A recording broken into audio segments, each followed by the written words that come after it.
Ding. Little cuties. The apocalypse survival game begins. I suddenly sat up, still hungover from 3 days of heartbreak. Zombies and mutant beasts will soon appear. The world will collapse within 24 hours. For the first 5 days, it's a beginner's protection period. Monsters are weaker and resources are abundant. Gather food and water. Survive. Outstanding performance earns rewards. Global random team matching starting now. Each player matched with at least 20 teammates. You can cooperate or betray them. Characters and locations are randomly assigned and cannot be changed. Hehehe. Matching. I rubbed my temples. What the hell? Don't interrupt me while I'm sleeping. Thinking it was a hallucination, I went back to sleep.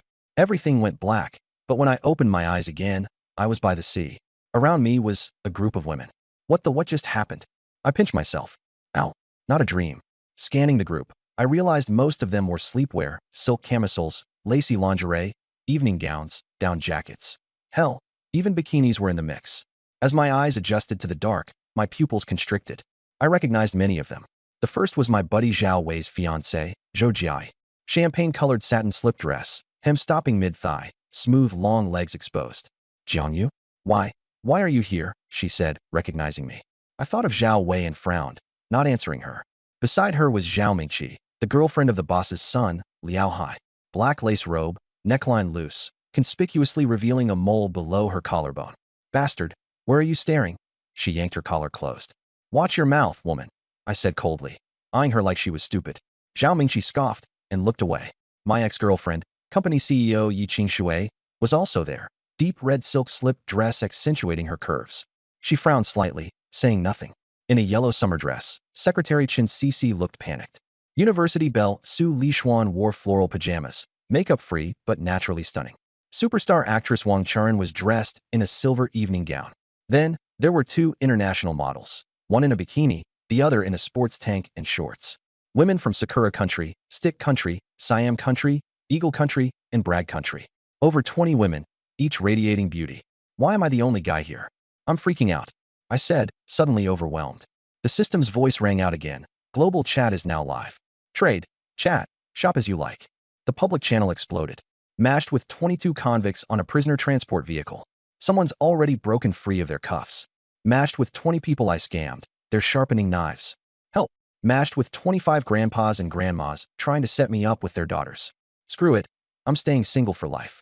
The chat was full of wailing and despair. I checked my system panel. Player name, Singleton for Life, 250. What the? When did my username include 250? Damn. The system chimed again. Team matching complete. Player Singleton for Life 250 is globally the only player matched with all female teammates. 23 in total. Congratulations. As the luckiest player in the entire world, you've earned a special starter reward. Distribution begins in 1 minute. 23 women stared at me in unison. Zhou Jiai bit her lip, her gaze complicated. Zhao Mingqi looked annoyed. Chen Cece seemed intrigued. The others were either disdainful or green with envy. I smirked. Now this is interesting. Jealousy poured into the public chat. Why him? Rigged.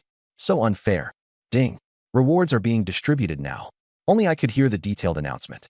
Reward 1, Resource Starter Kit. Includes 30 pounds of rice, 10 pounds of pork, 10 pounds of potatoes, 50 eggs, 2 boxes of instant noodles, 5 steaks, 1 gallon of cooking oil, and various seasonings. Reward 2, a 35 square meter seaside cabin on the northern end of the island. 1 bedroom, 1 bathroom. Solar-powered with potable water filtration for daily consumption. The cabin is protected. Unauthorized entry is impossible. Equipped with remote control and a defensive trigger within a 500-meter radius. Reward 3, Fishing Skill unlocked. Reward 4, Physical attributes doubled. Strength, speed, stamina, senses, and endurance. Yes, including that endurance. Holy crap, this is insane. A rush of warmth flooded my body. My muscles tightened, vision sharpened, fists cracked loudly. Damn. Thank you, System Daddy. Private chats came flooding in. I ignored them all. The 23 women started closing in on me. Zhou Jiai was the first to speak. Jiangyu, what did the system reward you? Can you share? Zhao Mengqi sneered. Aren't you just one of Liao Hai's employees? Split the resources, and I'll make sure he promotes you. I stared at her like she was a fool.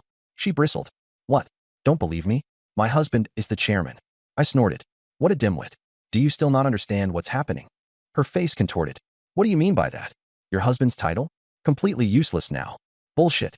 He'll come get me tomorrow. Try calling him first. Couldn't be bothered to humor her further. Yi Qing-shui, ever composed, spoke matter-of-factly. Phones really don't work. That explains why we're stranded here. An elegantly dressed woman chimed in arrogantly. I'll just buy from you. $1 million? $2 million? Blonde-haired, blue-eyed Barbie agreed. Any price is fine. Yi Qing-shui, calm and commanding, suggested. As teammates, we should support each other and share resources. Agreed. Resources should be communal. Think carefully before acting selfishly. They talked over each other. Enough. I cut them off sharply. They fell silent but glared daggers. I folded my arms.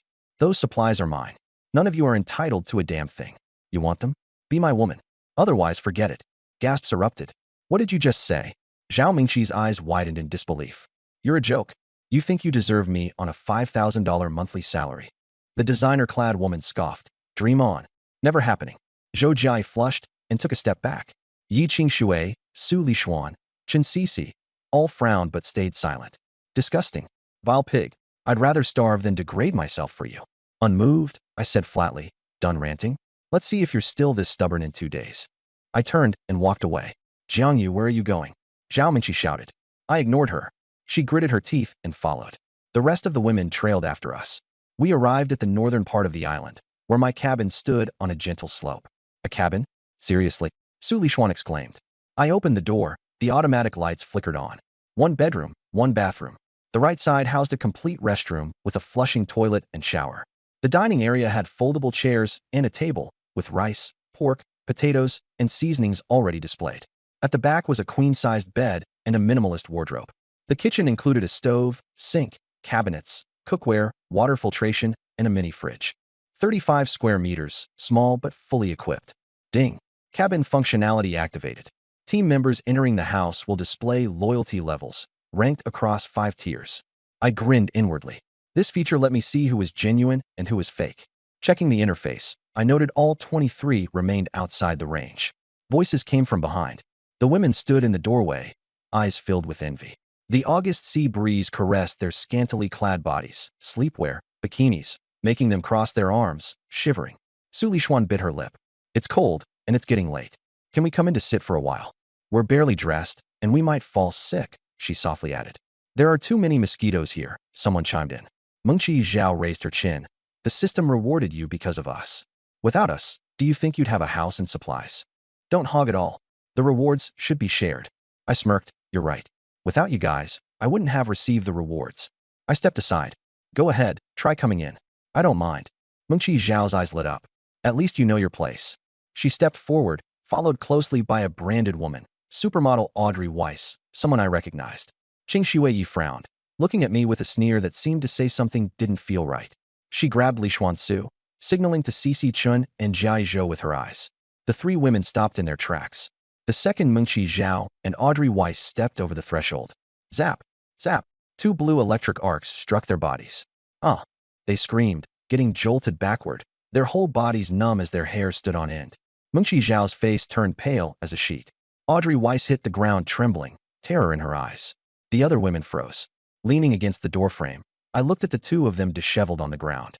I'm the master of this place. Without my permission, no one gets in. Looking over the crowd, I added, they're your warning example. Next time someone tries this, it won't go down as easy. Mengqi Zhao's face turned beet red as she pointed at me. You did that on purpose. Watching us get shocked like that. Just wait, I'll make sure you pay for this. I walked up to her and slapped her across the face. Smack. You, how dare you hit me?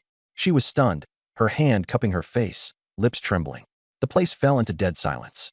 I coldly remarked, it's the apocalypse now. I'm not here to accommodate anyone. Mouth off again, and I won't hesitate to hit women. Agree to my terms to come in. Otherwise, get lost. The women exchanged nervous glances, none daring to speak. I turned around and walked back into the house. Bang! The door slammed shut. Outside, the women stayed silent. Mengqi Zhao clutched her face with grinding teeth, tears of anger in her eyes. Qing Shuiyi looked conflicted, already sensing the hard decisions coming. Should we give in? She shook her head, deciding to sit back and assess the situation. Someone suggested, the system allows private chats. Try contacting your families. Eyes lit up in realization as the women huddled up in small groups to make calls. I stood by my window, watching them. Still don't get it yet? No worries, I've got time, I said to myself. My stomach growled in protest. Time to fill the tank. I started rinsing rice, cutting slices of pork and potatoes. Lighting the fire, I began frying. The aroma of stir-fried pork and potatoes wafted from the house. The women outside picked up the scent. He's cooking, someone muttered enviously. Meanwhile, those trying to reach loved ones weren't having much luck. Audrey cried into her phone. That Chinese guy is horrible. He has a house and food, but kicked us out, and even hit people. From the other line came an irritated shout. Stop pestering me. Then came a scream and guttural growling. Audrey was too scared to move. What's wrong? The others asked. Audrey stammered. My boyfriend. He's dead. It's the end of the world. I want to go home. Jia Zhou managed to get through to her fiancé, Wei Zhao. Jia, are you safe? I'm stuck in the desert with nothing, but I'll get to you no matter what. The line cut off before she could reply. Li Xuan Su called a suitor, only for her call to devolve into screams. A gruff male voice replaced her caller. Those photos of you are gorgeous. Your man's dead. I'm coming for you next, sweetheart. She hung up in panic, her face likened to a ghost's. The others tried to contact their loved ones, but either couldn't reach them or were met with anguished cries for help. The global chat was filled with pandemonium. Help! Zombies everywhere on Sichuan Road. Mutant beasts, giant dogs on the loose. Somebody save me. The women's faces darkened. Inside the house, the aroma of stir-fried potatoes and pork encapsulated the space. The women outside were left in disbelief. Amid chaos, I was casually dining. What do we do now? Someone asked weakly. Qing Shui Yi intervened. Stay together. Don't split up. The outside is dangerous. Even the island might have hidden threats. She stopped short of saying what everyone knew. I had the system's favor, which probably means the vicinity here was safe. The women sat in threes or twos on rocks or crouched on the ground. Those transported here at night were still holding on from their last meal, but those who arrived during the day were already enduring the pangs of hunger. Stomach growls began to fill the air. Mengxi Zhao sat on a stone, covering her face.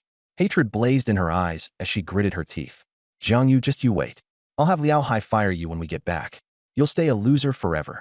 She swore vengeance. Inside, I sat at the table, eating big bites of my meal. As I ate, I scrolled through the chat logs. Seeing all the cries for help, one thought hit me. I was incredibly lucky. I had shelter, supplies, and even enhanced physical stats, not to mention a fishing skill. While others scrambled for their lives, I was enjoying a home-cooked meal. What a contrast. It felt amazing.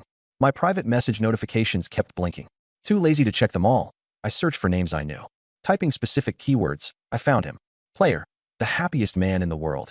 It was my old buddy, Wei Zhao. A smile crept across my face, remembering how he had turned my life upside down during our last fallout. Before I could even confront him, he was already trying to reconnect. I reached out. Hey, Jiang Yu, is that you? He answered, his voice rushed. It's me, I replied calmly. Damn, single forever 250 is you. That's sick. You're rocking a team of goddesses. They even gave you rewards. You have enough supplies, right? I'm screwed. Stuck in the desert with no food or water. I chuckled. Tough luck. No kidding. We're bros, right? Toss me enough supplies to last 10 days. I swear I'll repay you double when I find you. I took my time chewing another mouthful.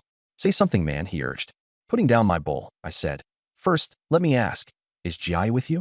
I smiled knowingly. There was a pause. Jai? Yeah, we just touched base. She's safe for now, but I need to get to her.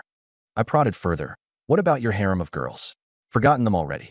He laughed awkwardly, annoyed. Of course not. I've been trying to contact them. Only Lulu and Ranyan replied. I teased. You've got it good, huh? A house full of women, and you still managed to snag rich and beautiful Jai. I used to envy you. Look at me, always getting dumped. He laughed louder, masking other whispers nearby. Suppressing his jealousy, he added coarsely. You're the lucky one now, surrounded by beauties. I bet some sparks are flying, huh? They're gorgeous, I said as I shoveled more rice into my mouth. Chen Cece and Su Lishuan, your old flames, right? Oh, and Wang Charan, Megan, and Megan Dang, they're all celebrities. I heard his breathing quicken, though he tried to keep calm. What luck you've got. Handle it well.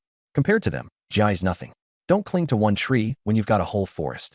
Go get him, brother. His voice oozed sleazy encouragement. Taking the moment, I shifted the topic. Got enough supplies to spare? I'm barely making it here. He sighed heavily. I'm dying over here. The system didn't bless me like you. Toss me something, and I'll return the favor later. Feigning helplessness, I chuckled. Supplies are tight on the island too. I'm barely getting by myself. Exasperated, he pressed on. The system didn't reward you? Seriously? Why lie? I said sarcastically. All I got was a house and fishing skills. I'm struggling to make do. His envy palpable, he tried to stay friendly. Damn, what luck. You got a house and babes all around you. If I were you, I'd gather them all. Don't waste the opportunity. A lecherous and cunning look flashed in my eye. I smirked, never feeling genuine emotions again. They want to live? Then they better behave. Narrowing my eyes, I asked, you know why I was asking about Jiai? No idea. Because Jiai is with me. The phone went silent. What? His voice raised sharply. Impossible. Why not? I replied with a playful tone. Your fiancé isn't any worse than Su Lishuan and the others. You know how rumors fly around the island. It's pretty standard. He panicked. You're joking, right? Don't believe me? Ask her yourself. He started to believe, though composed himself. Jiangyu, you're my brother. I'm the elder one here. Take good care of your sister-in-law for me. I'll come over soon. Don't let her get hurt. I chuckled meaningfully. Brother, no need to be so polite. Your sister-in-law is doing just fine here. He caught the undertone, sensing something off. He owed me plenty, and if he ever knew Jiai was actually with me, the consequences. But he thought I didn't know. That gave him temporary relief. Someone from his side urged him, prompting him back to focus. He changed the subject. About resources, will you share some with me? The desert's brutal, you know. Relax. I grinned knowingly. I'm getting ready to catch a big fish. Gonna surprise you. He sounded uneasy. Just don't take too long. I can't hold out forever. Just a few days. I've got food, not starving. Great. Otherwise I'd be in tears. He forced a laugh, thinking to himself that I was still a fool, just like always. But I'm not the same anymore. I hung up and turned off the recording. The phone had been playing the audio on speaker, just for Zhou Jia to hear. When I said I'd go fishing, I wasn't talking about aquatic life. Zhou Jia was my mermaid, and Zhao Wei would soon find himself gutted. He betrayed brotherhood, stabbed me in the back. So I took his woman in return. Making him suffer would be my payback. I tucked my phone into my pocket and went back to finishing my meal. On the other side, Zhao Wei felt uneasy as he ended the call. Urgently, he messaged Zhou Jia. My love, are you okay? Jiangyu says you two are together? Yes, we got teleported to the same island, she replied. His heart sank. I just talked to Jiangyu. Asked him to look after you, he texted back. We've known each other for 10 years. He's my closest brother. He'll take care of you. Zhou Jia hesitated. But he's different now.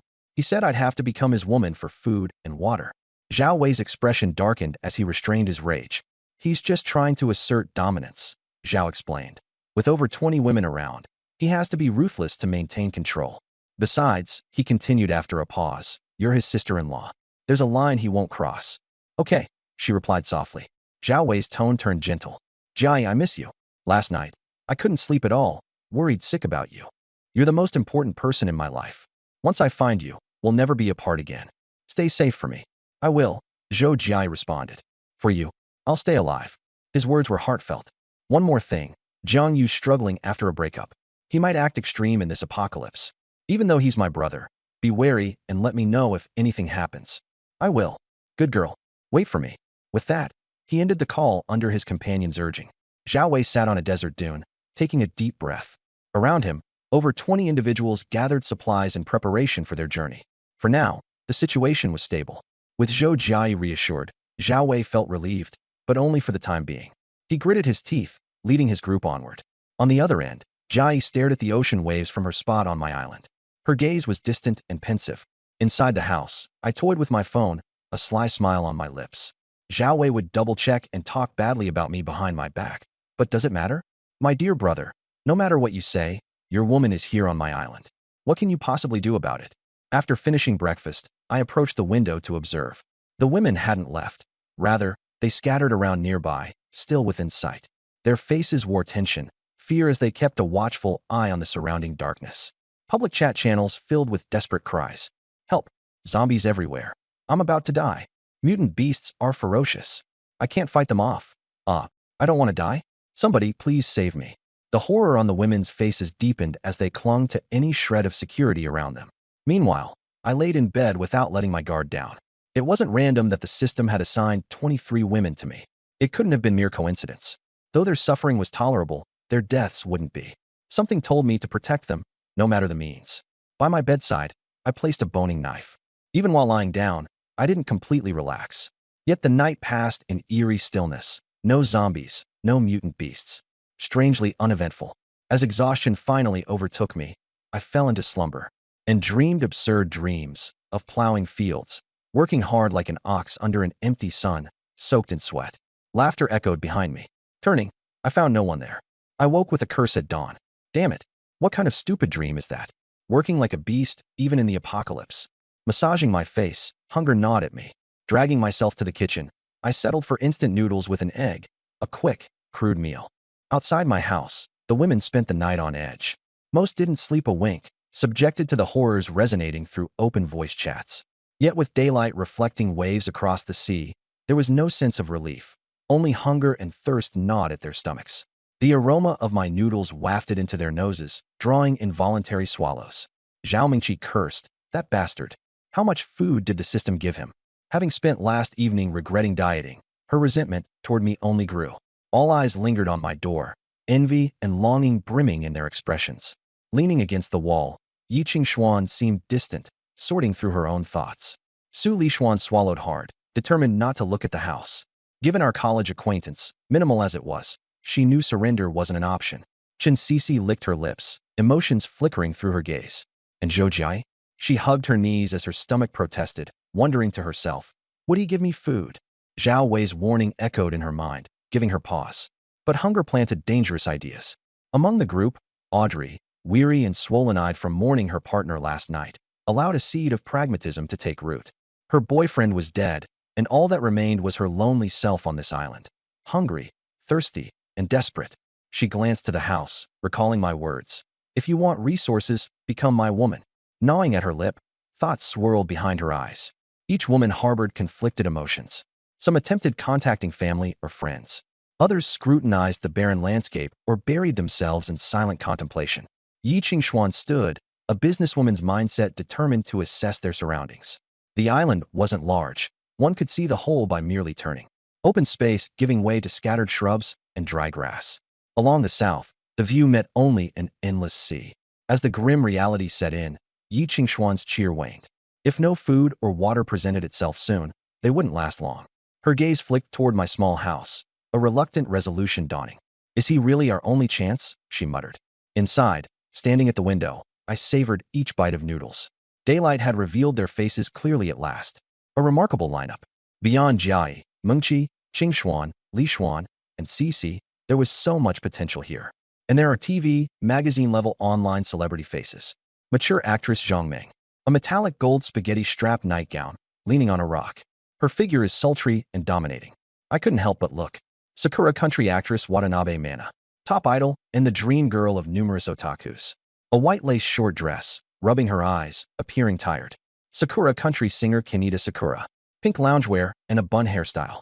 A girl next door with an innocent yet seductive charm. Stick country artist Hyun Eun-jing. Long jet black hair, a black tank top, and shorts showing off her long legs. Actress Lee Ji-yoon in an evening gown, her large bright eyes losing their spark from exhaustion. Supermodel Miranda. A bikini with a sheer wrap. Sun-kissed, glowing skin. An exquisite, flawless figure. White Rust beauty Qin Fei. Came to Huaxiao a year ago and adopted a Huaxiao name. With her dark hair, her plain attire still couldn't hide her natural beauty. Elite socialite Hilton. Wearing a pink robe, looking disheveled from the night before. Clutching an exclusive handbag like her life depended on it.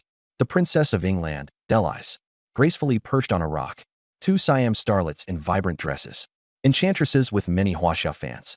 I've seen their films, but their names escape me. A cold, glamorous Russian model in a tightly fitted black dress, flaunting curves both front and back. A figure skater, lively and resembling a sprite. And there are more women who once amazed me, but whose names I can't recall now. 23 women, each with a mix of plump and slender builds. They had once gathered before the apocalypse, causing a stir in Beijing. Now stranded on this desolate island, I cursed the system for its nasty sense of humor. Sending me this many women after a breakup? Seriously? Focus on survival, a practical mind. This post-apocalyptic scene means starvation is no joke. Luckily, thanks to my fishing skills, I won't be going hungry. After eating, I cleared the dishes and checked under the bed. A canvas bag held things neatly. A throw net, a harpoon, a fishing rod, and bait. I planned to test the throw net first. While preparing to fish, I added seawater to the desalination device, a lifesaver. There was still enough water, a relief. As I opened the door, 23 pairs of eyes fixed on me. Ignoring them, I headed decisively to the rocky shore on the east. Jiangyu, Yi Qingxue called after me. Where are you going? Fishing. I didn't look back. Yi Qingxue ran after me. We haven't eaten yet. Could you spare us some food? Su Lixuan pleaded alongside her. We won't take it for free. We can gather firewood, clean the cabin, anything. Other women clamored. Please, just a little food. My child is waiting for me back home. You wouldn't let us starve to death, would you? I turned around, my gaze icy cold. If you want to eat, abide by my rules. No effort, no food. Without waiting for their response, I turned and walked off. Zhao Mingqi lashed out angrily. Shameless. The system gave him these resources, and now he's trying to make us give in? Dream on. She sneered. Fishing really? This useless programmer probably hasn't seen the ocean before. Megan pouted. Pure luck, nothing impressive. Yi Qingxue also didn't believe I'd amount to much. Fishing isn't that simple. She turned to the hungry women. Let's look for food and water, maybe wild fruits or fresh water nearby. Zhao Mingqi seemed less confident. This island doesn't even have birds. What food could it have? Yi Qingxue shot her a glance. Got a better idea? We're lucky there aren't zombies or mutated beasts chasing us. Without supplies, we'll wait to die. Zhao Mingqi was silent. The women headed out, with Zhao Mingqi trailing behind. I reached the rocky area and cautiously stepped over the wet stones, crouching near deeper waters to survey the scene. Fishing skills activated, the system flooding me with advanced expertise in tool use and swimming. I knew dawn and dusk were the optimal times for fishing near the shore. With my throw net readied, I felt a rare glimmer of anticipation. Not far from me, women's stomachs growled in unison. To the north were sloped rocks that offered decent rain cover. At most, the largest boulder could provide shelter for 4 or 5 people. Some grayish-green wild plants wilted under the surrounding bushes, barely enough to nibble on, let alone fill anyone. The surprise lay behind a rock, where a small water pool had collected rainwater, enough for 20-odd people to sip sparingly for the next few days. Water. There's fresh water, someone exclaimed in joy. Some women rushed over and were about to wash their faces. Hold on. Yi Qingxue stopped them. This is all we've got. Save it for drinking. Su Lishuan, Watanabe Mana, Zhou Jiai, and others agreed with her. But others didn't care. Zhang Ming frowned. Face washing with salt water is already bad. Why waste fresh water here? Delai said, a royal must maintain her appearance. A clean face is a must. Megan and Hilton pushed past Yi Qingxue, kneeling by the pool to wash their faces. Zhao Mingqi joined them. Soon, others followed suit, crowding the spot to wash up. Yi Qingxue could only sigh helplessly. The once clear pool turned murky, frothy, and filled with stray hair strands. Delai's looked awkward. Let's go. There must be more somewhere. Those who had wasted the water now convinced themselves there'd surely be more resources. They scoured the tiny island but found nothing but stones, crashing waves, clear seawater, and the rapidly dwindling pool of drinkable water. Empty-handed and guilt-ridden, those who had used up the water now glanced away awkwardly when faced with others' questioning eyes. Only this little. What do we drink from now on? I can't not wash my face. Some still tried to justify their actions. Meanwhile, the public chat was buzzing with amused comments. Yesterday, I broke open the water tower. Today, girls jumped in to wash their faces. All turned zombie. I chucked them off the balcony. Straight-laced kid here. Found compressed biscuits, but ate them all at once. Dead, of course. Carrying deadweight teammates in a survival scenario is worse than zombies. Zhao Mingqi bit her lip, her unease evident. The guilty women kept their heads down. Yi Qingxue spoke harshly. Now you see why I didn't team up with you. He's only afraid of being dragged down by your recklessness. In this world, no one owes you anything. Megan retorted indignantly. What makes Jiang Yu so special? He's just lucky. That won't last long when his supplies run out. Just wait. Zhao Mingqi sneered. He lives in Hibiscus City. Never heard of him fishing before. He's bluffing. Bet he doesn't even know how to cast a net. When he comes back empty-handed, let's see him keep pretending. Yi Qingxue was already over their nonsense. Suit yourselves. She walked off, while her small group of followers trailed close behind. The rest scattered to scavenge more food. Clams and crabs were soon decimated. Bitter wild greens made some gag and spit. Being accustomed to gourmet dining, these women knew nothing of surviving off the land. They tossed crabs into the fire hole, watching them flail before dying, spewing juices as shells cracked. Without any pots or utensils, cooking was chaotic at best. Yi Qingxue tried roasting shellfish slowly over the flames, gaining cautious followers like Su Lishuan, who imitated her methods. Meanwhile, I was leagues ahead. The first challenge? Preparing 3 pounds of freshly caught sea bass. There were also larger fish, like grouper and rice fish. Plenty left over once I was done. I smirked coldly and muttered, "Are you seriously this dense?" Mengqi Zhao trembled with rage, her voice shaking as she sneered. "What are you so proud of? Before the apocalypse, you were just a pathetic programmer who hit the jackpot by sheer luck. Who do you think you are? If it weren't for being assigned to us, would you even have what you do today?" Before she could finish, I stepped forward and grabbed her throat with my right hand.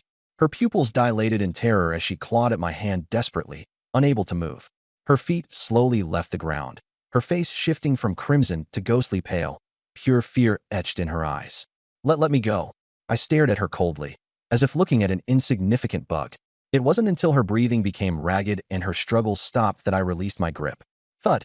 She collapsed onto the floor, clutching her neck as she gasped for air, tears and snot streaking down her face. The terror in her eyes deepened. I sat back down at the table, my voice calm but chilling. Have I been too kind? Did I let you forget who you are? Do you know your place now? She lay trembling on the ground, finally realizing that I wasn't bluffing. I'd kill her if I wanted to. I tore open a package of instant ramen, poured water into the cup, and stirred as the aroma of soup began to waft through the air. She swallowed painfully, her dry throat struggling, her eyes unable to hide her hungry desperation. You want some? I asked, my tone indifferent. Biting her lip, she didn't respond. If you want it, crawl over obediently. If not, then scram. Her nails dug into her palms as humiliation and desperation warred on her face. Refusing this chance meant certain death. Taking a deep breath, she pushed herself onto her knees, trembling, and started crawling toward me. The lace hem of her silk robe trailed along the ground. With her head low and hair hiding her face, she shuffled forward. When she finally reached me, I grabbed her chin, forcing her to look up at me. Go take a shower. You look disgusting. I'm not interested. Tears streamed down her face as she gritted her teeth and pleaded. Can I eat first? No, I don't trust you. Nodding stiffly, she wiped her tears and shuffled off to the bathroom. The sound of running water started to fill the room. With a smirk, I stretched lazily. It's so hot tonight. Guess I'll join you in there. The bathroom door creaked open as her startled scream echoed from within the steam-filled room. An hour and a half later, she knelt at the table, devouring the cup of instant noodles like a starving animal. Soup splattered at the corners of her mouth, but she didn't bother to wipe it away. Her empty stomach finally found some comfort, though she snuck a resentful glance at me between bites. Earlier, I'd promised only one time, but my temper got the better of me, and it turned into two. She was clearly uncomfortable, unable to sit still, her movements stiff and strained. When the meal was gone, noodles, soup, and all, she seemed slightly more at ease. I leaned back on the bed lazily, my eyes closed. My white tank top clung to my body, revealing the muscles beneath like a coiled predator lying in wait. She bit her lip as she hesitated, then silently climbed onto the edge of the bed and nestled close to me. I tossed her some clothes I didn't need, a loose white t-shirt and baggy beach shorts, which looked oversized and ill-fitting on her thin frame. Now that I'm your woman, she began, her tone unusually sweet. Can I stay here? It's nice and safe. She was scheming, thinking that staying here would spare her the hardship of competing for scraps with the other women outside. But I knew she hadn't let go of her intentions to control me. I pulled her closer, running my hand along her, though she flinched slightly. Don't, she started, her voice soft. But my tone turned cold. This house belongs to me alone. You are not my woman, and you won't call me that. Her face froze. If you want food, I said, my voice low yet firm, call me master. Anger flashed briefly in her eyes, but she quickly hid it behind a forced smile. Don't be so cold, darling. You were calling me baby earlier. That earned her a sharp kick off the bed. She hit the ground hard, crying out in pain. Looking down at her, my voice was icy. Don't get smug. Try manipulating me again, and you'll be fish bait by nightfall. The system showed her loyalty score at its lowest. Outwardly submissive, inwardly full of hate. She lay on the ground, trembling like a leaf. Did you hear me?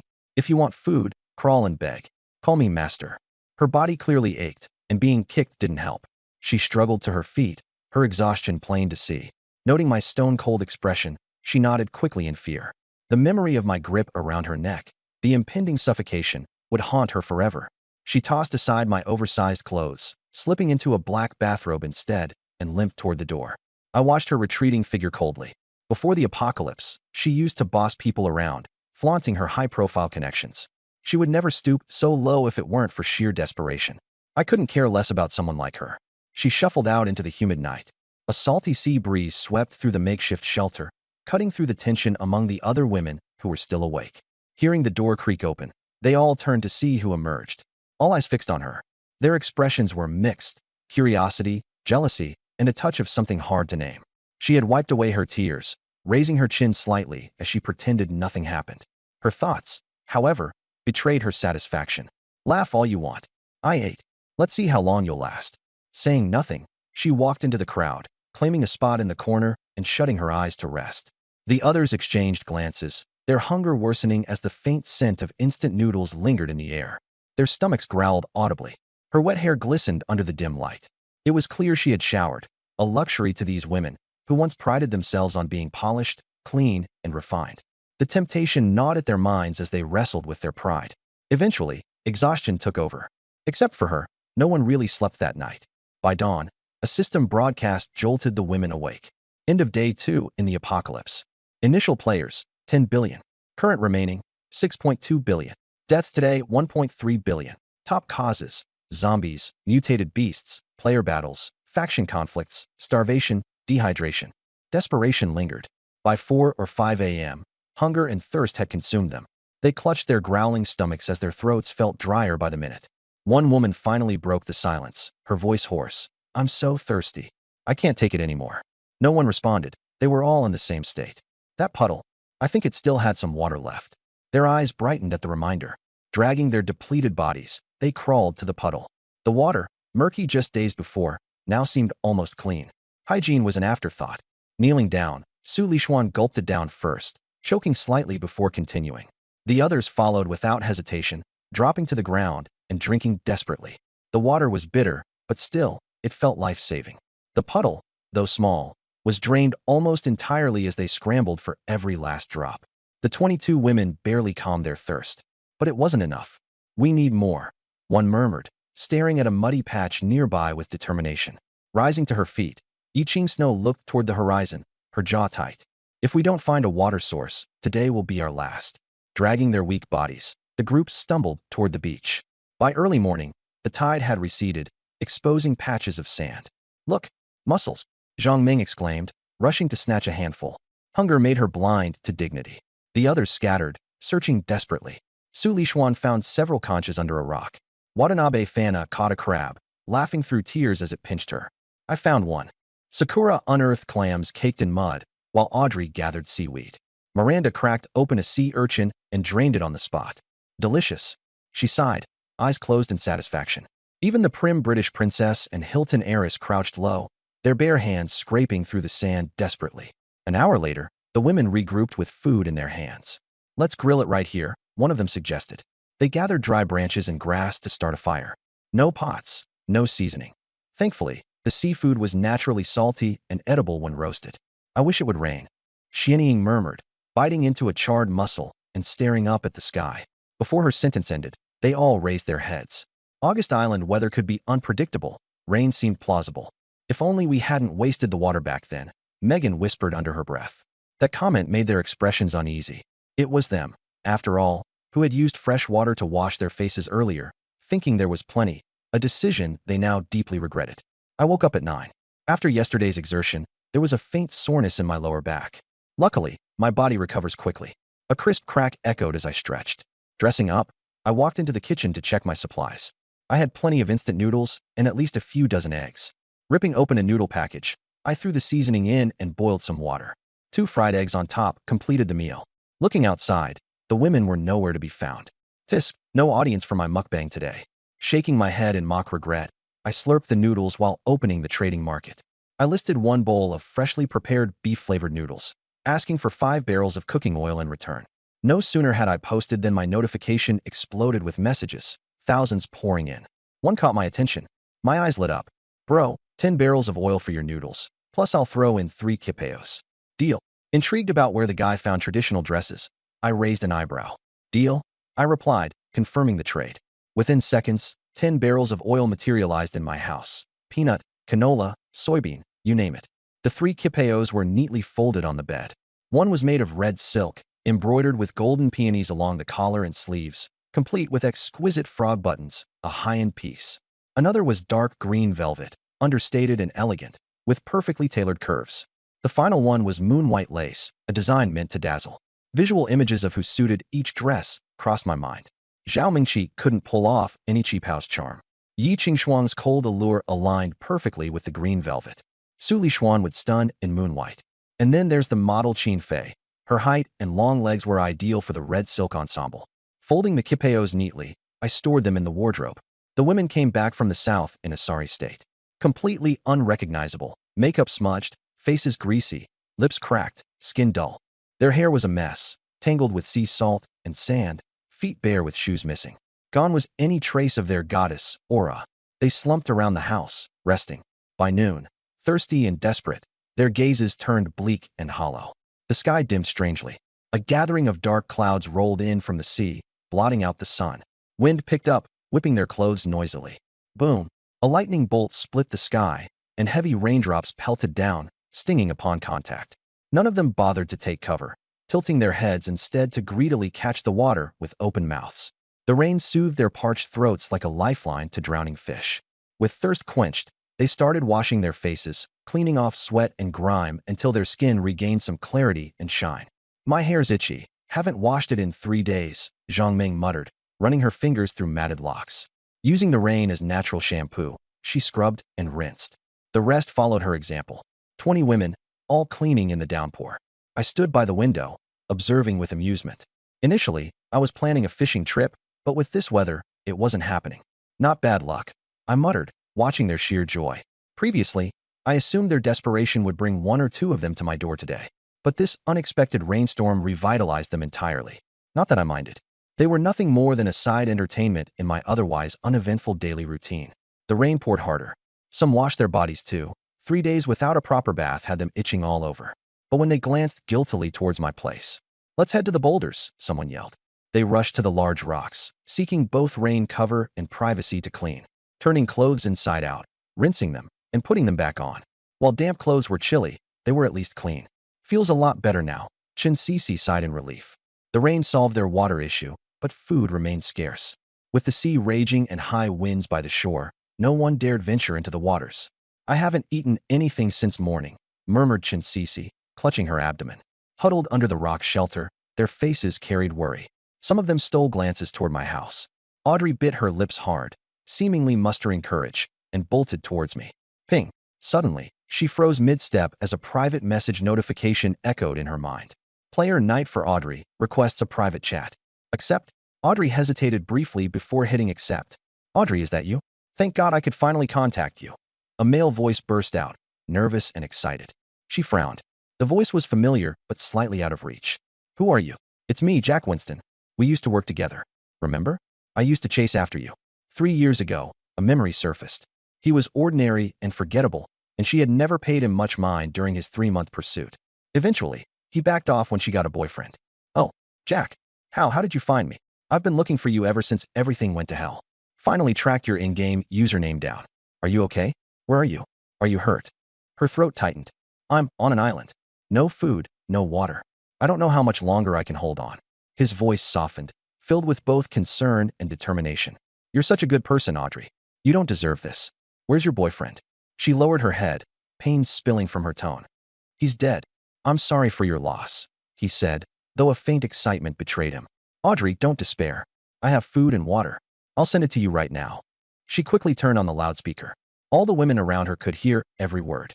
When he mentioned food, everyone's attention sharpened, their gazes fixed on her. Her heart thumped loudly. "Is this for real?" "Of course. I've always loved you, Audrey. From the moment I met you, I was smitten. I know you didn't see me back then, but that's okay. In this new world, I'll protect you. I'll make sure you survive." A pile of food appeared out of thin air before her. 5 hamburgers, 2 hot dogs, and a bottle of cola. Every woman around stared, wide-eyed. These items, once staples in their previous lives, now seemed impossibly luxurious. Their mouths watered involuntarily. Tears streamed as Audrey covered her mouth. Thank you. Jack, don't mention it, Audrey. Anything for you." Contentment laced his voice until chaos erupted suddenly on his end, loud pounding and shouting. "Jack, you bastard. Where's the stash you're hiding? Open this damn door." Yelling mixed with violent banging. Jack's voice turned panicked. "Audrey, I gave it all to you. I'm leaving to find you." Bam! The sound of breaking wood and a scream followed. "Go to hell." The private chat disconnected abruptly with a single notification. Player Knight for Audrey has died. Connection severed. Audrey stared blankly at the food in front of her, tears falling freely. The group of women around her fell into a heavy silence. Jack had betrayed his comrades, gifting her their food, and paid the ultimate price for it. Their gazes toward Audrey shifted subtly. Breaking the silence, Megan was the first to act. Once, they had lived like goddesses, their admirers lining up for attention. But now, these admirers, despite their obsession, could provide the resources they desperately needed to survive. Megan began recalling old flames and past admirers, rifling through usernames. The Latino director, Dubai's Khalid, Silicon Valley's Max. One by one, she sent out messages. Hello, are you there? This is Megan. I'm in trouble, haven't eaten in 3 days. Most messages go unanswered. Ding. Player Desert Eagle accepts private chat. Megan's eyes light up. Megan, is that you? It's Khalid, the Dubai tycoon. Khalid, how have you been? I'm so scared, she says with a hint of a sob. Don't cry. Where are you? On the island. No food. It's been 3 days. I've got food. I was transported to a slum, fought my way out. I even rode a camel here, but after fighting, there's just 2 pounds of meat left. Megan's eyes sparkle. Really? But, during the apocalypse, you could share something with me, couldn't you? Megan freezes. The conditions have suddenly flipped. I have a pair of earrings. Would you take them? I was hoping for your jacket, but earrings would do. The earrings disappear. A roasted camel meat chunk appears, blackened and slightly hairy. Other women start contacting their suitors. Watanabe Hannah sends messages to her many fans recalling their nicknames. Player Sunflower of Hannah-chan requests private chat. Hannah-chan, is that you? The person is elated. I've followed you for 3 years, liked every single post of yours. Thank you. Hello. I'm on the island. I'm very hungry. Before the words finish, 2 boxes of sushi and grilled Pacific sori appear. I managed to find food for you. Are you injured? Bitten by zombies. I'm dying soon. Just talking to you is enough. Ding. The chat ends. Watanabe Hannah's tears stream down her face. The British princess trades her shoes for crackers and canned luncheon meat. The Siamese actress Mawika swaps her stockings for bread and water. Internally, they curse their suitors for their odd tastes. Audrey hoards the most food. While Megan has camel meat, Watanabe Hannah has sushi, the princess has crackers, and Mawika has bread. The other women have no food, but cling to hope. Just hold on for 2 more days. Maybe something will come. Meanwhile, Yi Qingxue rises to her feet. With a cold gaze, she looks up at the sky, then walks into the rain. Her silhouette disappears. Where's she going? Zhang Meng asks, puzzled. Where else? To Jiangyu. Megan says dismissively, gathering her camel meat. I just don't get it. Why, after days of having nothing to eat or drink, would she suddenly decide to go to him now? She bites into the camel meat, almost gagging. Forcing it down, Zhang Meng stares at her. Megan pretends not to notice. She really went to Jiangyu? The room falls silent. They all know. Food from suitors comes with strings attached. What happens after it's gone? Continue the search for new fools? Can the men really keep providing forever? The women all glance toward my shelter, saying nothing. Zhao Mingqi grits her teeth. That be asterisk tch, so she's finally given up the high and mighty act. Yi Qingxue went to Jiangyu. It's clear what she's offering. Zhao Mingqi can't imagine any other reason. Suddenly, a tightness grips her chest. She'd sacrificed so much last night, worried now that someone else might take her place. No way. She bites her lip and decides she'll visit me tonight as well. Su Lishuan watches Yi Qingxue leave, her expression complex. Yi Qingxue speaks to them with determination. I've made up my mind. This is the apocalypse. Depending on him is the only way to survive. There's no other choice. Su Lishuan opens her mouth as if to dissuade her, but falls silent. Even if she spoke up, then what? She says nothing. Chen Sisi and Zhou Jiai exchange glances, also voiceless. Deep down, they all share the same thought. But Yi Qingxue has taken the lead. I'm busy inside, and it's pouring out. The water purifier directly converts rainwater into clean drinking water, saving me a lot of hassle. Just traded 1 egg for 3 300-liter water tanks. 2 are set outside to catch rainwater, with 1 in the shelter. The purifier is efficient. 1 or 2 hours can fill a tank. This water's for bathing.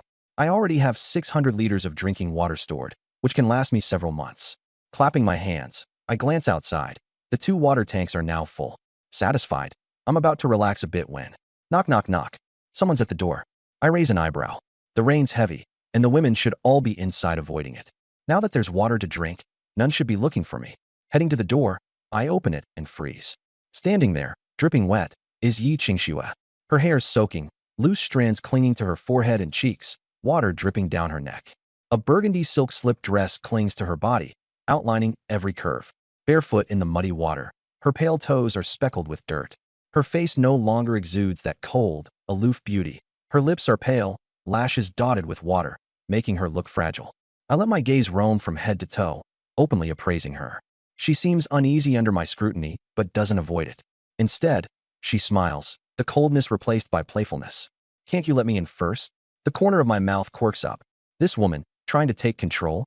I grab her wrist, pull her in, and lift her into my arms. Ah, she gasps, instinctively wrapping her arms around my neck, her heartbeat quickening. Never before has a man held her like this. She wants to resist, but hesitates, remembering her goal, to become my woman. Taking a deep breath, she closes her eyes and submits. As I carry her, I glance down. Her wet dress clings, offering no barrier. I feel the warmth and softness of her chest. Can't judge a book by its cover. This cold, elegant CEO had quite a hidden figure. She, too, feels my solid chest muscles through the damp fabric, sensing their heat. Her cheeks flush, heart pounding, as those few steps feel like an eternity. I set her down on a chair and stand in front of her, looking down. My gaze travels over her face, neck, collarbone. I make no effort to hide my intentions. Her heart races. Flustered yet composed, she meets my stare. Seen enough. She tilts her head up at me. I smirk. What do you think? My eyes burn fiercely. She blushes but doesn't look away. Gathering her damp hair, she rises. The wet dress outlines enticing curves. Jiangyu, I've made up my mind. I'll be your woman. Her gaze is firm. My smile deepens. She's ruthless. I open the loyalty panel. Yi Qingshue's score, 39. Just shy of qualifying. Unexpectedly, she harbors no animosity like Zhao Minqi does. You're worth billions. And yet, you're willing to come begging to me. The corners of her mouth tug downward in self-mockery. What does status matter anymore? The British princess has lowered her pride, begging suitors for food, only to get crackers and canned meat. Siam's Mawika offered stockings for 2 loaves of bread and a bottle of water. My status holds no value among women. I arch a brow. There are still simps out there. She nods, explaining briefly about the bunker. Audrey's suitor provided burgers and cola, but was killed by his teammates. Megan traded earrings for camel meat. Hannah's fan risked death to deliver sushi and Pacific Soy. I laugh to myself. Simping really knows no bounds. So you've come to me. Her eyes grow desolate. I refuse to beg simps for scraps of food. I'd rather come to you. She pauses. My expertise lies in investments, and you're the best, most profitable one I've found. Leaning down, she looks at her soaked dress, then back up at me. My only bargaining chip. She hesitates for a beat. Is this body? I stayed silent. Though she was drenched and disheveled, her inherent icy elegance overshadowed any outfit. I had to admit, she was different. Zhao Minqi was desperate, scheming. Yi Qingshuan, on the other hand, weighed the pros and cons and chose me willingly. Women like her, once committed, wouldn't act frivolously. I tilted her chin up. To be my woman, you have to listen. It's not in my nature to tolerate being bossed around. She replied crisply. All right, I'll follow your lead. I opened the wardrobe and pulled out a red silk cheongsam. Take a shower. Then, put this on. She took it without a word, heading to the bathroom. 5 minutes later, she emerged. The cheongsam hugged her figure perfectly, highlighting her slender waist and long legs. Her damp hair draped over her shoulders, exuding both allure and cold elegance. Come here. I motioned with my finger. She walked toward me barefoot, and I pulled her into my arms. After a long pause, she murmured, the cheongsam tore. Leaning against me, looking both spent and beautiful. I handed her a moon-white lace cheongsam next. She bit her lip, took it, and changed into it on the spot. The translucent lace revealed just enough to tempt, but not satisfy, perfection. An hour later. You haven't tried the emerald green one yet, I teased. Frustrated and drained, she gritted her teeth and headed to the bathroom. A long while passed. She collapsed into my embrace, her body too exhausted to move. Still insatiable, I asked, ready to try another? No, she sighed weakly. I'm done and starving. She hadn't eaten properly for 3 days. What do you want to eat? Instant noodles will do. I boiled water for the noodles and grabbed a steak to sear. The sizzling pan sent the rich aroma wafting through the room. Her eyes widened in disbelief. A 3rd day, yet there was still steak? You said I'm your greatest investment. Steak shouldn't surprise you, I said nonchalantly. I served the food. She couldn't wait, devouring the meal, piping hot noodles paired with a juicy steak. Her first decent meal in 3 days. Her eyes reddened with emotion, though she held back tears. Halfway through, she looked up at me. You're starting to get a return on your investment. I secretly glanced at her loyalty score. It had climbed to 55. She'd finally come around. Afterward, her legs nearly gave out as she stood. She cast me a resentful look and swapped to a wine-red slip dress. I should go back. She didn't mention staying. I didn't stop her. Freedom suited her. Wait. I called out. Bring Zhou Jiai here. Yi Qingshuan narrowed her eyes, sensing something. She didn't question me, simply nodded. I gave her a few brief instructions. Got it. She replied before opening the door and stepping out. Sunlight hit her damp hair, gleaming faintly. I watched her retreating figure, knowing this woman was clever, far superior to Zhao Mingqi in every sense. By the boulder, the women whispered among themselves. Yi Qingshuan's been gone 2 hours, hasn't she? Still not back? You think Jiang Yu kept her? Their tone was suggestive, their expressions conflicted. Su Lishuan and her 2 companions sat quietly, slightly worried. Zhao Mengqi, huddling in a corner, bit her lip with hatred. Her legs still trembled. That damned woman. Spending so long over there. Surely she was serving him. Slut. I hope he wrings her dry, she muttered venomously. Megan gnawed on some camel meat, tough and gamey. She glanced at the small cabin and sneered. Pathetic. Trading her body for food. All that for a packet of instant noodles. Audrey and Zhang Meng chimed in. Couldn't she hold out a couple more days? I'd never beg that man. She's coming back, Zhang Meng suddenly exclaimed. Yi Qingshuan approached slowly. The wine-red slip dress clung to her damp body, revealing everything beneath. Her hair was a mess. Her gait, unnatural, her steps short and deliberate. The women instantly understood. Zhao Mingqi stared at her, stunned, before calming down. At least Jiang Yu hadn't kept her. Much like me, he liked his freedom. Su Lishuan and her 2 companions stood. Yijia, are you all right? They asked, supporting her. I'm fine. Just tired. Her body was weak, her legs unsteady, but her mood was surprisingly light. She glanced back at the cabin. That man wouldn't see her as just another woman after today. They helped her sit down. The other women stared at Yi Qingshuan and then turned their eyes toward the cabin, hunger flickering in their gaze. Seeing Yi Qingshuan in decent spirits, they wavered. They wanted to approach that man themselves. A proper meal was just within reach. Yi Qingshuan turned to Zhou Jiai. He wants to see you. She lowered her voice. There's food and some news about Zhao Wei. Zhou Jiai's chest tightened. What happened to Zhao Wei? He didn't say much.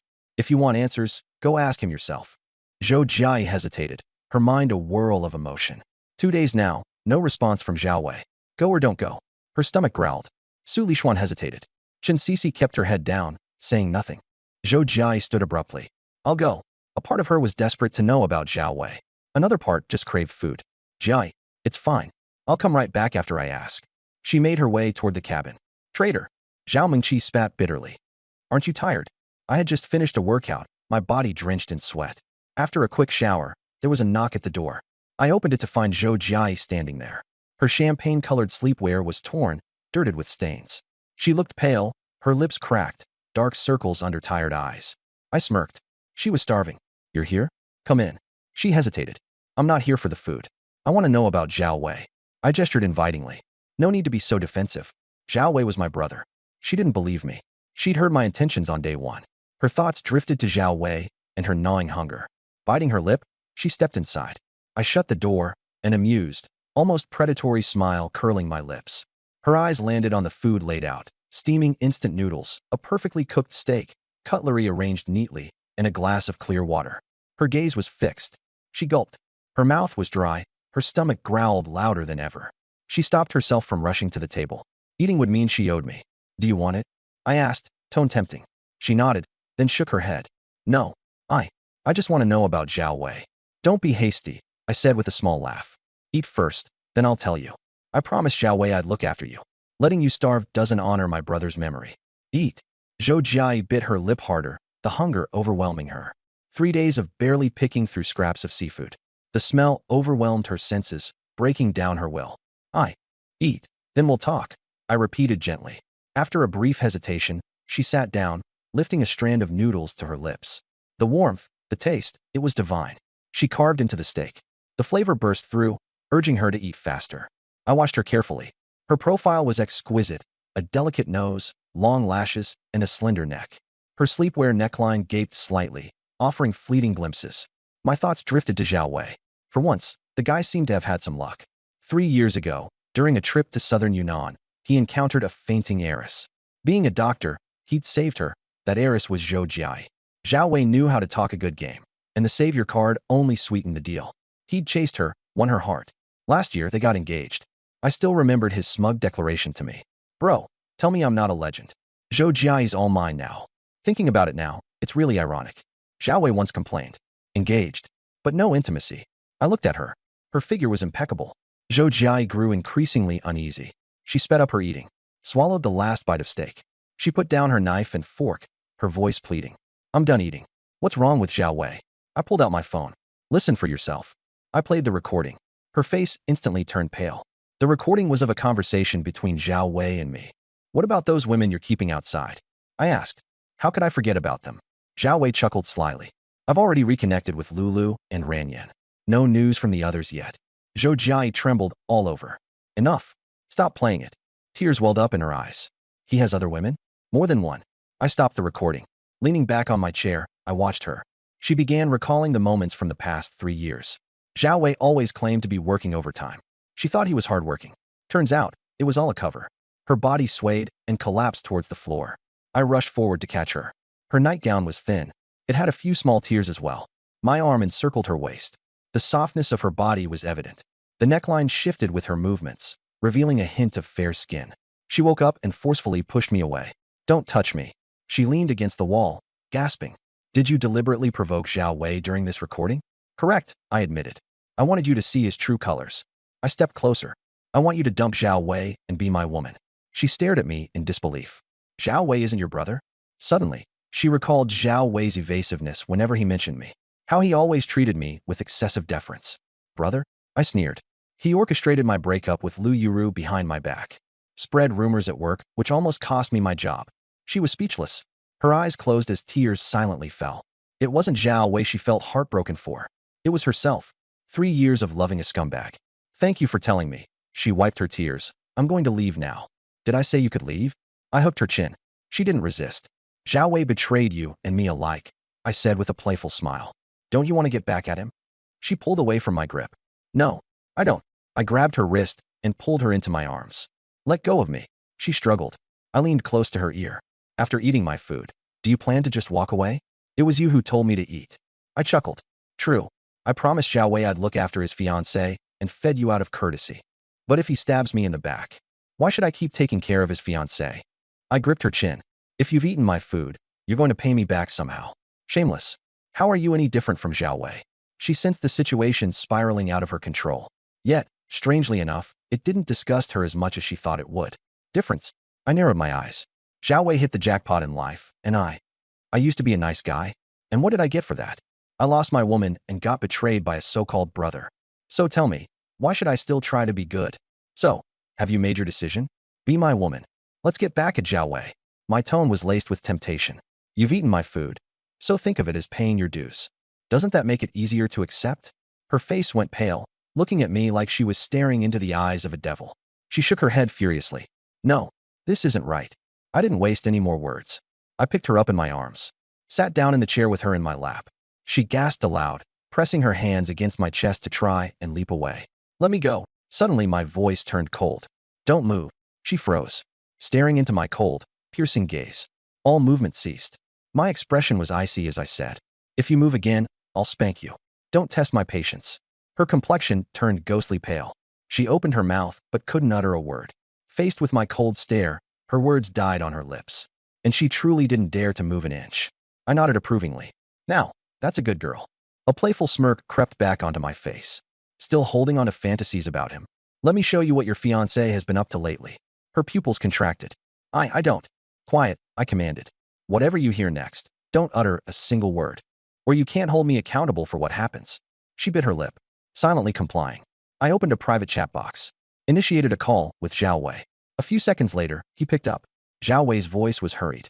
Hey, man, I've been waiting forever. Got some food for me? I turned on the speaker. She could hear every word clearly from where she sat. Disgust welled in her heart. I kept my tone casual. What's the rush? How can I not be? I'm starving. His voice was hoarse. Yesterday, we found an oasis, but several groups were fighting over the water supply.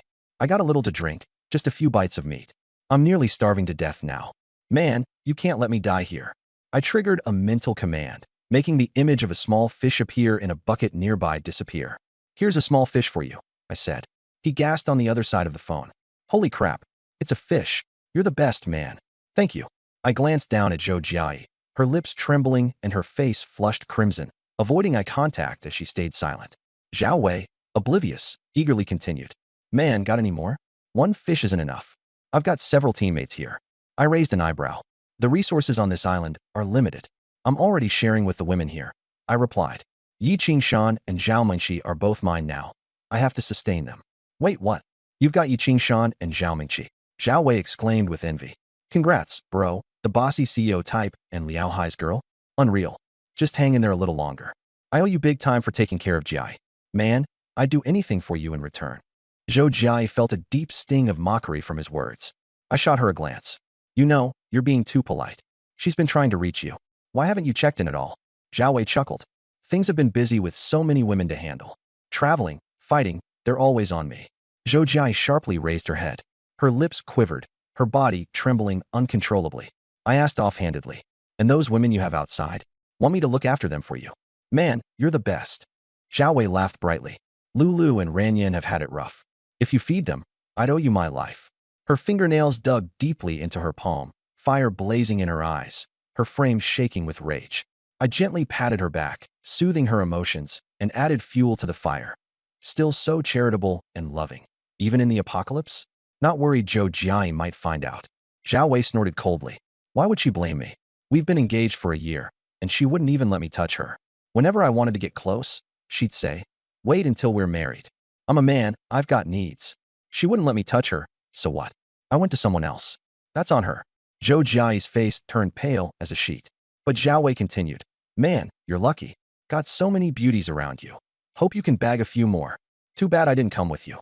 If I were on that island, I'd make sure to get a few for myself. Enough. Zhou Jia couldn't hold back and yelled. Zhao Wei, you bastard. I'll never forgive you. Zhao Wei froze for several seconds, stunned. Jia, what are you doing at Jianyu's place? His voice trembled, panicked. Zhao Wei, I had no idea what kind of person you really are. You liar. Her voice cracked, anger and sorrow spilling out. She was trying to hold it together. She didn't want to cry for a scumbag. Jia, it's not like that. Listen to me. Zhao Wei pleaded, his voice shaking, desperately backpedaling. But Zhou Jia ignored him. Jia, are you listening? Jianyu, get her to talk, commanded Zhao Wei. She left, I replied. Then go after her and bring her back. His tone turned accusatory. You did this on purpose, didn't you?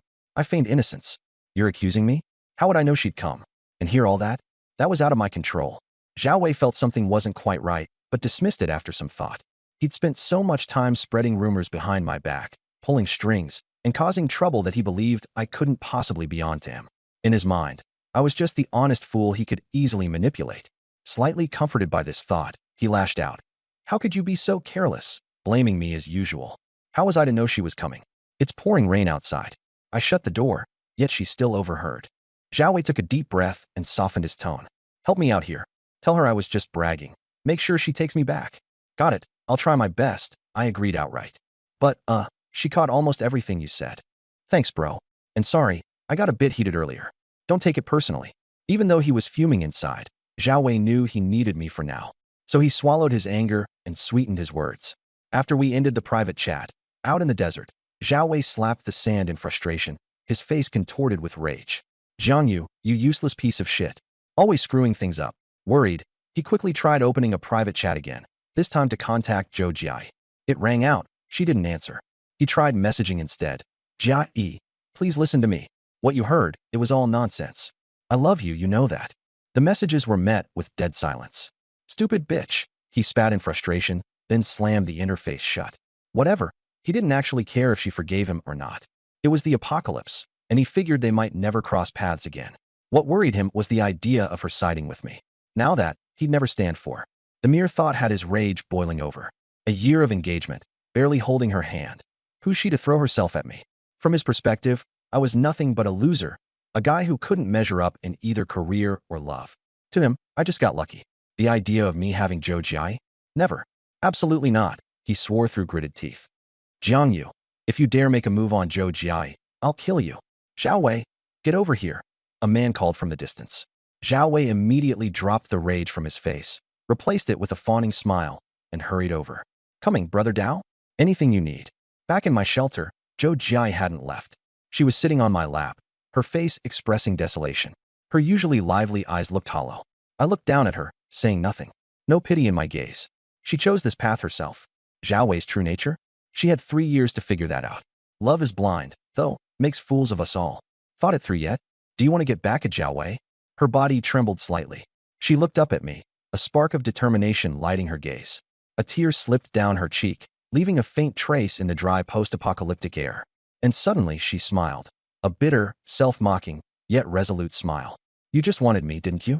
What are you waiting for, she said. Zhao Wei said it's because I didn't satisfy him, so he turned to other women. Fine. If he betrayed me, I want to make him regret it. The corner of my lips curled into a smirk. Why would I refuse? I wouldn't. Scooping her up, I carried her toward the bathroom. But you already showered, she said, her voice unsteady, clearly nervous. Not really. Almost fell off the table earlier. I nudged the bathroom door open. Wouldn't want you slipping, I added with a meaningful smile, staring at her flushed face. Promise Zhao Wei I'd take good care of you. Her face turned redder, catching my implication. She didn't resist, letting me carry her into the bathroom. Soon, the sound of running water filled the space. Time passed. The apocalypse moved on outside, but the water eventually stopped. Out in the desert, Zhao Wei was still struggling, trying to explain things to Zhou Jia. His calls and messages went unanswered. In the meantime, I was preparing to give him an unforgettable surprise. After a while, the bathroom door creaked open. I carried Zhou Jia out and laid her on my bed.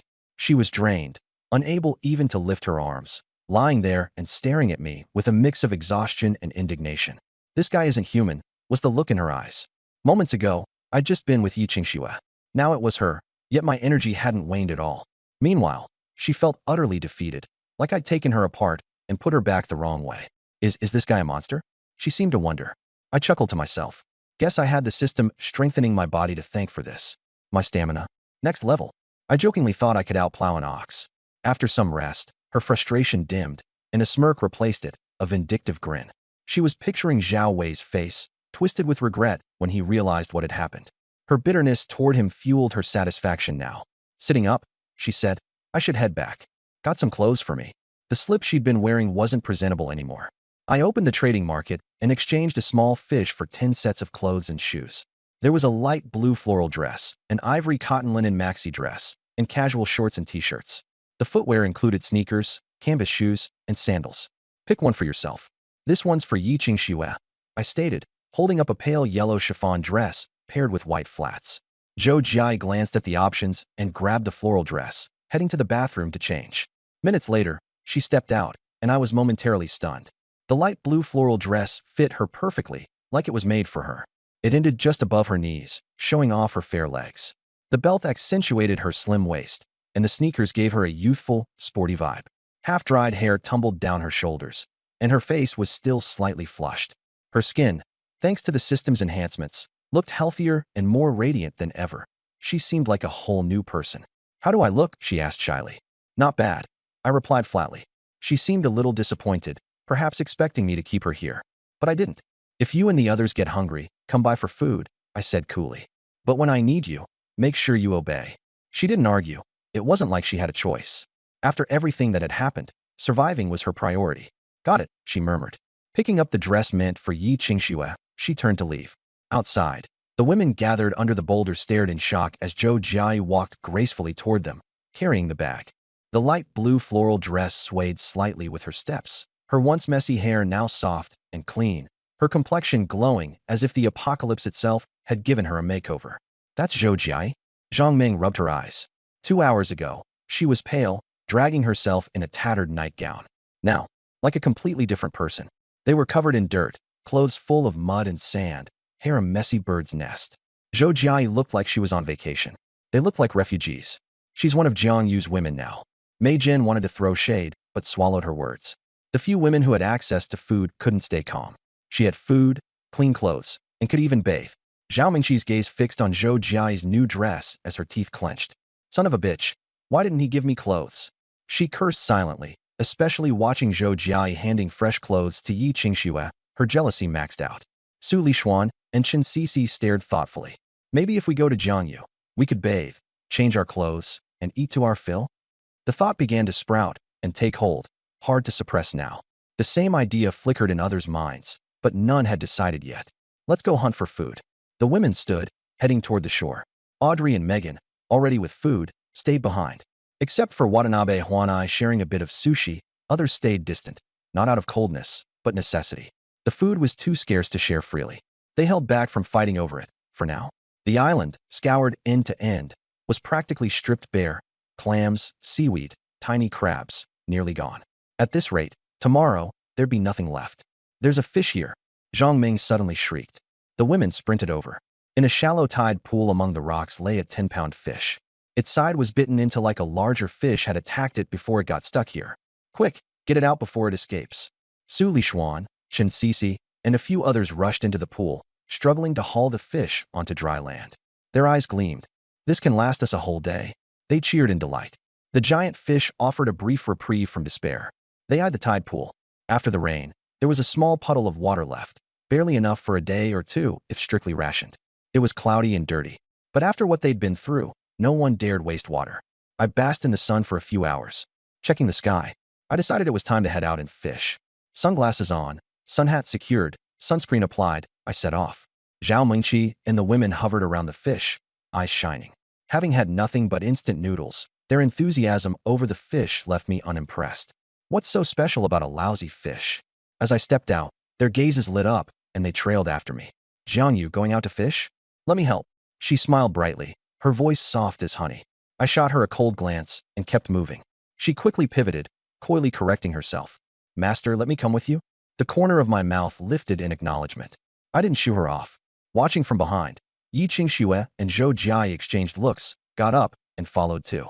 Zhao Mingqi noticed and wasn't pleased. What are those two bitches tagging along for? She seethed internally, but she kept her thoughts to herself, not daring to voice complaints.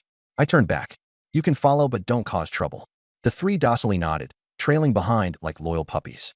I led them to the massive rocks on the island's western edge. Here, the tide ran deeper beneath enormous boulders. Tide hasn't receded. Start with spearfishing. Gripping the fishing spear, I waded into the water, immobile as a statue. A flick of my wrist sent the spear plunging into the water. When I straightened, I held a 3-pound black sea bream skewered on its tip. Zhao Mengqi's reaction was fast. She rushed up with a bucket. Master, you're amazing. This fish is huge. Yi Qingxue and Zhou Jiai frowned, remaining silent. They couldn't match Zhao Mengqi's shameless enthusiasm. Within the hour, I'd snagged a 2-pound eel, a 3-pound pomfret, and 2 small yellow croakers. I also found a handful of blue crabs. All 3 women eventually joined me in the water to help. Yi Qingxue thought to herself, following him was the right move. Zhou Jiai silently agreed. While he was domineering, he was also capable, at least ready to ensure survival over starvation. Let's change things up. I set up a fishing rod, attaching bait to the hook. Casting the line, I turned to relax. Zhao Mengqi sidled up, her hands massaging my shoulders. Master, tired? Let me help ease that tension. Her technique was impeccable, the pressure just right. I closed my eyes, allowing myself to enjoy it. You're good at this? I learned specifically. Many skills are worth knowing, she replied with pride. I didn't press further. Clearly, her hold on Liao Hai wasn't rooted in just her face alone. Yi Qingxue fumbled with bait preparation, using too much water, her hands sticky and awkward. Zhou Jiai, armed with a net for scooping fish, mishandled a hooked catch and nearly let it escape. I was quick to react, spearing it back effortlessly. Useless. Such clumsiness. Both women looked dejected. Don't get cocky. Learn by doing. No sense in sulking. Zhao Mengqi, thrilled at their missteps, doubled her efforts to curry favor. After another hour, 2 more big catches filled our haul. With the tide retreating, I cast out the net, pulling back 3 additional fish, the largest nearly 10 pounds. The day's bounty was plentiful. Time to head back. The 3 were exhausted but content. On the other side of the island, the other women worried over their singular fish. No knives, no pots, no seasoning. Use shells to slice it up and roast. Su Lishuan offered an idea. To remove the fishy smell, soak in seawater. Chen Sisi added. They spent the better half of their day improvising a way to prepare it. Eventually, they lit a fire and roasted slices of fish. They wouldn't starve today, but they remained oblivious to the looming danger. 200 nautical miles away, a white yacht sliced through the waves, its hull scarred, the deck stained with dried blood. Its bow carried 7 or 8 men, unkempt and bedraggled. Leading was Lei Hu, a man in his 40s. A tiger tattoo roared across his chest. An escaped convict. Guilty of murder. Boss, we're at our limit, a younger man croaked. 2 days on 2 raw fish. We'll starve if this keeps up. Lei Hu turned toward the cabin. Inside, 4 women huddled in a corner. Their clothes were torn, faces blank with hopelessness. The yacht had carried over 20 people originally. Stranded on islands, Lei Hu had faked death to lure help. These saviors were killed, nearly 20 in total. Only the pleasing few women were spared. Now, the food was gone, leaving just 8 men. Lei Hu sneered. Who said we have no food? He gestured toward the interior. Use them. They can tide us over until we reach land. His followers' eyes gleamed with hunger. Days on the island had boiled them down to base instincts. You're the best, boss. Youthful underling Ah Kuan flattered eagerly. Inside the cabin, the women curled into themselves, silent, bruised and broken. Their bodies bore the marks of relentless torment. Tears had long since dried up.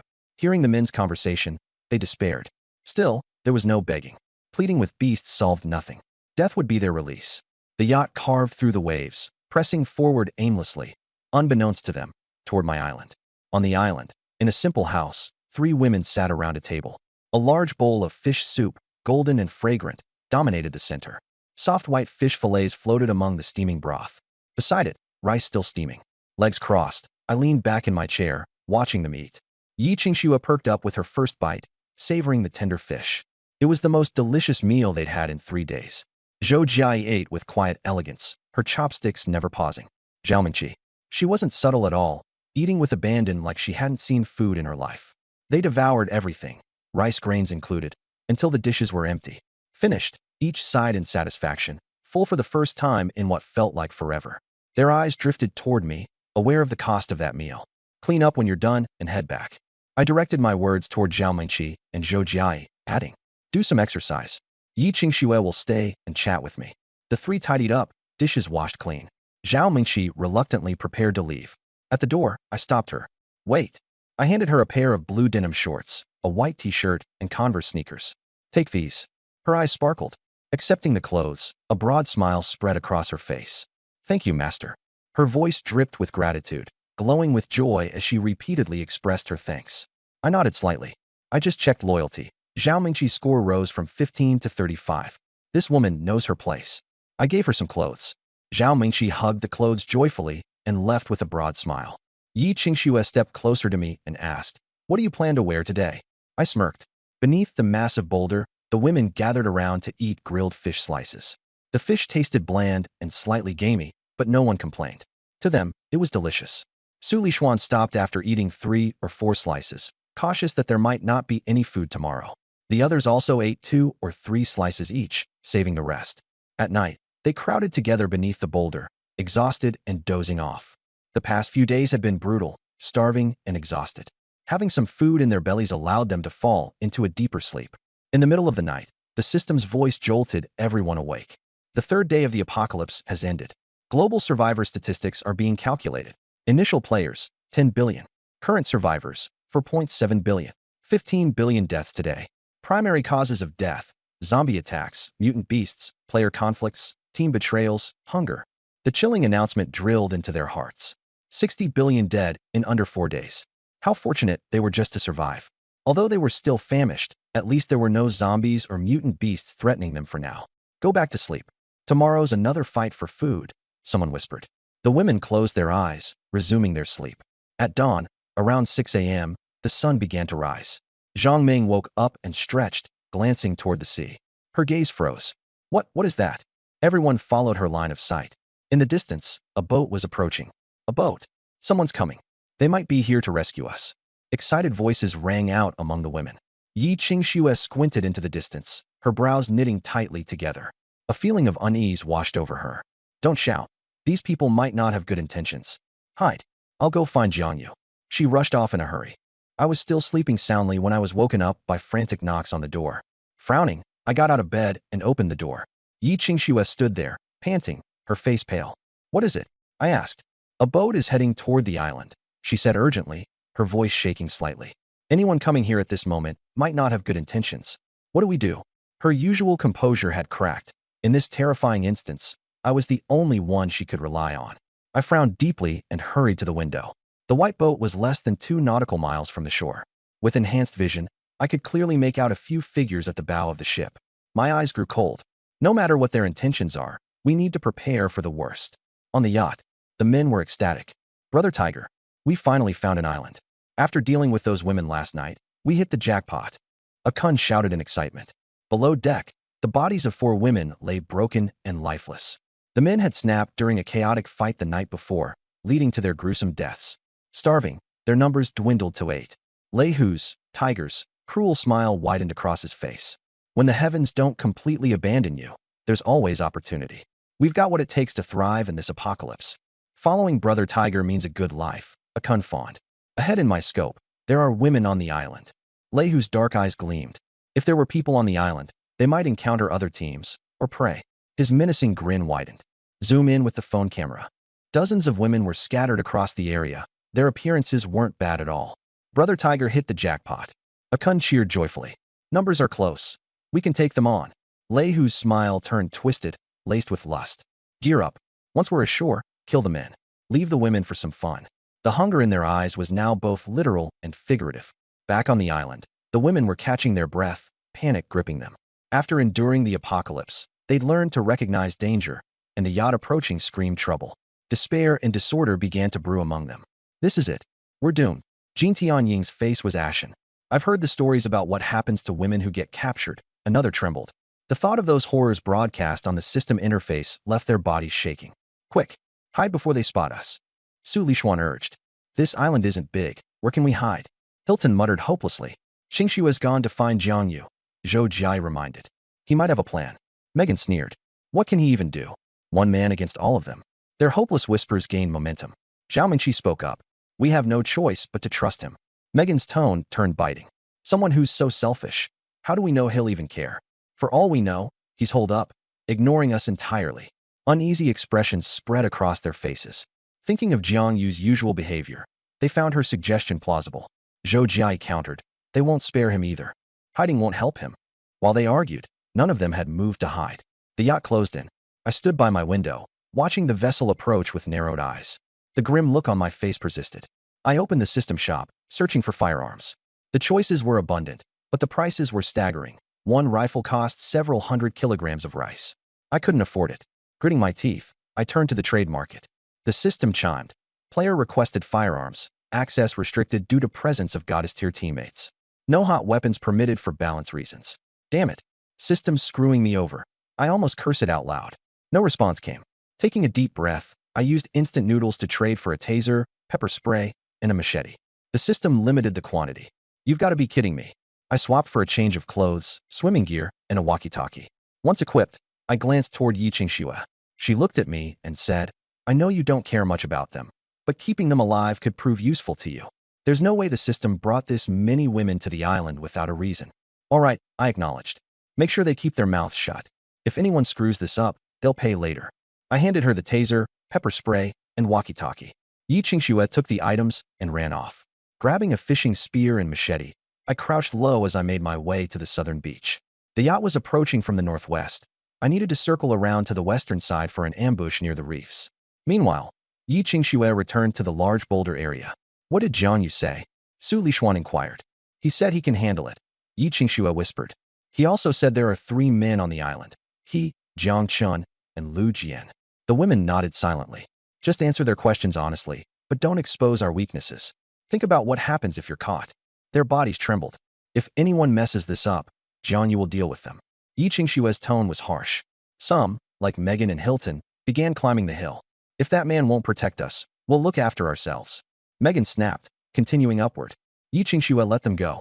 Fewer people made it easier for the plan to work. I crouched among the rocks on the western shore, tightly clutching my weapons and focusing on the sea. The yacht drew closer and closer. Lei Hu stood at the bow, gripping a fire axe. 8. I counted mentally. My heart sank. I'll handle as much as I can.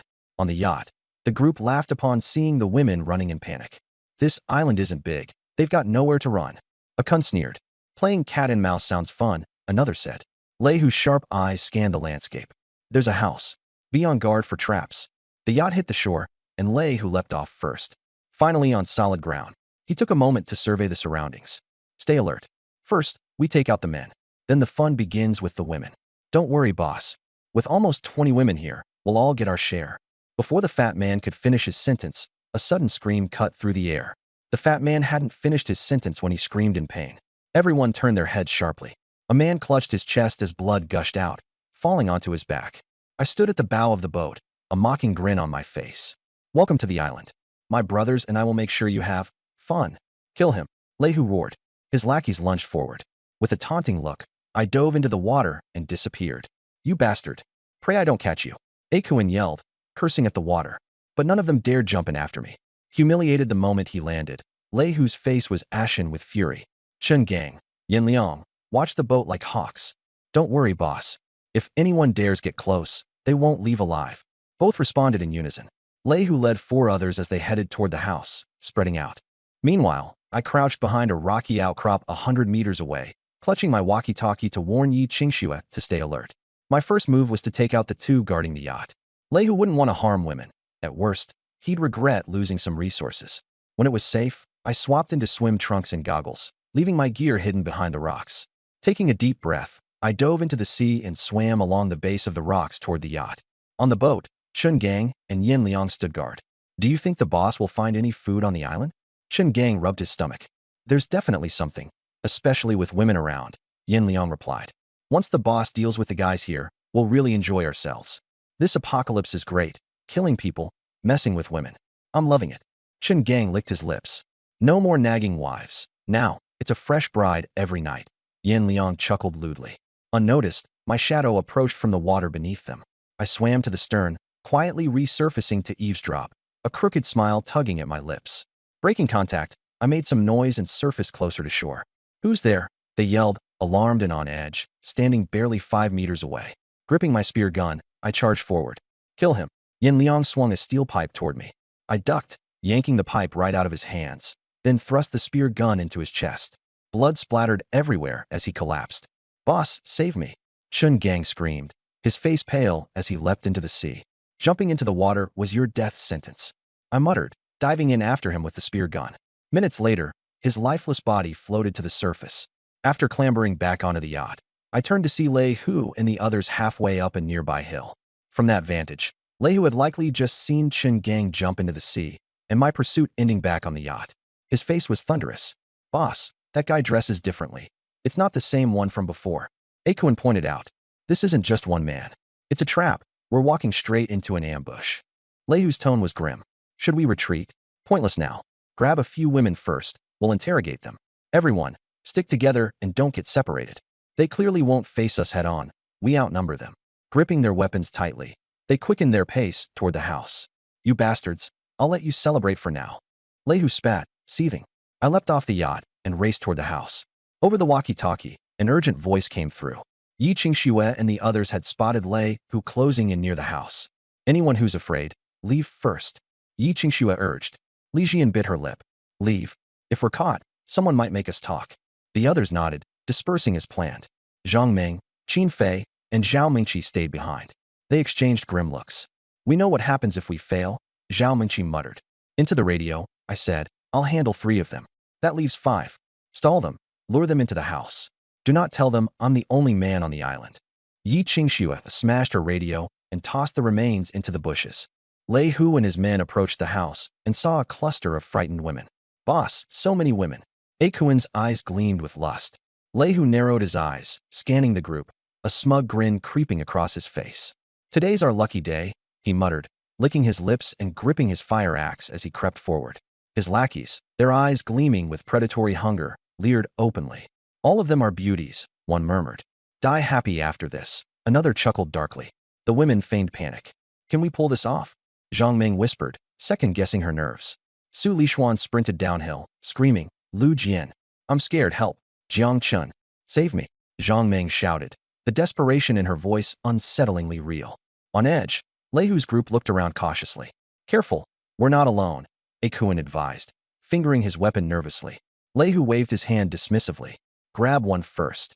They advanced quickly, visibly salivating at the sight of the beautiful, disheveled women. You'd better start talking if you value your lives, Lei Hu sneered. Zhang Ming, trembling visibly, said, Please, sir, don't kill us. I'll tell you everything. How many men are on the island? Lei Hu asked sharply. 3. Jiang Yu, Jiang Chun, and Lu Jian, Zhang Ming stammered. Brothers? Lei Hu squinted suspiciously. Where are they now? I don't know. Jiang Chun told me to hide and ran off. Lei Hu shifted his gaze to Zhao Mingqi, towering over her with his fire axe poised menacingly. Don't kill me. I'll do anything. Zhao Mingqi pleaded, dropping to her knees. Lei Hu's eyes scanned her, noting her pristine clothes and graceful figure. Is she telling the truth? He asked, gesturing at Zhang Ming. Through trembling lips, Zhao Mingqi said, Yes. Jiang Yu rationed food, to control me. Boss, please, kill him for me. Her tearful, vengeful performance was eerily convincing. Don't worry. I'll make him pay, Lei Hu assured her, before casting a greedy glance at the house. What's the story with this place? Yi Qingxue stepped forward. It was already here when we arrived. The three men lived here, hoarding supplies. Fish, rice, instant noodles, even steak. She swallowed visibly, the others following suit in poorly feigned hunger. What? All that food? Akuin stared in disbelief. Lei Hu's temptation grew uncontrollably. Anyone inside? They bolted when they saw you approaching, Zhao Menqi replied. But there's definitely stuff inside. I've seen it myself. Pointing to the discarded noodle cups, fish bones, and hot pot packaging scattered in the grass, she added disdainfully, those bastards used the food to make us beg. Even Yi Qingxue and Zhou Jiai had to give in. Yi Qingxue and Zhou Jiai clenched their teeth but went along with the act. Spotting the evidence, Lei Hu's suspicion eased. Seems like they were living pretty well. Break that door down. Two of the lackeys hefted rocks and began hammering at the door. Whack, whack, whack. The door held firm, irritating Lei Hu. Are you even trying? He snapped. The men redoubled their efforts until the door finally gave way. Inside lay a treasure trove. A table heaped with noodles, steaks, rice, and pork. Buckets full of fresh fish. In one corner, a water tank brimming with clean water. Beside it, a fishing net and rod sat ready for use. Treasures galore. Akuin exclaimed gleefully. These fishing tools are ours now. Looking from the food to the women, Akuin couldn't help but smile at the perfection of this apocalyptic utopia. Lei Hu, cautious as always, gestured. Search for stragglers. The lackeys combed the house, but found nobody. Boss, it's all clear. And they've stashed a purifier and fridge. With this, we'll be set for days. One lackey, eyeing the instant noodles on the table, swallowed audibly. Boss, can we eat first? Lei Hu turned to the women. Eat up. Build your strength. We'll deal with those rats after, he said, his lips curling dangerously. The lackeys' faces lit up in wicked glee. One of them advanced toward Zhang Meng. I like women with a mature charm. You're mine. Akuin and another lackey sighed in disappointment, but quickly consoled themselves. With so many women, and so many stunning ones, they had no shortage of options. Lei Hu examined Qin Fei and Watanabe Huan Nai with a chilling smile. Foreigners, huh? You'll make for an interesting experience. The two women paled, dread etched into their faces. Chen Kuan walked toward Zhang Meng, who backed away in fear. Chen Kuan grinned. Don't be scared, beauty. Just wait. I'll outperform your husband in a bit. Yi Qingxue suddenly stepped forward. Don't touch her. I'll take her place. Holding a stun gun, her palms were sweating. Chen Kuan froze, then laughed. Someone's volunteering now. He turned his attention to Yi Qingxue. Kuan's gaze shifted to Zhou Jiai, while the lackey eyed Xianjing. You two, get over here. Lei Hu ordered the two women. Have a meal with me. Behave, and I won't kill anyone. Terrified, the women trembled as they complied. Inside, two others tried to leave. Chen Kuan approached Yi Qingxue, reaching out to grab her waist. A filthy grin smeared across his face. The very next moment. Ah! Screams erupted from the doorway as the two lackeys collapsed, charred black and lifeless. An ambush. Lei Hu's face turned furious as he scanned his surroundings with vigilance. Yi Qingxue pressed the stun gun against Chen Kuan's waist. A blue spark flashed, and Chen Kuan fell, writhing in agony. You bitch, you tricked me, he roared. Lei Hu bellowed. Grab her. Make her wish she was dead. The lackeys charged forward. Zhou Jiai closed her eyes and sprayed pepper spray, hitting one square in the face. My eyes, the man screamed, clutching his face. Just as quickly, Yi Qingxue stunned him unconscious. Now, only Lei Hu and Kuan remained. Kuan raised a steel rod, swinging it at Zhou Jiai. You bitch die? A dark figure soared through the air, a harpoon impaling Kuan's chest. I don't want to die. Kuan gasped, eyes wide open, collapsing slowly to the ground. I emerged from the bushes, stepping toward the women. Their legs gave out as they crumpled to the floor. I stared coldly at Lei Hu. You're the last one now. Lei Hu's heart sank. With all his men down and knowing there were at least 3 men still on the island, he knew he stood no chance. He chose to flee. Running into the house, he slammed the door, tossing the charred bodies of his lackeys outside to block the entrance. Panting, he caught his breath. I didn't follow. Instead, I pulled out the harpoon, delivering a decisive strike to Chen Kuan and the unconscious lackey. Blood spurted from their chests. This time, they were unquestionably dead. The women watched me finish them off so decisively, complex emotions flickering in their gazes. Sweeping them a glance, I said, at least you're somewhat useful. Shame and silent anger flashed through their expressions. Lei Hu, noticing the look in everyone's eyes, felt as though there was sympathy there, but he shook his head, thinking he must be mistaken. You're all good, he sneered, gritting his teeth. I lost this round, but the house here belongs to me. The yacht doesn't have much fuel. Probably enough for a few dozen kilometers at most. With over 20 people here, there's no way the boat can hold everyone. Without the house or resources, how long do you think you'll survive? Beg me, and maybe if I feel generous, I'll make things easier for you. His face was twisted with smug satisfaction. I replied calmly, "Done with your last words?" Lehu's grin faltered. "The house is mine now, so what are you so smug about? Call out your buddies." "There's only one man on this island," I said. "Bullshit. I saw 2 outfits, a black t-shirt and swim trunks. That's 2 people. Same guy? Just a wardrobe change." Lehu's laugh died abruptly. He glanced at the others, his face darkening. From the beginning, he had been played. The Jiang Chun and Lu Jian personas didn't exist. I was tricked, Lehu realized, trembling with rage. I didn't bother responding. "Time to send you off." He retreated further into the house and pulled out a lighter, waving it threateningly. "Step inside, and I'll burn the house down." His eyes were crazed. "When I get my chance, I'll make all of you wish you were dead." Just as he was about to slam the door, a streak of blue electricity struck him. His entire body went numb, the lighter falling to the floor. His eyes widened in disbelief. The current came out of nowhere. He suddenly recalled how his 2 lackeys had died. "You're the legendary Bachelor 240? A faint smirk played on my lips. "Correct. No prize for guessing." Another, more powerful surge of electricity coursed through him. He convulsed violently. His body charred as he collapsed lifelessly to the ground. The women let out breaths of relief, their gazes toward me etched with gratitude and immense relief. "Clean this place up," I ordered. They put up no resistance. Today, my actions had dominated and convinced them. The band of thugs that had terrorized them, only fit to be discarded. Without me, the consequences could have been unimaginable for them. Despite their lingering fear, the women began moving the bodies. 5 corpses were laid out in a clearing, the air thick with the stench of blood and charred flesh. Zhang Meng, after helping to haul the bodies, ran to a corner to vomit. The others were pale, their hands trembling. Yi Qinxue asked cautiously, "What do we do with the bodies?" "Burn them," I replied. They gathered firewood. The island was covered with dry bushes and grass, piling it all together into a large heap. Yi Qinxue took the lead, and the women placed the bodies onto the pyre. Using Lehu's lighter, she ignited the dry grass. The flames roared, spreading rapidly, smoke curling into the sky. Things they used to find unthinkable, the apocalypse had hardened them. They knew these men were villains, and watching the flames consume their remains seemed to bring them relief. I didn't personally assist but stood nearby, looking out over the sea. The yacht was still there, people visible on board. Squinting, I enhanced my focus, recognizing the retreating figures of Megan, Hilton, Delice, and Kaneda Ng. They stood on the deck, glancing in my direction. A thought flashed. Were they planning to steal the yacht and escape? I didn't care. Lehu was right. The fuel was low. They'd only make it a few dozen kilometers before being stranded at sea, a fittingly pathetic fate. I coldly observed, curious about their choice. On the yacht, Megan and the others stared at the black smoke rising in the distance, uncertain of what was happening. "Is the house on fire?" Hilton asked, pointing. "No, they're burning something," someone else murmured anxiously. They had run to the southern beach earlier, filled with terror. After waiting a long time and realizing the thugs hadn't pursued them, they finally felt safe enough to regroup. Hilton, taking a bold step, swam back toward the western side, only to glimpse me alone, taking down 2 thugs. She had recoiled in fear and swam back hastily. "Jiang, you killed 2 thugs alone?" Megan seemed doubtful. Hilton nodded, her expression pale. "I saw it myself. He took them down in just a few moves." "What about the other 5? In the house?" Delice asked. Hilton shook her head. "I didn't dare get closer. No idea." The women exchanged uneasy glances.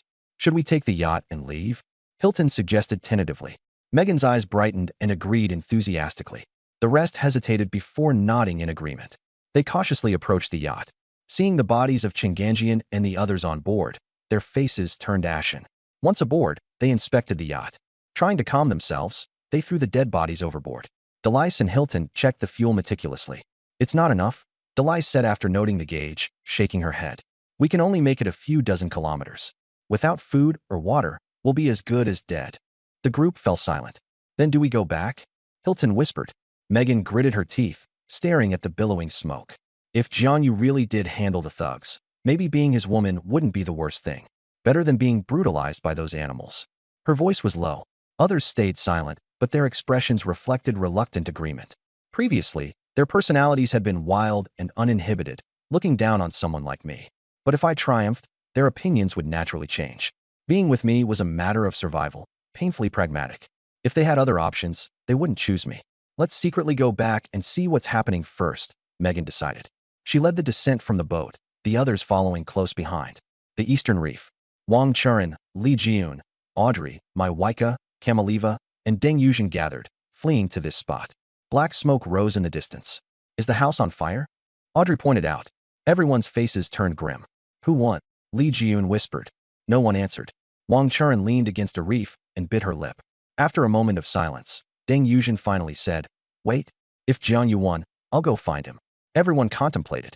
Audrey lowered her head, remembering the hamburger given to her by Jack, nearly finished now. At first, she had meant to find me but got delayed. If I win, she'd be certain. Mai Waika and Kamaliva said nothing, lost in their thoughts. Li Jiun gritted her teeth. I want to go too. All right, Deng Yuzhen nodded. They reached a consensus, carefully heading toward the house. They moved past the reef and climbed up the slope. Looking into the distance, in the yard before the house, Yi Qingxue and others tended to the extinguished campfire. I stood by, clean and unscathed, not a single injury. Those thugs. Not a single one remained. Deng Yuzhen stopped in her tracks, her heart experiencing a storm within. He actually did it. One person, 8 vicious men slaughtered. She inhaled deeply, leading the other women toward me. We were back. Her voice was light and uncertain. Yi Qingxue glanced at her. She didn't blame them, only replied softly. Wang Churen stole a look at me. My expression was unreadable. They obediently stood on the side, not daring to utter a word. My gaze swept over the group of women who had returned. I said nothing, turning to step inside the house, only to reappear shortly with a bag of bread.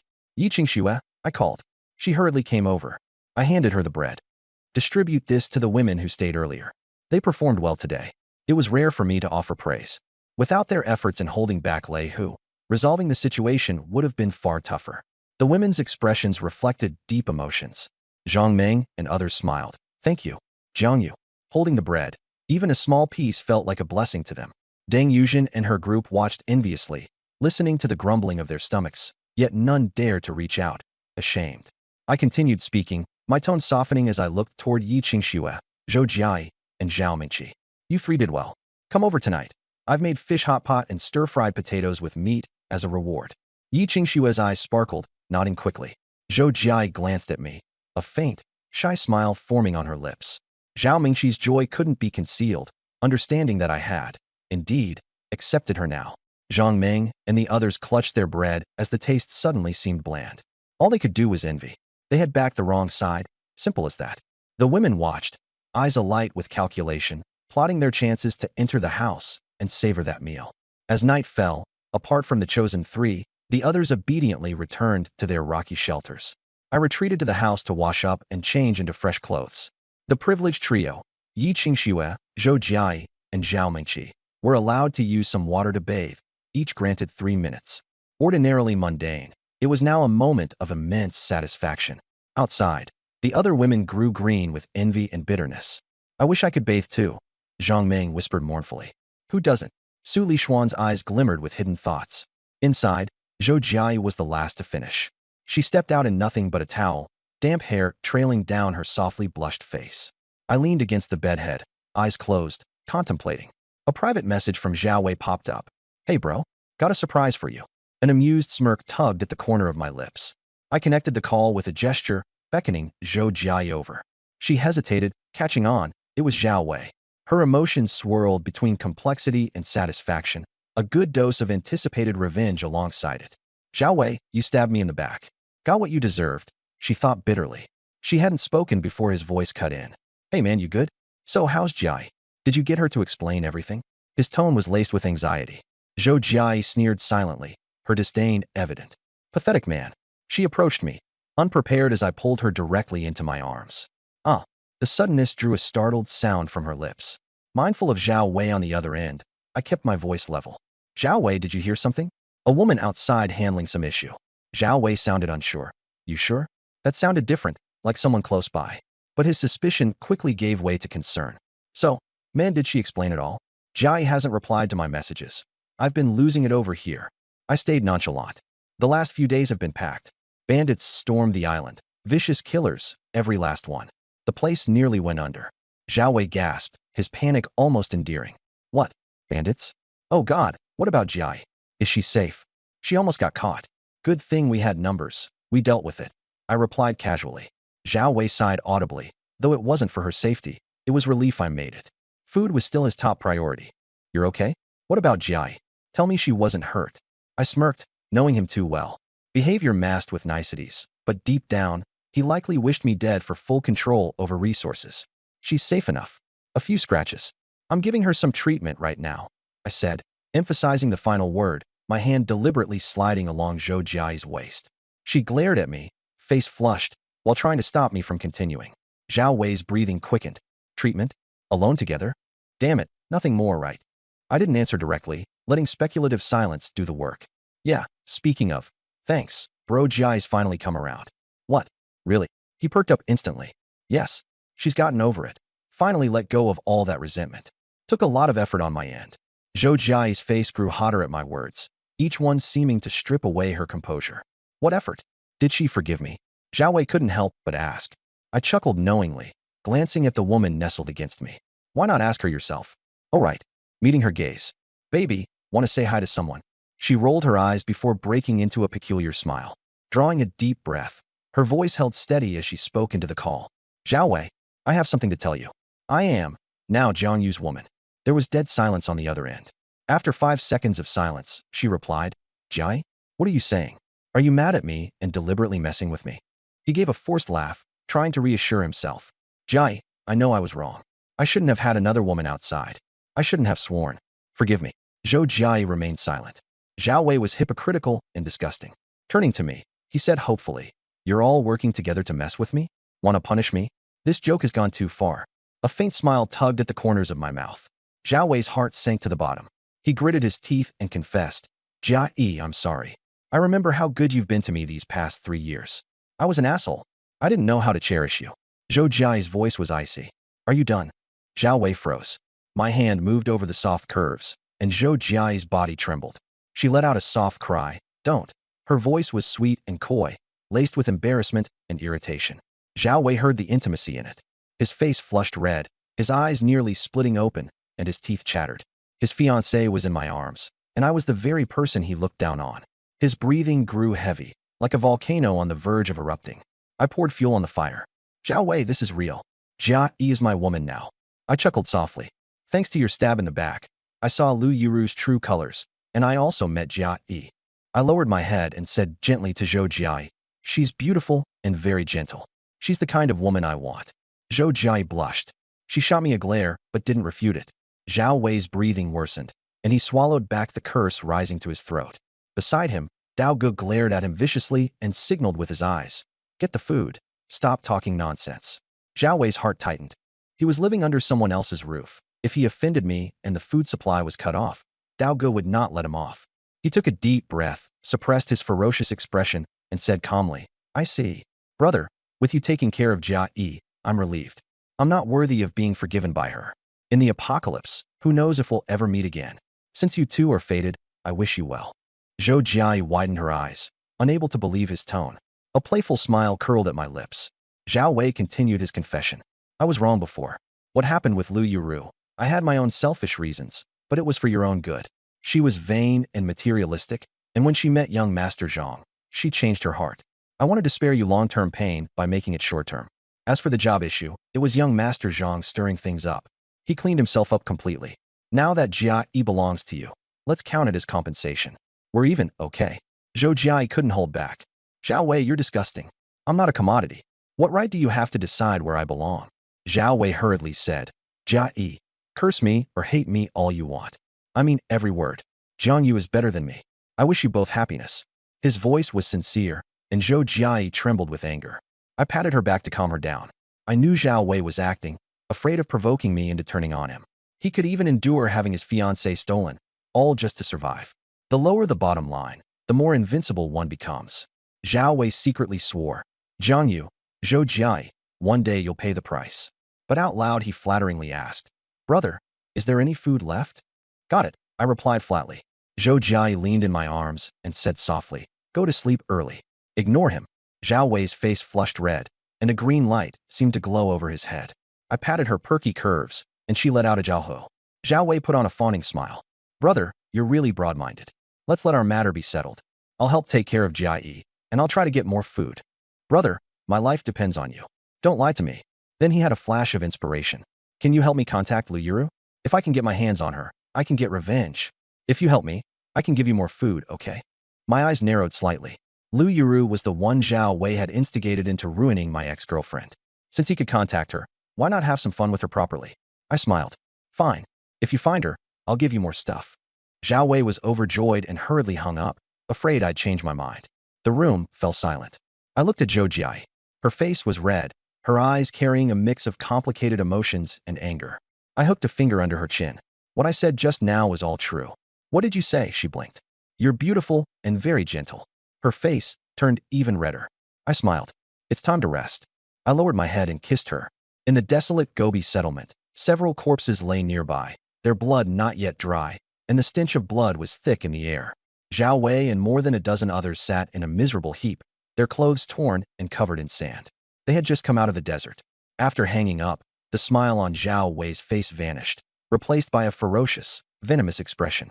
Thinking of her soft cry, thinking of Zhou Jiai's words, thinking of my smug expression, his eyes almost spat fire. Bastard. He slammed a fist into the earthen wall and clenched his teeth. Jiang Yu, Zhou Jiai, you dog man and woman won't die well. He secretly made up his mind that he would definitely make us pay. The people beside him were secretly delighted at his misfortune. Dao Gu had an arm around a woman, groping her all over, while giving Zhao Wei a sidelong look. All right, stop howling. After this mess is over, if I get the chance, we brothers will help you settle the score. His tone was impatient. Right now, do as Jiang Yu says and help him find his old lover. If something goes wrong, you know the consequences. Zhao Wei's expression twisted with fear. Thinking of how someone had once shielded Brother Dao and been beaten to death as food, he shuddered. Brother Dao knows. I'll contact them right away. He opened the private chat interface to find the person. Brother Dao was smoking and holding a woman as he went into the room. Soon, pleas for mercy began to sound. Zhao Wei contacted Lu Yuro, and his hatred deepened. It's late at night on the island. The women were sitting in twos and threes beneath the rocks, looking at my little lit-up hut, each with her own thoughts. Zhou Jia had gone to find me, and still hadn't returned after a long time. Chen Sisi said softly, looks like she won't be back tonight. Her tone carried a hint of envy. Su Lishuan glanced at her, clearly preoccupied. Zhao Mengqi leaned against a rock, the corners of her mouth turned up. She was thinking that she needed to perform better tomorrow. She had accepted her fate and didn't care how many women were around me. Yi Qingxue was full and had closed her eyes to rest. The women who had performed poorly started scheming. Megan, Silton, Dilasai, and Jean Tian gathered to discuss. Megan frowned. We ran away in the middle of battle. Even though we later collected the bodies, Jiang Yu definitely won't have a good impression of us. Silton gritted her teeth. Then how about we wait until Zhou Jia comes out and all go apologize to him? They looked at one another, already knowing the likely answer. But if they wanted to survive, they had no choice but to accept it. Megan nodded. Fine, let's go when Jia comes. On the other side, Deng Yuzhen, Wang Churen, Audrey, Li Jun, Mai Weike, and Kamiva were discussing things. After hiding among the reefs on the east side for most of the day, they had missed the chance to deal with the corpses and had only eaten some stored fish chunks, leaving them hungry. Deng Yuzhen said calmly. This morning I said Jiang Yu can deal with the bandits. I'm going to find him. What about you all? Wang Churen nodded. If we want to live, we have to rely on Jiang Yu. There's no hope of getting off this stranded island. Audrey said, Jack burgers are almost gone. I don't have any other choice. Li Jiyun hesitated, then finally made up her mind. Mai Weike said, should we wait another day through the trial period? Maybe a little longer. Wang Churen shook her head. No. So many people died. The zombies and mutated beasts have become even stronger. Deng Yuzhen said, this island isn't safe. The system won't let people live easily. Once the trial period ends, zombies evolve, and even the sea creatures mutate. Their faces turned pale as they looked toward my hut. That was their only hope of survival. Deng Yuzhen said, I'll go check the situation first and ask Jiang Yu what he thinks. Everyone nodded. Su Lishuan, Chen Sisi, Qin Fei, and Watanabe Huan now were discussing things while holding bread. They had seen how powerful I was and how decisive and ruthless I could be in killing. On the public chat, there were too many villains. I only used food to threaten people, which already made me count as a righteous man. Su Lishuan frowned. Where's Zhongming? Chen Sisi said. She went to the bathroom. She's been out for a long time. Su Lishuan looked toward my hut, her expression meaningful. Yi Qingxue leaned against the rock, the corners of her mouth carrying a smile. She guessed something, but didn't say it. Inside the room, Zhou Jia finally came out. Her way of walking was a little unnatural, and her eyes were full of resentment. I was too tired to know whether she was tired. She took a deep breath and walked toward the rocks.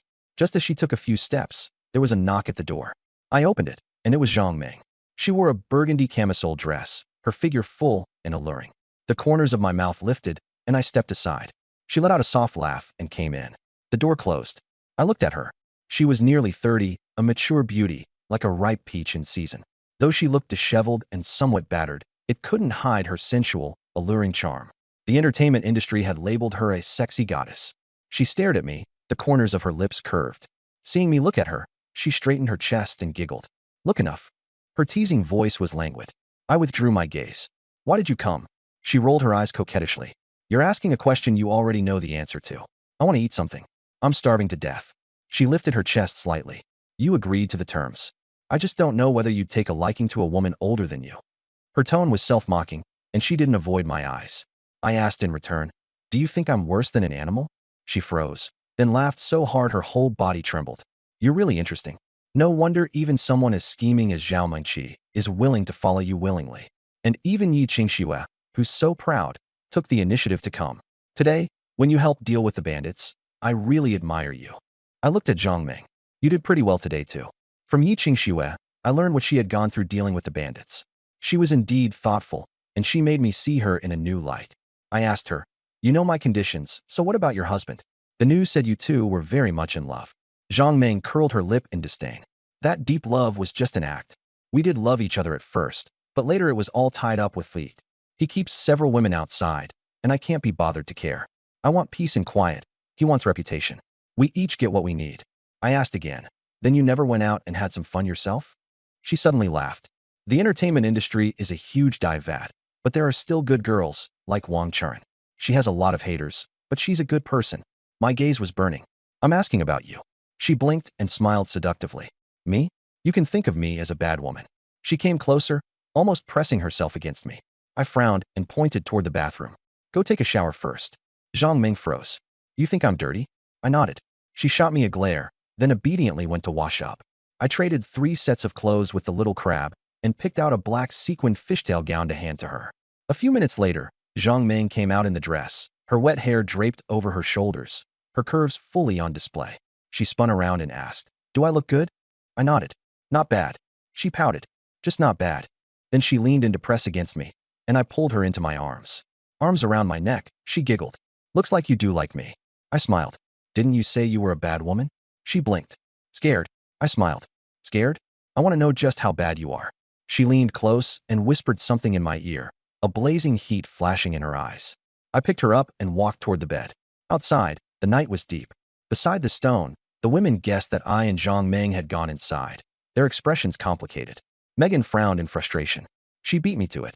Sealton said, she won't stay the whole night. Deng Yuzhen looked at the little cottage with its lit window and sighed. Is it really this hard to find Jiangyu now? The island was unusually quiet, with only the sound of waves and insects. The women couldn't sleep. First, they were hungry.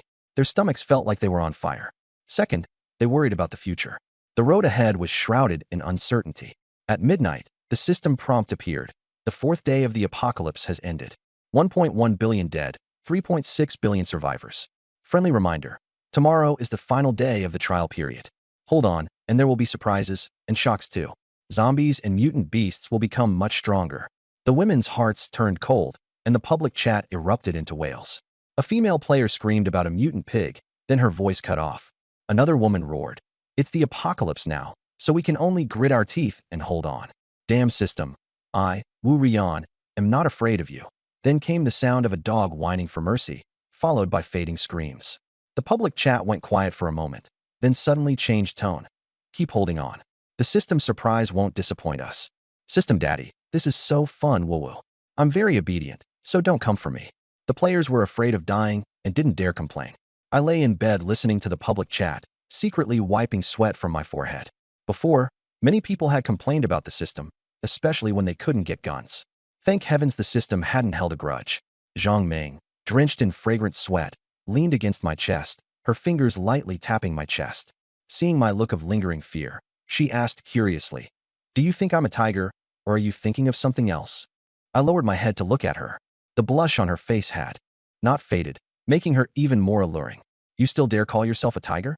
I was reading the public chat and remembered something. What thing? Nothing. I didn't want to say I was afraid of the system. She giggled, her fingers sliding downward. Tired. I took the opportunity to pin her down. She cried out, and I covered her mouth. A little after 3 in the morning, Zhang Meng came out, leaning against the doorframe. The sea breeze made her legs weak, and she could barely stand. Her face carried a look of lingering fear and regret. If I'd known, I shouldn't have provoked that guy. He doesn't know how to be gentle with women. How can he be so strong? She was surprised.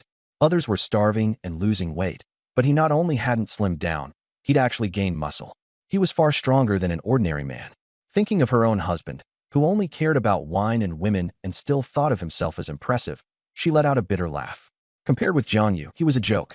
She took a deep breath, steadied her soft legs, and headed toward the rocks. The women beneath the boulder hadn't slept. Hunger had already begun to hit. When they saw Zhang Meng return, their eyes fixed on her. She had changed into a shiny silver nightdress, and the strappy gown had clearly lost the battle. Her hair was down, and her face was glowing. She looked completely different from just a few hours ago. Bag-like object. Many women's eyes flickered with eagerness, ready to make a move. Silton and Megan exchanged a glance and stood up, staring toward my hut.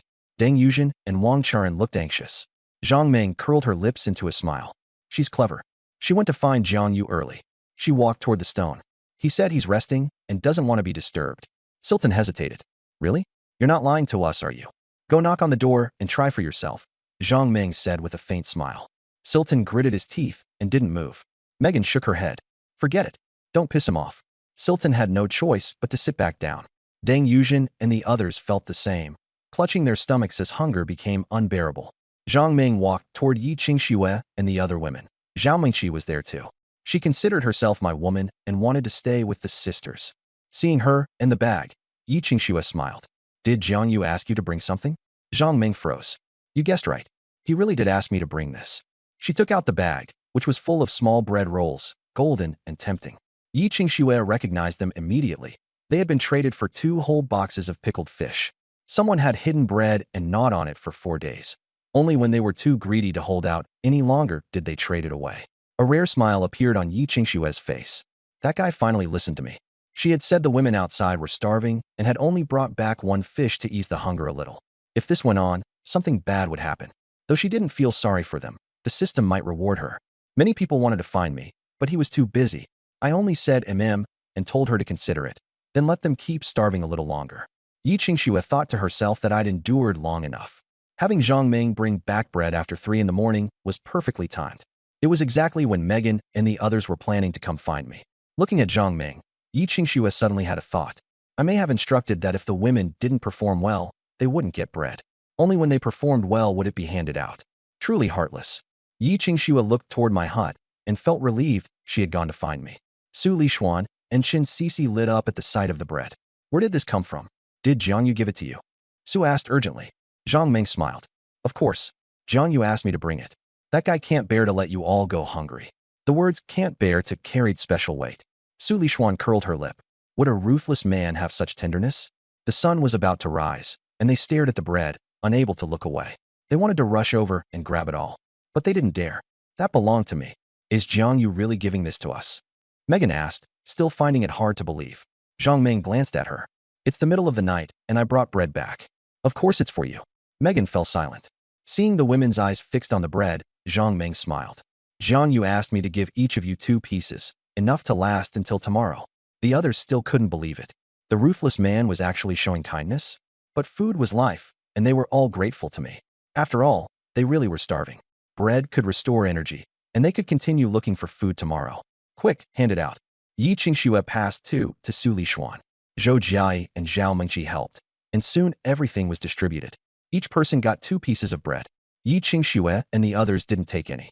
Jin Tianying, starving, tore open the wrapper and took small bites. Qin Fei and Qin Sisi ate as well.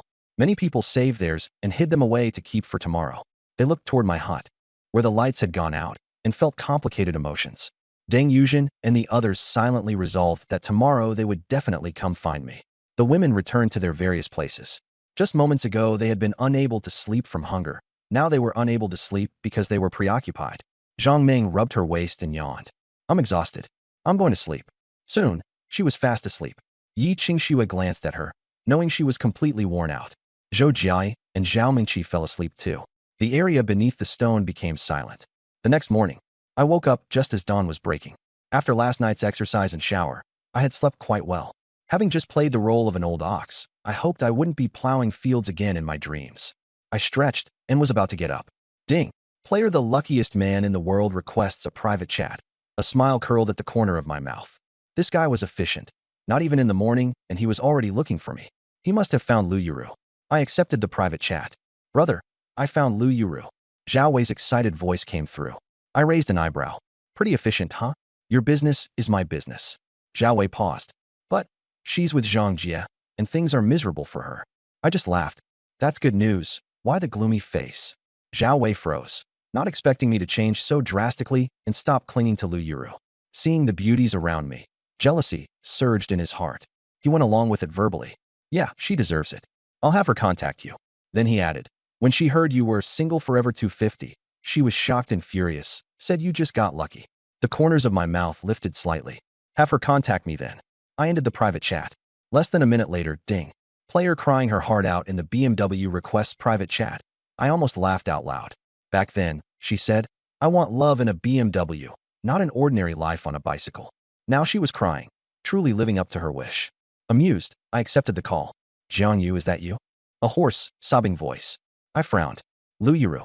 It's me. I finally found you. She was crying so hard she could barely breathe. I was annoyed. If you keep crying, I'm hanging up. The crying stopped abruptly. She was stunned. In the past, I would have been jealous and begged her not to leave, working hard to make money for her.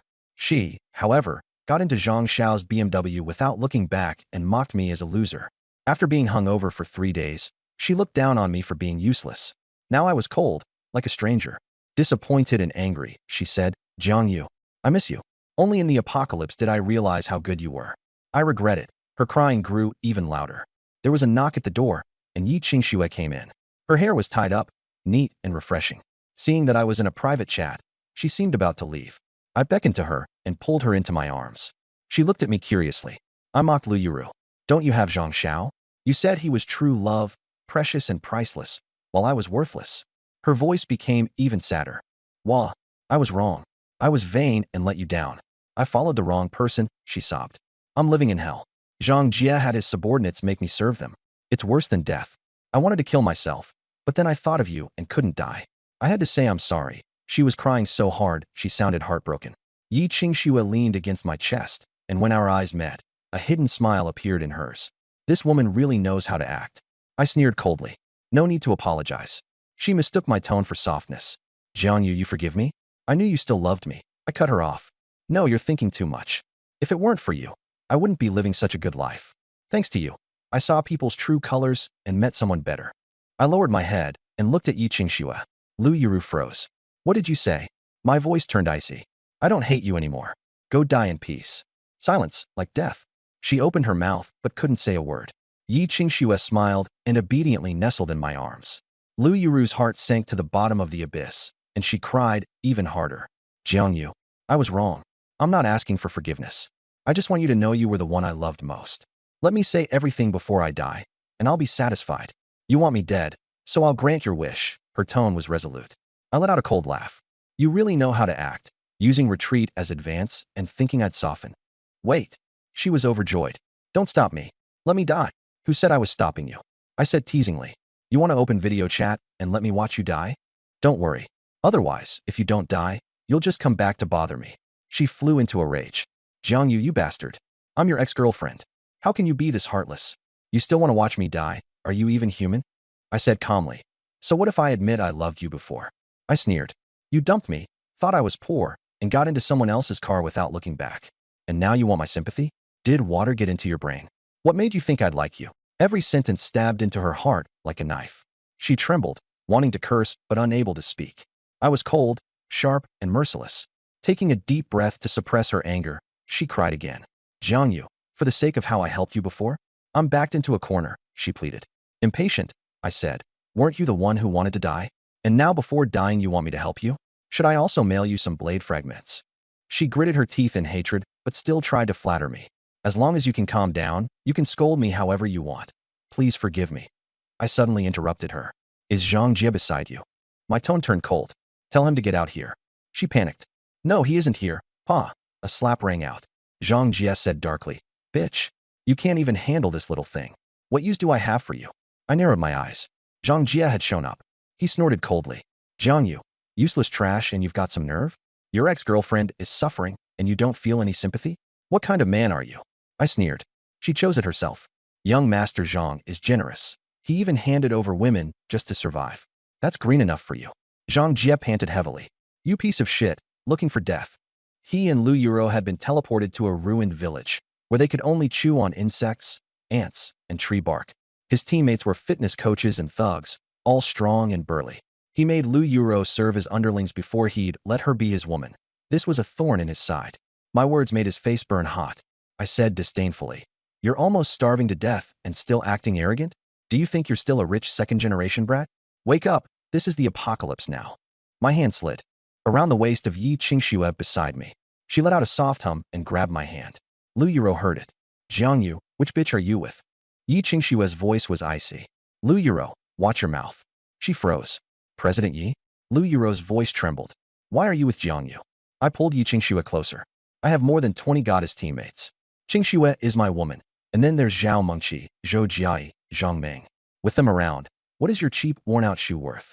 Lu Yuro's face flushed red, and she was speechless. Zhang Jie exploded in anger. Yi Qingxue, the ice beauty, actually going with a loser. Yi Qingxue said coldly. What do you call a man who hands women over willingly? Zhang Jie raged. He's the loser. You. Bitch, you're so high and mighty, yet you're with a loser. Truly lowly. Lu Yuro chimed in. Even I wouldn't want him, and you still think you can have him? You dumped the simp and still defend him. Aren't you disgusting? Zhao Mengqi, Zhang Ming, and Zhou Jiai came over. Zhao Mengqi said angrily, You're the ex-girlfriend of our master? Have some shame. Calling him a simp? Take a look at the caliber of the man beside you. Zhang Ming sneered. Did he make instant noodles for you? Or cook hot pot fish, pickled cabbage fish, steak? Jiang Yu has all of that. The private chat was filled with swallowing sounds. And it wasn't just Lu Yuro and Zhang Jie. More people were too. Lu Yuro shrieked. Lies. Jiang Yu is useless. He just got lucky. I stood up and went to the kitchen to boil water, then opened a packet of instant noodles. Zhang Ming continued. The fish slices are thin. Once they go into the pot, they curl up, white and tender, and when dipped in sauce, they melt in your mouth. The swallowing sounds grew louder. Zhang Jie cursed angrily. Shut up, bitch. Without a system, you're trash. Zhang Ming mocked him. If you're so capable, why don't you make the system recognize you as its god-grandson? Without the support of a family, you're still trash. Zhang Jie was so furious he was speechless. Lu Yuro forced herself to argue. So what if there's a system? Raising useless mouths will starve you to death sooner or later. I poured the boiling water into the instant noodles. If the two of you dog men and women can't live well, then I'm relieved. I'll live a good life with the women, and it's time for you to hit the road. Zhang Jie sneered. We're separated by such a distance, and you still dare to talk big? If someone's going to die, you die first. The corner of my mouth curled up. You've got no chance. Letting you show your face for 3 episodes was my mistake. I can't waste any more time. Then I suddenly asked, who wants instant noodles? Whoever wants some. Kill Zhang Jie and Lu Yuro within 10 minutes. Zhang Jie's expression changed drastically, and he turned to look at his underlings. Everyone's eyes were full of hungry, wolf-like intent. Cold sweat broke out on Zhang Jie's palms. Cut off the private chat now. Lu Yuro hurriedly turned off the call, her face pale. In the abandoned village, brick walls had collapsed, and dried corpses lay scattered on the ground. More than 20 bodies had already fallen, leaving only 13 people with sallow, gaunt faces and greenish eyes. The temptation of instant noodles was immense, and everyone had heard it. Someone couldn't help swallowing. Zhang Jie wiped sweat from his palms as his underlings' gazes slowly changed, lips licking at their own mouths. He said shakily, Don't believe him. It's just a bowl of instant noodles. If you're looking for food, there'll be as much as you want. No one answered. Only wolfish stares remained fixed on him. Panicked, Zhang Jie pointed at Lu Yuro. You want to have her? All of you, go together. After you're done enjoying yourselves, then go look for food. Lu Yuro glared. Are you even human? A slap came down on her face. Shut up, you bitch. Isn't this all because of you that I ended up like this? She covered her face and cried, speechless. The others were still staring at the two of them, their eyes filled only with desire for food. Lu Yuro was disheveled, in torn clothes, covered in injuries, with no trace of charm left. The allure of instant noodles was deadly.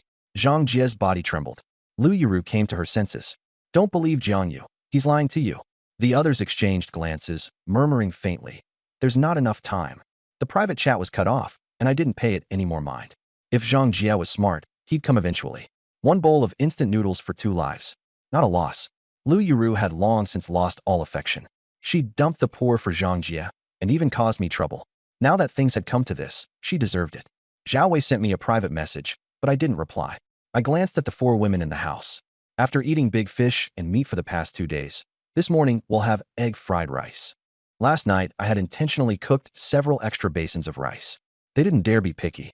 They knew that if they dared make suggestions, they'd be sent straight out the door, and beyond that was the sea. Jump in and you drown. I took out 4 eggs. Someone asked, who knows how to cook? They looked at each other. Yi Qingxue, the CEO, had never so much as touched spring water with her 10 fingers. Zhang Meng, an actress, whose husband was a film emperor, had nothing to do with the kitchen. Zhao Mingqi's skill points were invested elsewhere. Zhou Jai nodded. I can. All right, you fry it. She nodded, and the 3 of them helped out. The kitchen was cramped, so she drove the 3 of them out and busied herself alone. I sat by the table and tapped a rhythm on it. Thump, thump, thump, like a death knell. 3 minutes later, the system prompt appeared. Player, I'd rather have my brothers stab me twice. Requests a private chat. Accept? A smile appeared at the corner of my mouth. They've come. I opened the private chat. A hoarse, urgent male voice said, Mr. Jiang, is this real or fake? Let me see the instant noodles first. As soon as I sent the picture, a steaming bowl of braised beef instant noodles appeared. Springy noodles, rich broth. The other side fell silent. 2 minutes, I said, not in a hurry at all. Please wait. 2 minutes later, a picture came through. I enlarged it. Zhang Jie was lying on the ground, several knife wounds across the front of his floral shirt, blood staining everything. Beside him lay Lu Yiru, her throat marked by a deep, strangling bruise, her tongue slightly protruding, her face purple-black. Their eyes were filled with fear and unwillingness. I felt no ripple in my heart, as if I were looking at 2 ants that had been stepped on to death. Well done. I replied with those 4 words and sent over the instant noodles. A flash of white light later, the noodles disappeared. The egg fried rice is ready. Zhou Jia brought over the pan, the golden aroma wafting strongly. I silently praised her for having the bearing of a good wife and mother. The 3 of them took bowls, served me first, then helped themselves. I took a bite. Not bad. During the meal, I planned out today's tasks. The trial period's final day. After midnight, zombies would undergo a major mutation, and the apocalypse would become even harsher. I needed to stock up on more food. We had a yacht, and Yi Qingxue could drive it, so we could go farther out to fish. By the shore, cast nets only worked in shallow water. To fish in deeper waters, we'd need a trawl net. I set down my bowl and opened the market. 1 gene of fish could be exchanged for several kinds of nets. Zhao Mingqi asked, Master, what are the nets for? I looked at Yi Qingxue. You'll drive the yacht and take me out farther to fish. The women's eyes lit up. They didn't doubt my fishing ability. Yi Qingxue immediately nodded. The 3 of them asked carefully, Can we go too? I glanced at them. If you can go, then don't cause trouble. The 3 women hurriedly nodded. After packing up, the 5 of them left the room. The sunlight was perfect, and the sea breeze was gentle. Jiang Yu, Deng Yuzhen, and Wang Charan came quickly from beside the boulder. Deng Yuzhen was wearing a milky white camisole dress that was sexy and eye-catching, but her face was exhausted. Wang Charan's silver gown was stained with mud, making her look utterly disheveled. Seeing the dragnet, they asked, You're going out? Yi Qingxue looked at the disappointment in their eyes. They came looking for me. Deng Yuzhen asked softly, Can we borrow the cast net? I raised an eyebrow and remained coldly silent. She hurriedly explained, Last night Zhang Ming handed out bread, 2 pieces for each person. It wasn't enough to eat. We wanted to try our luck and catch some fish and shrimp. Her voice grew smaller and smaller. The 4 of them knew my rules, so they didn't dare say it openly. I gave the 2 women a cold look. Forgot the rules? Yesterday was an exception. Deng Yuzhen met my gaze. I agree to your terms, but can we owe you for now? We're too hungry. Wang Charan chimed in. We won't go back on our word. Please help us. They were all top-tier actresses, yet at this moment they were speaking humbly and deferentially. I was silent for a moment. Seeing that they were truly hungry, I said, Wait here. I went back inside, took the cast net, and handed it over. If you can't catch anything, don't force it. If there's danger, no one will save you. They took it with both hands, eyes red. Thank you, Jiang Yu. Wang Charan even bowed repeatedly. I waved them off and took the 4 women toward the yacht. The two women looked at our backs with envy and bitter smiles. So cold. Only Yi Qingxue can feel his warmth. Deng Yuzhen lowered her head and looked at the net. Don't overthink it. Let's fish first. They quickly headed toward the rocks. The five of us arrived at the yacht. Yesterday, Megan and the others had tied the boat down in a death knot. After being soaked by seawater, it had tightened even more, and it took a few tugs to loosen it. The cabin had been cleaned simply and was fairly tidy. Yi Qingxue checked the instruments. Though not very skilled, she was able to manage. The engine roared, and the bow cut through the sea, kicking up white spray. The sea breeze blew everyone's hair into disarray. Zhang Ming stood at the bow, opening her chest and spreading her arms. Oh my God, this feels like a vacation, not the end of the world. Zhou Jiai leaned against the rail and looked at the line where sea and sky met, her expression dazed. Zhao Mingxi gripped the handrail, her face pale. She was seasick and said nothing, afraid she'd be thrown into the sea to feed the fish. I stood at the bow, judging the sea surface by eye. Go that way. I pointed toward the deep waters to the southeast. Yi Qingxue steered the boat, and the yacht moved forward slowly. On the island, the women were fishing with cast nets, their expressions complicated as they watched the yacht. Su Lishuan leaned against the rocks. Her floral sleepwear clung to her body in the wind, outlining her curves fully as she bit into half a piece of bread. Chen Sisi stood with her legs together, staring at the yacht's shadow for a long time without moving. They've gone out, Su said quietly, her tone disappointed. Chen Sisi responded with an For 2 days they had been unable to find me, and I had been busy. The women had different expressions, staring at the yacht as if unable to come back to themselves. After the boat had traveled for 20 minutes, I told Yi Qingxue to slow down. I stood at the bow and examined the sea carefully. It was calm, the water depth was suitable for fishing. Seabirds were circling, there was plenty of plankton, and lots of small fish. With small fish around, big fish would come too. A good spot. Right here. Stop the boat. Yi Qingxue stopped the yacht, and I took the small dragnet to inspect it. The net had been modified from a single-panel gill net, about 20 meters long. The mouth was fitted with floats and sinkers working together, opening it into a bag shape. The mesh was large enough to trap small fish. I tied the net rope securely to the stern and gradually lowered it into the water section by section. Once it entered the water, the net formed a funnel shape, with the floats bobbing on the surface and the sinkers pulling downward. Move forward, slowly. Yi operated the yacht at a crawl, and the tail of the net spread wider with the waves. I watched the net gather fish. 15 minutes later, I stopped the boat. Pull the net up. The net was full of fish, weighing 200 or 300 pounds. I gripped the rope tightly with both hands, the veins in my arms bulging as sweat seeped through my skin. The three women were desperately helping to haul it in. Zhao Mingqi shouted, "Fish! I see so many fish." Zhang Ming also cried out excitedly, "Oh my God, there are so many fish." I yanked hard, and the net bag was dragged over the side of the boat. I untied the mouth of the net. With a whoosh, the school of fish poured out. Silver glinting ribbonfish, golden yellow croakers, sea bass and blue crabs waving their claws, and cuttlefish spraying ink. Enough to eat for a long time. I counted. The largest Spanish mackerel weighed 15 or 16 gene, and there were some 12 and 13 gene ones too. There were several sea bass, black sea bream, groupers, and yellow croakers, with the ribbonfish the longest over a meter. Adding in the mixed fish, crabs, and cuttlefish, it came to 70 or 80 gene in total. That's enough. Stop fooling around. Get ready to head back to the island. Zhang Ming looked at the sea base. Let's eat this one tonight, okay? Steamed. I glanced at her, saying nothing. She pouted and said no more. Yi Qingxue smiled and steered the boat back to the island. The three women hurried to sort the fish into buckets. As the yacht docked, the women who had been foraging for food ran over. They used hand-cast nets to catch a few small fish and almost fell into the sea. When they saw the catch on my deck, their eyes went wide. So many, Deng Yuzhen said in shock, her mouth hanging open. Wang Churen covered her mouth, full of envy. They had only managed to bring back a fish weighing a dozen gene or so. How could that compare to my full haul? Su Lishuan and Chen Sisi exchanged a glance, then Toto Malami. I swept my gaze over the women, picked up 2 buckets of fish, and walked toward the little hut, with the 4 women following behind. Yi Qingxue brought up the rear.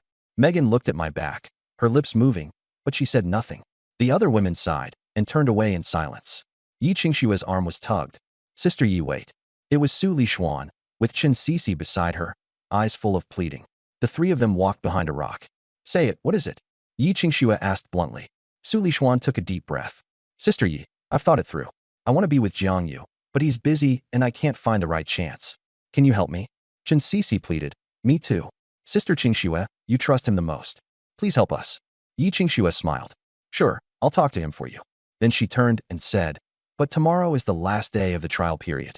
The system said there'll be a surprise. Won't you regret making this decision today? Su Lishuan asked, Sister Yi, do you regret it? She froze, then laughed. Never. Go back first and wait for news. In the hut, I had just put down the fish and was about to take a shower. Yi Qingxue came over. Jiang Yu, someone's looking for you. Su Lishuan and Qin Sisi want to come over, and you're here to pass on the message? I raised an eyebrow. Two beauties throwing themselves at you. And that's your reaction? I thought about what they were like. Su Lishuan was the campus beauty. Back when I was deeply in love with Lu Yuru, I didn't feel much about her. There were plenty of rumors about Qin Sisi, but from what I saw on the island, if she were really that kind of person, she would have come over long ago. Cook more for dinner and call them over. I glanced at Yi Qingxue and the three women, calculating in my heart. I'd lost a bit of supplies, but my waist strength had increased a lot, not a loss. Yi Qingxue blushed, knowing I was making calculations in my head. Okay, I'll go tell them. There was movement at the door, and Megan Silton came in. Her hair was damp, and her appearance had recovered by about 30%. Jiang Yu, can I come in if I have something to talk about? The four women exchanged glances and smiled. She'd come to look for me too. I said helplessly. Being too capable can be a problem too. I'm swamped. Come in. They stepped over the threshold, and the system prompt indicated that their loyalty was at the lowest level. The corner of my mouth curved. They're not sincerely seeking refuge. They're just starving and want to mooch a meal. Their mouths said yes, but their hearts were cursing. No need to force it. I said to Yi Qingxue, if there's anything, talk to them. I'm going to take a shower. I grabbed my clothes and went into the bathroom. It was hot in the summer, and I was sweaty anyway.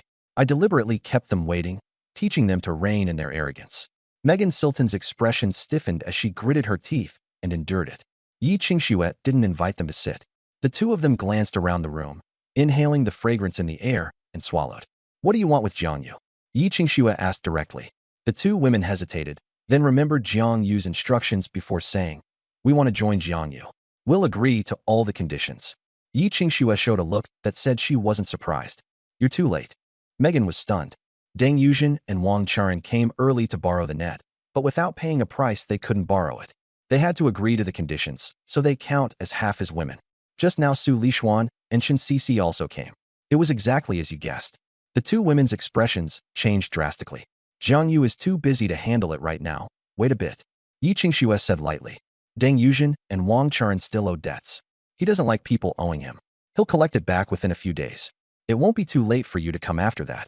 The two women reluctantly came in, but the first four women were very determined. A new stage was about to begin tomorrow, and it was better to keep things simple with women.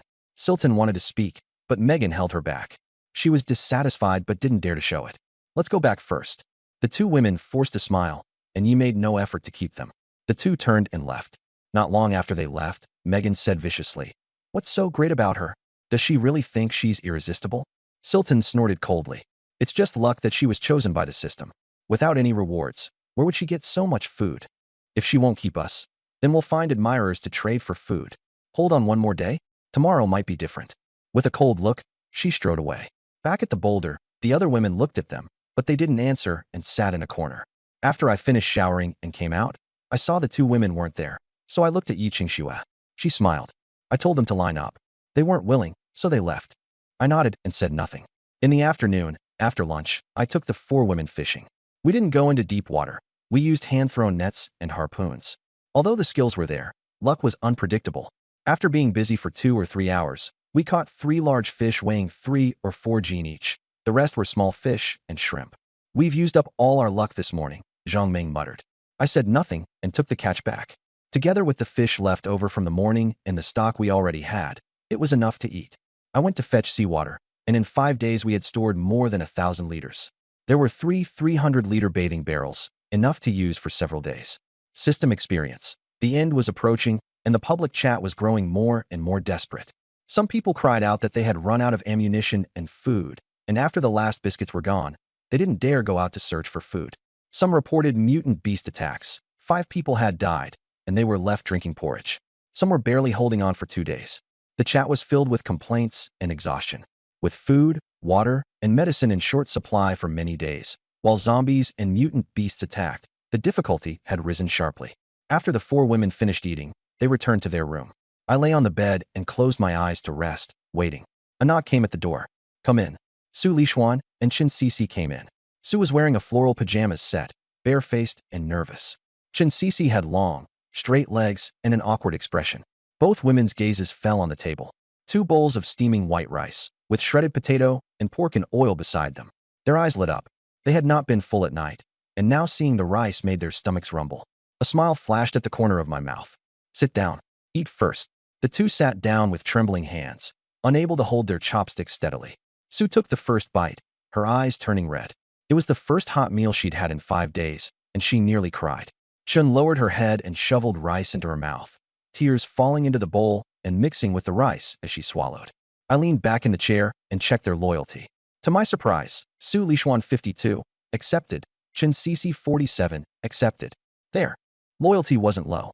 Among Yi Qingxue and the other 4 women, the highest was Zhou Jiayi at 75, and the lowest was Zhang Ming at 62. Before they even had any actual relationship with me, their loyalty had already reached accepted, which showed they were sincere. Just as I was calculating things, a noisy disturbance outside interrupted my thoughts. What's going on outside? Su Lishuan asked, looking up. I opened the door and was shocked to see many women standing outside, their faces full of fear and unease. Yi Qingxue said softly. They saw on the public chat that tonight is the final night. After midnight, the mutants will become stronger, so they got scared and wanted to stand guard outside. She added, they think your room is safe. I glanced at them and nodded. If you want to stay, then stay. They all breathed a sigh of relief and found places to sit around the room. Some people peeked through the open door and saw Su Lishuan and Chen Cece eating inside. The women outside swallowed hard. Wang Churen and Deng Yuzhen were especially envious. They had come earlier in the morning in the name of Jiangyu, and when they saw the 2 women eating inside, they felt both envy and disappointment. Seeing their expressions, I hooked a finger. You 2 come over. The 2 women froze, then immediately came forward. Hungry? The food's gone, but there are still 3 boxes of instant noodles. Make them yourselves. The 2 women thanked me in surprise and hurried to make the noodles. The expressions of the women outside were complicated. Some were envious, others regretful, some were grinding their teeth.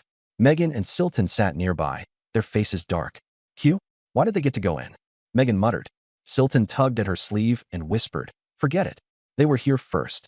Megan clenched her teeth and said nothing, her face full of unwillingness. I leaned against the headboard, eyes half closed, a cold sneer tugging at my lips. On the public chat, taunts rose one after another, some jealous, some bitter, some excited, some despairing. That single Forever 250 matched with 23 goddesses. He's probably hiding somewhere enjoying life, huh? Tisk, with more than 20 women, how much food would he need? He'd have been worn out long ago. He's the system's favorite son, got tons of rewards, and is probably enjoying himself with the women right now. Zhao Wei crouched in a rundown shack, teeth chattering.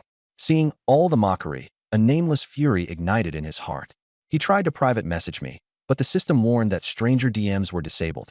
He tried contacting Lu Yuru too, but got no reply, and his companion even gave him the harsh lesson.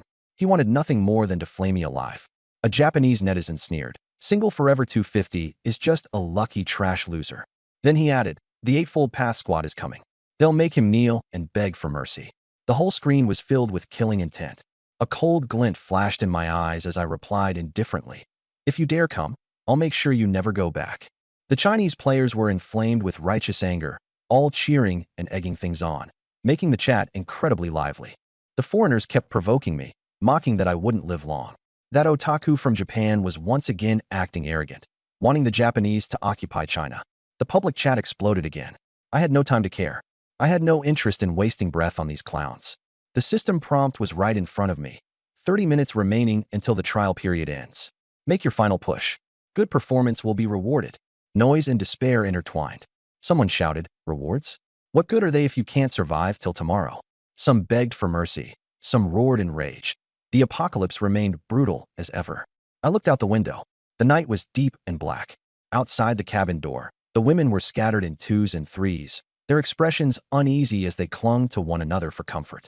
Yi Qingxue led several women into the cabin. They had only one thought, to stay by my side, and only then could they feel at ease. The women outside looked on with envy and helplessness. Time slowly passed, and the public chat gradually fell silent. Midnight was approaching, death and reward intertwined. The system announced the end of the trial period and released the survivor data. Today, 1.5 billion died, 2.3 billion survived. Cheers erupted, a mix of past misery and hope. But immediately after, the system released a shocking rule. Any team with fewer than 10 members, and whose deaths were mostly caused by comrades slaughtering one another, will all be erased. In the uproar that followed, fear and struggle spread. I felt secretly pleased, knowing someone would be punished by this. The erasure will begin in 10 minutes. Good luck to those who performed well. Messages flooded the public chat, and the noise turned feverish. Some mocked and joked, while others looked forward to me receiving a reward. I curled my lips into an even colder smile, blocked out the noise, and waited for the result. The system announced, Single Forever 250's team has earned the title of Best Team of the trial period. Laughter filled the public chat. Some were jealous, some stunned. Some questioned the judging criteria, but I knew they were simply envious and had nothing to say back. The system elaborated in detail. The entire 23-person team survived. 100% survival rate. 8 bandits killed. In 5 days, enough food was obtained to last 7 days. Individual contribution, nearly 100%. Outstanding physical condition. Close relationships among the female members. Overall rating, SSS. The air fell silent for a moment, every voice stopping in shock. I smiled faintly, knowing everyone understood now. Only I, alone, had supported the entire team and propped up the last shred of hope in this apocalypse. The single guy supported more than 20 women by himself. Some were jealous, some admired me, and praise poured in. I closed my eyes and rested, fully aware in my heart. This was me, Jiang Yu, the true winner of the apocalypse. All their talk was pure nonsense. Though the women gritted their teeth in unwillingness, they still silently accepted it. After all, the food and water really were all found by me. And with my identity, the system's favorite son, not just anyone could compare. On the public chat, Han City Sea King asked, "That Indian buddy still doing a handstand while eating shit?" Bon Voyage laughed, "Don't welsh on the bet." The Chinese players burst into laughter, and those who had been sour toward me all fell silent. Everyone from Donghua, Tianguan Kingdom, Inghua, didn't dare make a sound. The Asan had already hidden underground. The 8 Fork Squad's Zhu Zhu said coldly, "He only survived by luck from the system. If he runs into me, I'll teach him how to be a man." Hanqing Sea King snapped, "You pig, if you've got the guts, swim over here and try." I curved the corner of my mouth into a smile, praising this Hanqing Sea King for being loyal. The system broadcast again. Huaxia Single Forever 250 team and several outstanding multinational teams have all awakened abilities. The public screen exploded, and all players cheered that abilities had finally arrived. Zhuni Lu Xuanfeng praised, "Sea King, you were really hiding your strength." Hanqing Sea King humbly said, "Thanks to the uncles and aunties lifting me up, I'm just trash." A player who was on the verge of death wailed in despair, "Jiang Yu, you bastard. If I die, I'll settle accounts with you." The system coldly announced, initiating eradication. 700 million players have been eliminated. Screams rang out, and in an instant, everything fell silent. The remaining players were granted 1 day of rest, and the system warned that team challenges would begin in 3 days. The public screen started arguing again, with threats to challenge the Huaxiao winning team endlessly pouring in. I couldn't be bothered to pay attention. I turned off the screen, lay back by the bed, and waited quietly for the rewards to be announced. System prompt. Single Forever 250 Best Team Individual Reward Supply Pack. 100 gene of rice, 30 gene of pork, 30 gene of potatoes, 100 eggs, 10 boxes of instant noodles, 10 boxes of bread, 30 steaks. My eyes lit up. This was enough for more than 20 people to eat for half a month. Reward 2.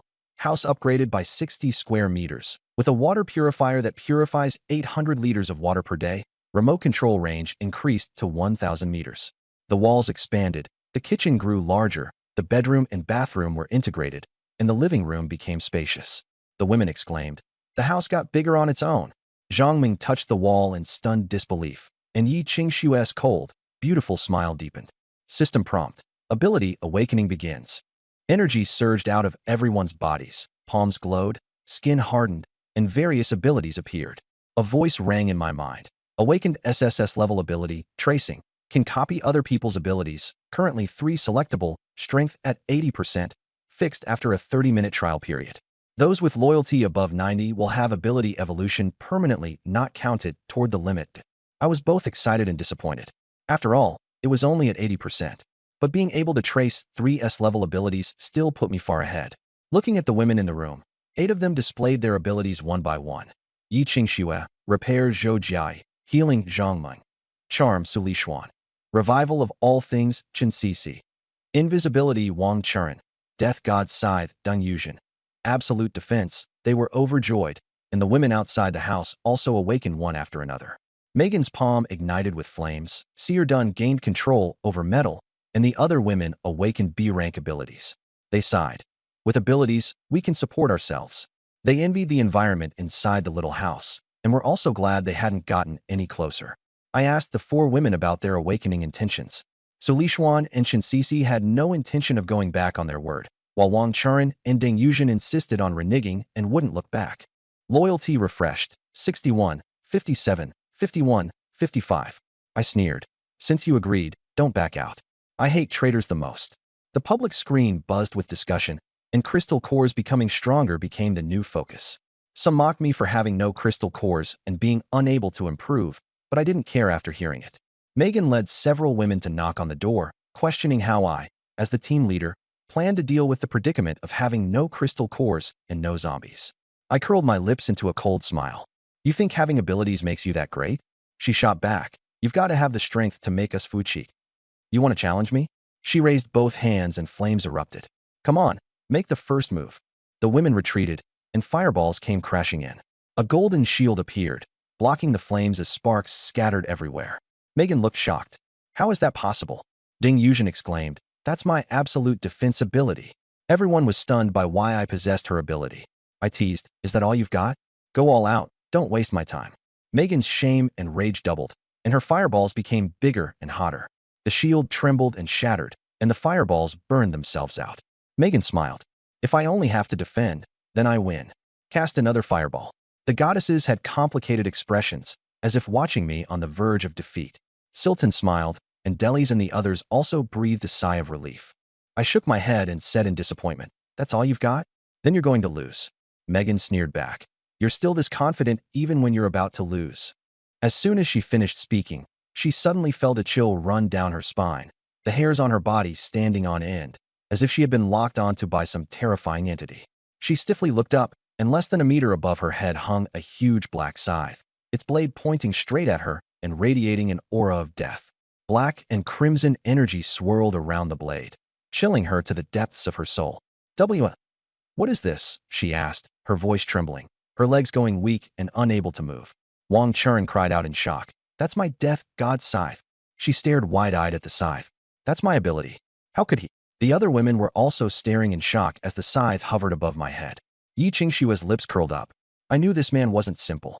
Zhou Jiai shook her head with a laugh, while Zhang Meng and Zhao Mengqi had complicated looks in their eyes. They all understood that Jiang Yu could casually use their abilities. He was simply too powerful. I walked up to Megan and looked at her indifferently, the scythe remaining completely still. Are you convinced? I asked. Megan's lips trembled as she looked into my calm, yet terrifying eyes. She knew that if she refused, the scythe would really come down. I'm convinced. Her legs gave out, and she nearly knelt to the ground. I snapped my fingers, and the scythe turned into black mist and dispersed. Megan gasped for breath, her forehead covered in cold sweat. I swept my gaze across the women in the room. Several who had just been entertaining thoughts, including Silton, all lowered their heads and dared not make a sound. I said nothing more and turned to walk toward the cabin. Yi Qingxue followed with a smile, and the other women followed one after another. The women outside looked at my back, their feelings complicated, realizing that this man was far stronger than they had imagined. Megan looked at her trembling hands, her face burning. Silton asked with concern, "Are you all right?" Megan shook her head and looked toward the cabin with a complicated expression, knowing in her heart that this man was not someone she could afford to offend. The system prompt sounded. Tomorrow, a special gameplay mode will open, Crystal Core Hunting Grounds. The public chat instantly exploded, with players discussing it fervently. The women on the island cast puzzled looks. Leaning against the headboard, I frowned slightly, knowing full well the system was deliberately making things difficult for me. The island was surrounded by seawater, with not even a shadow of a zombie in sight. If I didn't participate, I could only watch helplessly as others grew stronger. So I had to go. A cold smile appeared at the corner of my mouth as I thought, who should I take? Wasn't Megan so full of herself? Taking her along would be no loss even if she died. Outside, Megan looked grim. Do you think Jiang Yu will take me out to settle personal scores? Silton and the others all nodded, their eyes full of sympathy. Megan's expression changed. and she forced a bitter smile. How dare I defy him? The cabin door opened, and I stepped outside, my gaze landing on Megan. You're coming with me tomorrow. If you have any objections, say them now. Megan lowered her head and replied, no objections. Get yourself ready. Don't hold us back. I turned and went back inside. The public chat was once again drowned out by provocation. The otaku pig from 2D sneered, single forever 250, dare to come? I originally planned to deal with you a month later, but I don't mind sending you on your way ahead of time.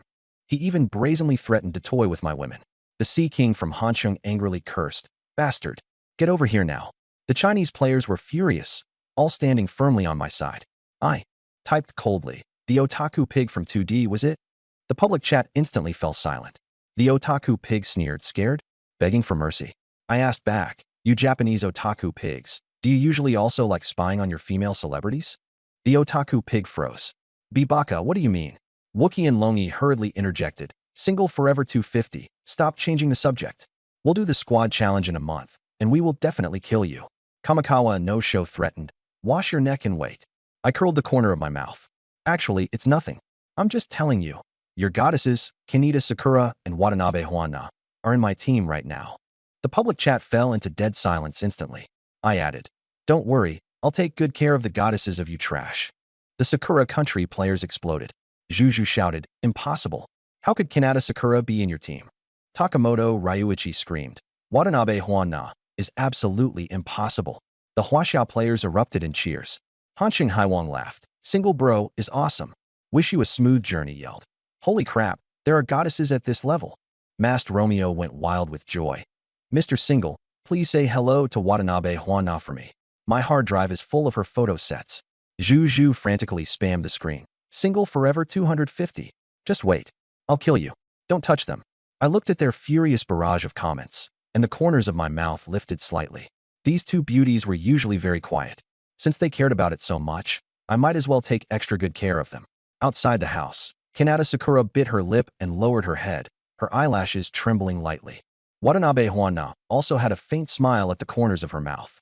England's Texas Donut jumped out and said, Sakura country brothers, don't lose your cool. He alone can't protect so many goddesses. Once challenge mode opens, he'll be dead. Smith's Secret replied, just 2 women. When the time comes, I'll snatch them back and take good care of them.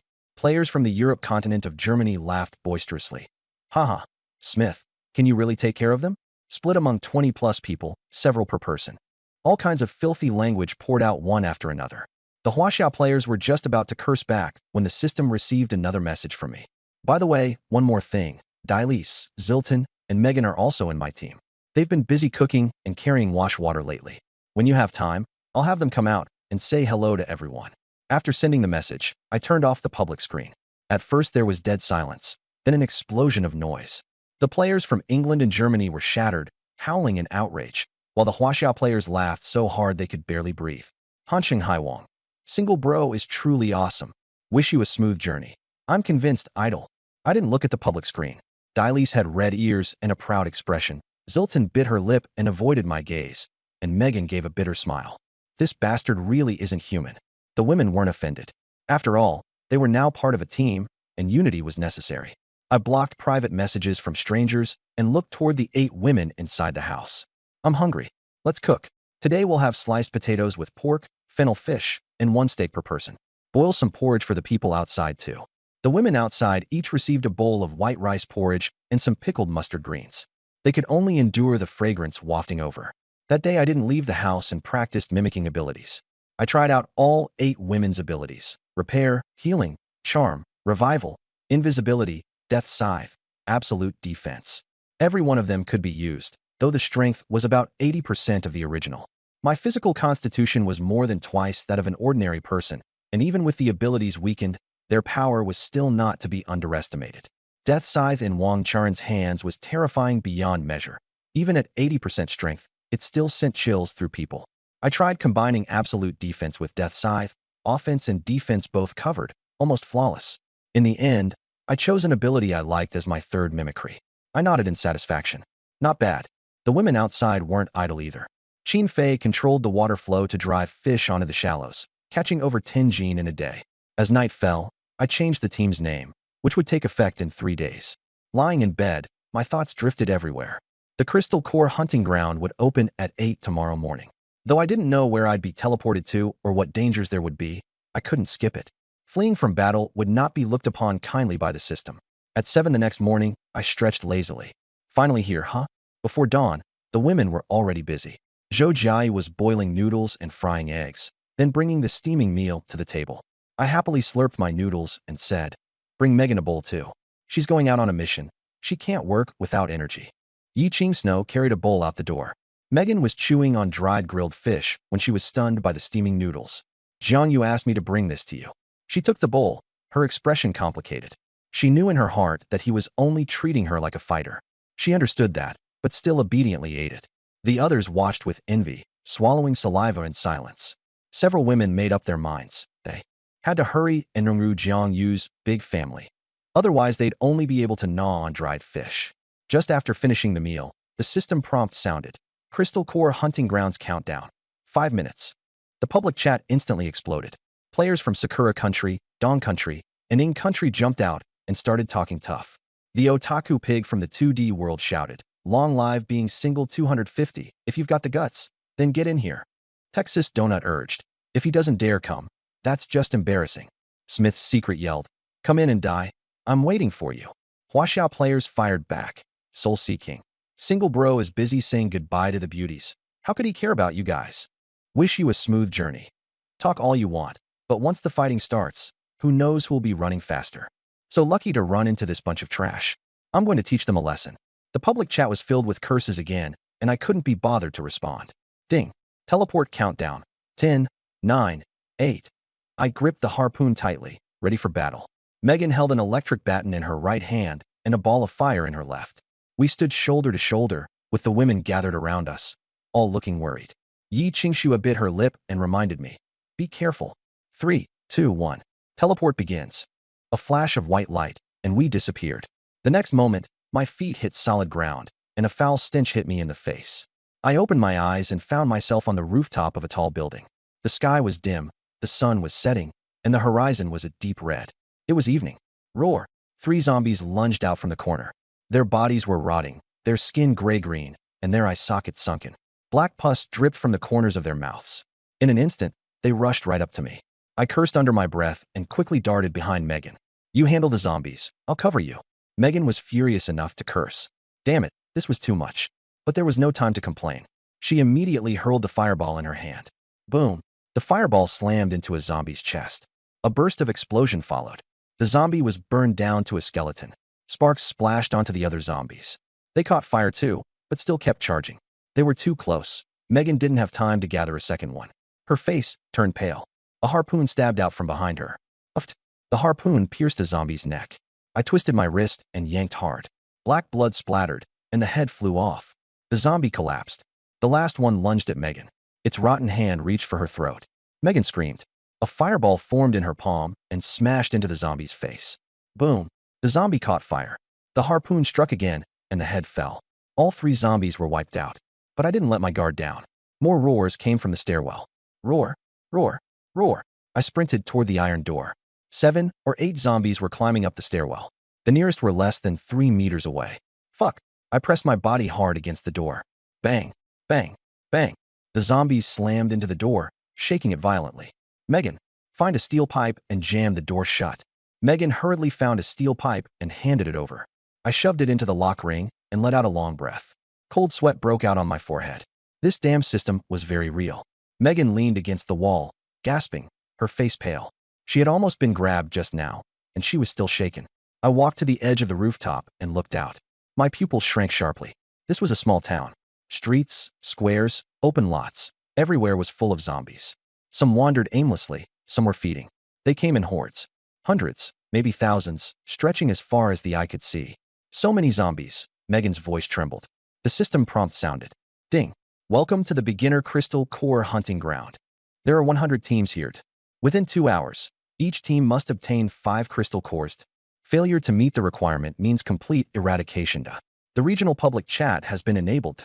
What kind of rule is this? I want out. Again with the eradication. If I'd known, I wouldn't have come in. Can we back out? The players fell into panic. My face darkened. 5 crystal cores were not easy to get. 3 or 4 zombies only yielded 1. That meant killing around 20. And 2 hours was tight. I tried to contact Yiching Xue. The system prompt said, independent space, unable to contact the outside world. As expected, this was a sealed battlefield. Megan. I turned to her. Go dig out the crystal cores from a few zombies' heads. Megan froze. Me? You want me to dig them out? If not you, then who? I kill them, you dig them out. It's only right. Megan gritted her teeth and didn't dare to argue. She found a steel rod, crouched down, and started searching. She endured the stench. The foul smell rushed into her nose, almost making her vomit. I stood nearby and watched, without helping. A cold laugh sounded in the regional public chat. Shinsegawa no show. Single life, forever 250, you're here? Haha, what a small world. His tone was icy, full of killing intent. I opened the public chat. It showed all the teams. Smith, lucky enough to run into you. You've got some nerve. Once the mission is done, I'll kill you on the side. We'll take good care of the woman you brought. Wonder what beauty he brought. Can't wait. I looked around. Aside from me, there was no second Chinese team. The other teams were just watching the show. Some were gloating, some sneered coldly. Some had already started hunting zombies. Shinsequan continued, behave and wait. I'll make your life worse than death. I shot back coldly, same to you. Wash your necks and wait. After turning off the chat, I mentally sentenced those two teams to death. Anyone else who wants to get ideas can try. Right now, the most important thing is to complete the mission. I surveyed the surroundings. We were on the 8th floor, which was fairly high. Looking down at the street, the zombies were packed densely together. At least several hundred of them. If you want to kill zombies, deal with the ones outside first. After Megan finished searching, she came over. I found 2 crystal cores. She held out her hand, showing 2 gray-white tiny crystals. They were faintly glowing.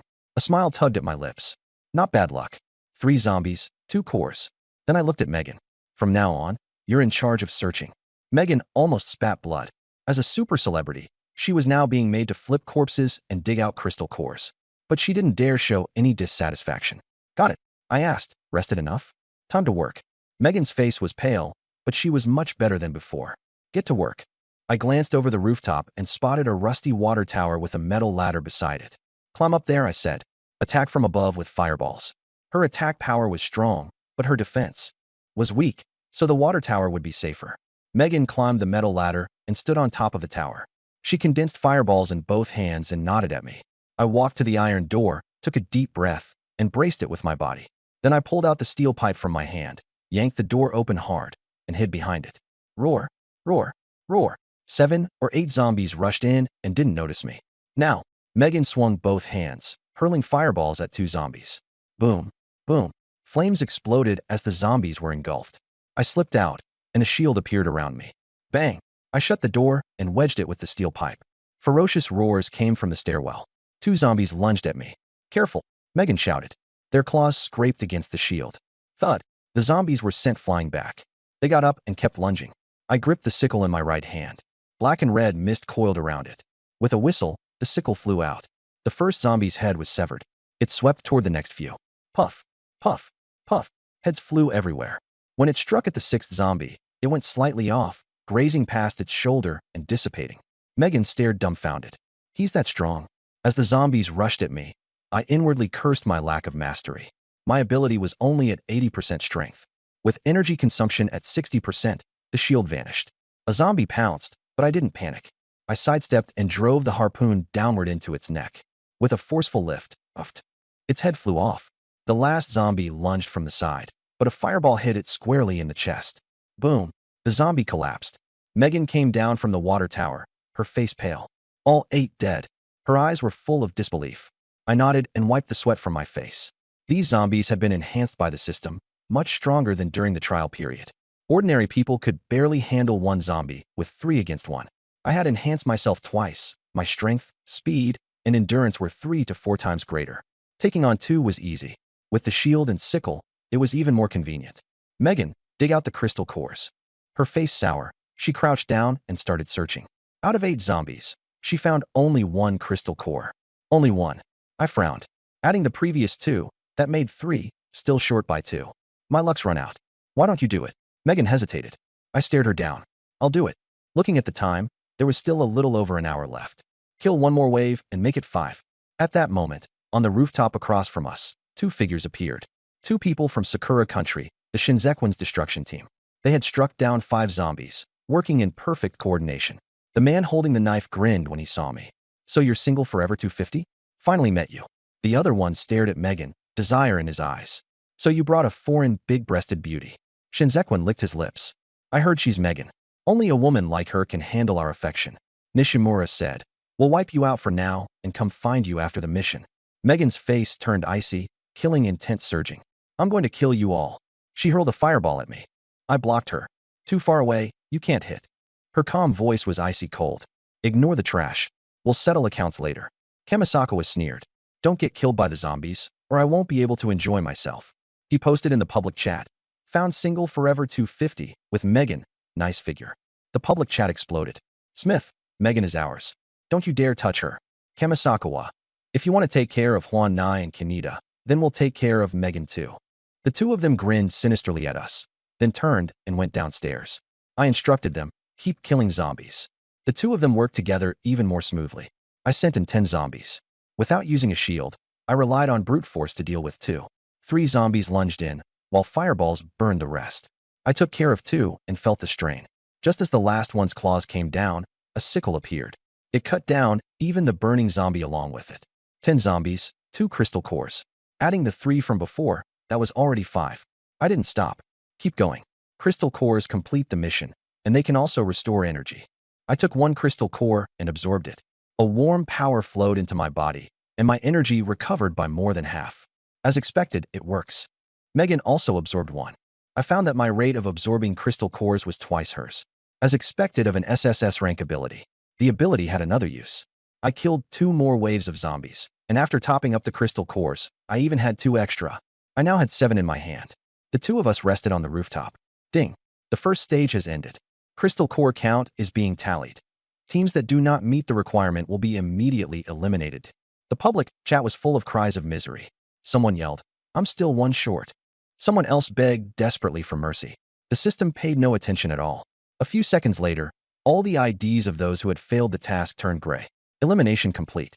The second stage will begin in 3 hours. Enjoy the moment. Rest up, but do not let down your guard. The next second, everything before our eyes changed, and we were in a luxurious room. The 2 of us froze. Just a moment ago, we had been in a zombie-ridden town, surrounded by collapsed walls, ruins, and the stench of rot. In the blink of an eye, we were here. I took a quick look around the room. It was lavishly decorated, with a soft carpet underfoot and a crystal chandelier overhead. It looked like a 5-star hotel suite. The bedroom had a round bed with deep red sheets. On the living room table was a feast: boiled sliced meat, twice-cooked pork, steak, salad, desserts, and red wine. The bathtub in the bathroom was filled with hot water, with steam misting over the surface. A bathrobe, spare clothes, and toiletries were stacked beside the tub. Megan's eyes widened. I walked to the door and pulled it, but it did not budge. I pushed hard a few times, but it felt welded shut and would not open. The system was up to something. Frowning, I gave up struggling. Since we were here already, we might as well make the best of it. The public chat erupted in surprise. Shinsequan no Kanashimi. There's sushi after clearing the first stage. Smith's secret. There's actually steak. Eat first and talk later. Anna, run. There's definitely a trap in the system, but we've been hungry for 2 days. If I'm going to die, I'd rather die full. I saw Megan staring intently at the food, her throat bobbing. Eat, I said as I sat down. It's free food. Might as well. Megan immediately sat across from me and picked up the knife and fork to cut into the steak. We gobbled everything down. The steak was crisp on the outside and tender on the inside, and when cut open, pink juices spilled out. The red wine was rich and left a lingering sweetness. In 20 minutes, most of the food was gone. Megan leaned back in her chair and let out a satisfied sigh. It was the best meal she had had in 5 days. She looked toward the bathtub. Hot water was steaming, and rose petals floated on the surface. I want to take a bath, she said softly. I glanced at her. Her clothes were so dirty that their original color was unrecognizable, covered in mud. Her hair was a mess, and there was grime on her face. After only being rinsed once with rainwater over the past few days, she was far from looking like a beauty. Go ahead, I nodded. Megan hurried into the bathroom and closed the door. I walked around the room once, observing it carefully. The door would not open, and the windows were sealed shut too, so nothing outside could be seen. I remembered the system's warning, but there was nothing unusual in the room. Strange. I sat back down on the sofa, closed my eyes to rest, and kept my ears alert for any movement. Half an hour later, the bathroom door opened, and Megan walked out. Her long brown hair was wet and draped over her shoulders, with droplets of water falling from it. She was wearing a pink silk bathrobe, slightly open at the neckline. The bathrobe was thin and clung to her body, outlining her curves. Her full chest, slender waist, and long white legs were all visible. A blush colored her face. Her skin was fair and translucent, and her features were delicate yet sharply defined. Deep-set eyes, a high nose bridge, the charm of a woman from the Dogu country. My gaze lingered for a moment. Megan noticed it and felt pleased with herself. She deliberately put on an arrogant expression and lifted her chin slightly. Had this guy finally realized how good she was after rejecting her before? But he had been staring at her the whole time. Was he thinking of doing something to her? A man and a woman alone in one room, and outside was the apocalypse. If he really wanted to, should she resist? Just as she was thinking that, I looked away. I don't know what the system is up to, I said, standing up. I'm going to take a shower. Keep watch. After saying that, I brushed past Megan and went into the bathroom. The door closed. Megan's expression froze. Grinding her teeth, she cursed inwardly. Bastard. The more she thought about it, the angrier she got. She sat on the sofa and pounded the pillow hard a couple of times. What's so great about you? You're definitely impotent, she muttered. In another luxurious room, two people from Sakura country sat on the sofa, holding glasses of red wine. After eating, they had taken showers and changed into bathrobes. The soul-devouring pain of Kanheis River was originally named Yamamoto-ki, and the man called Nishimura was Nishimura Masao. Nishimura Masao laughed. Captain, coming with you this time was the right call. It's been so long since I've enjoyed fine food and wine. And soon we'll even get to enjoy a top-class beauty like Megan. Yamamoto-ki smiled, his gaze clear. The Chinese got system rewards and have strength. Don't underestimate them. Nishimura Masao sneered. He's killed few zombies. Killing a few bandits was just dumb luck. Yamamoto-ki gave a sinister smile.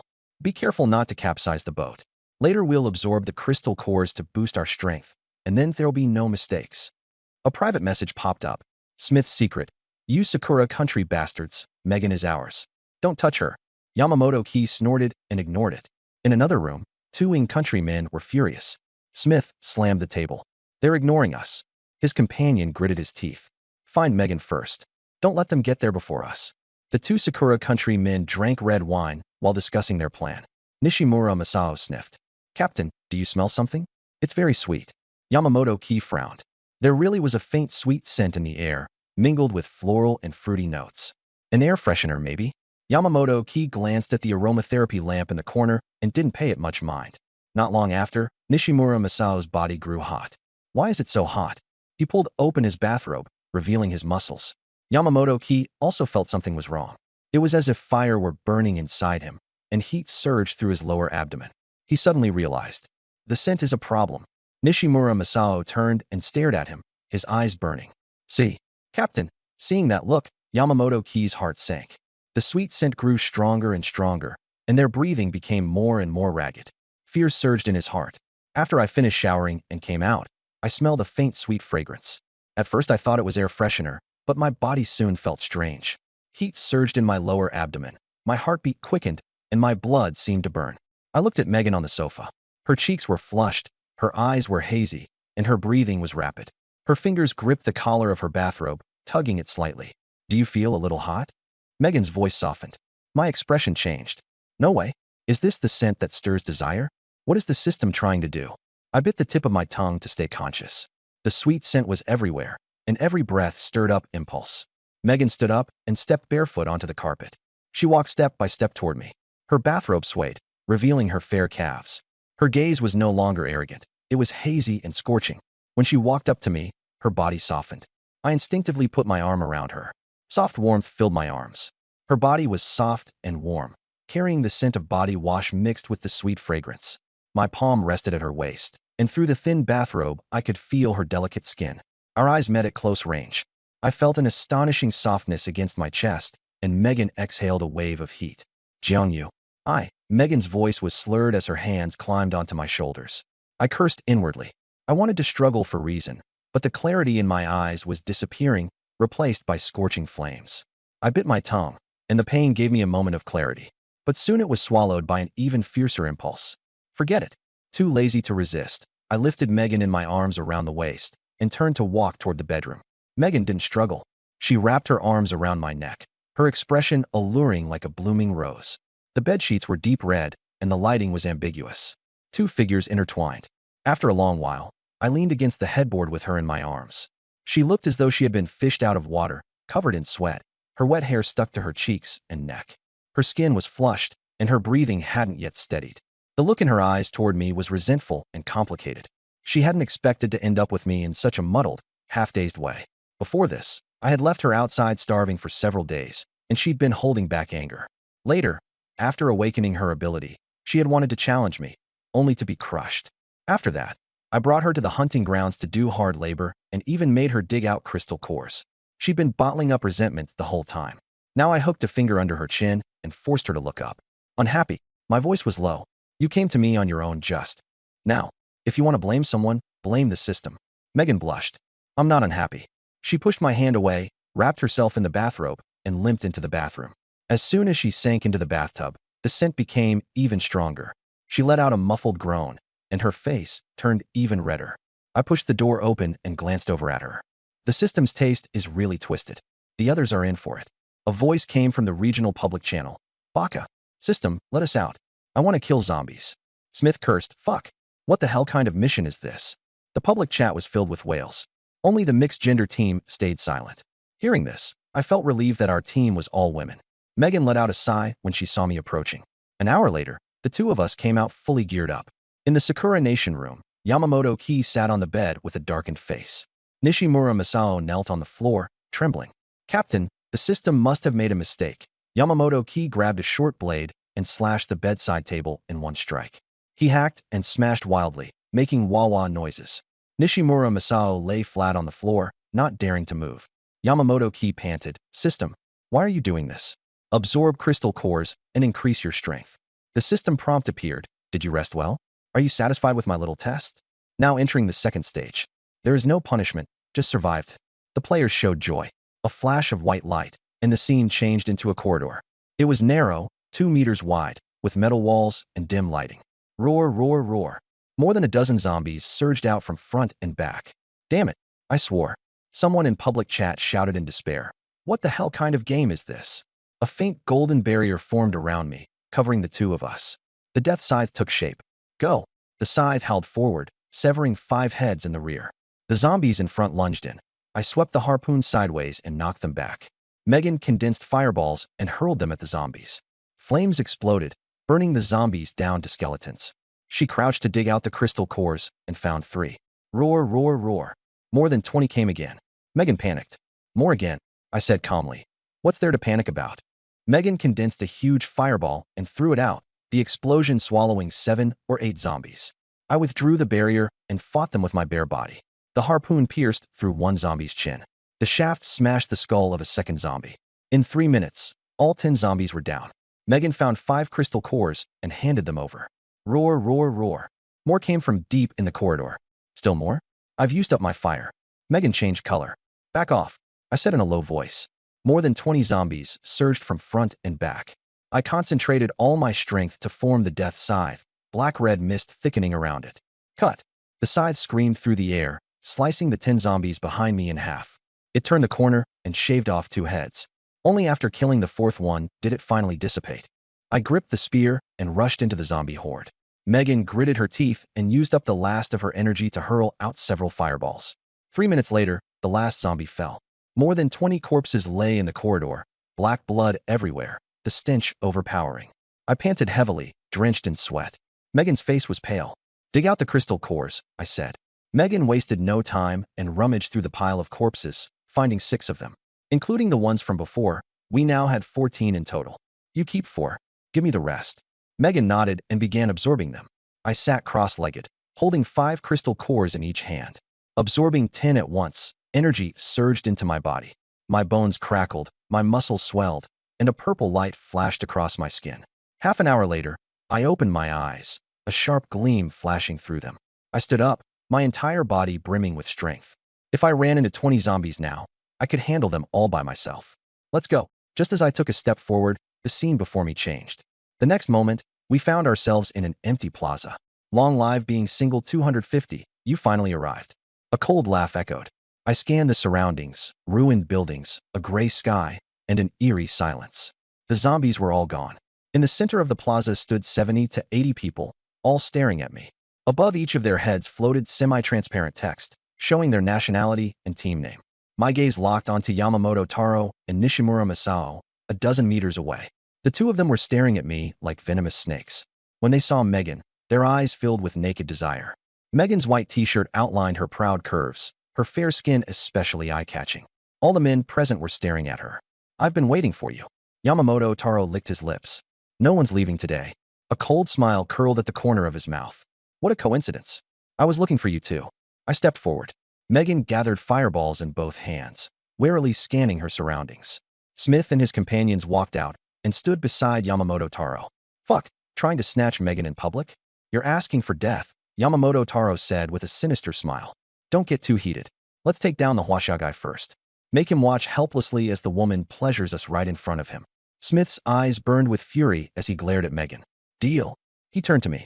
"You insulted our goddess. You deserve to die."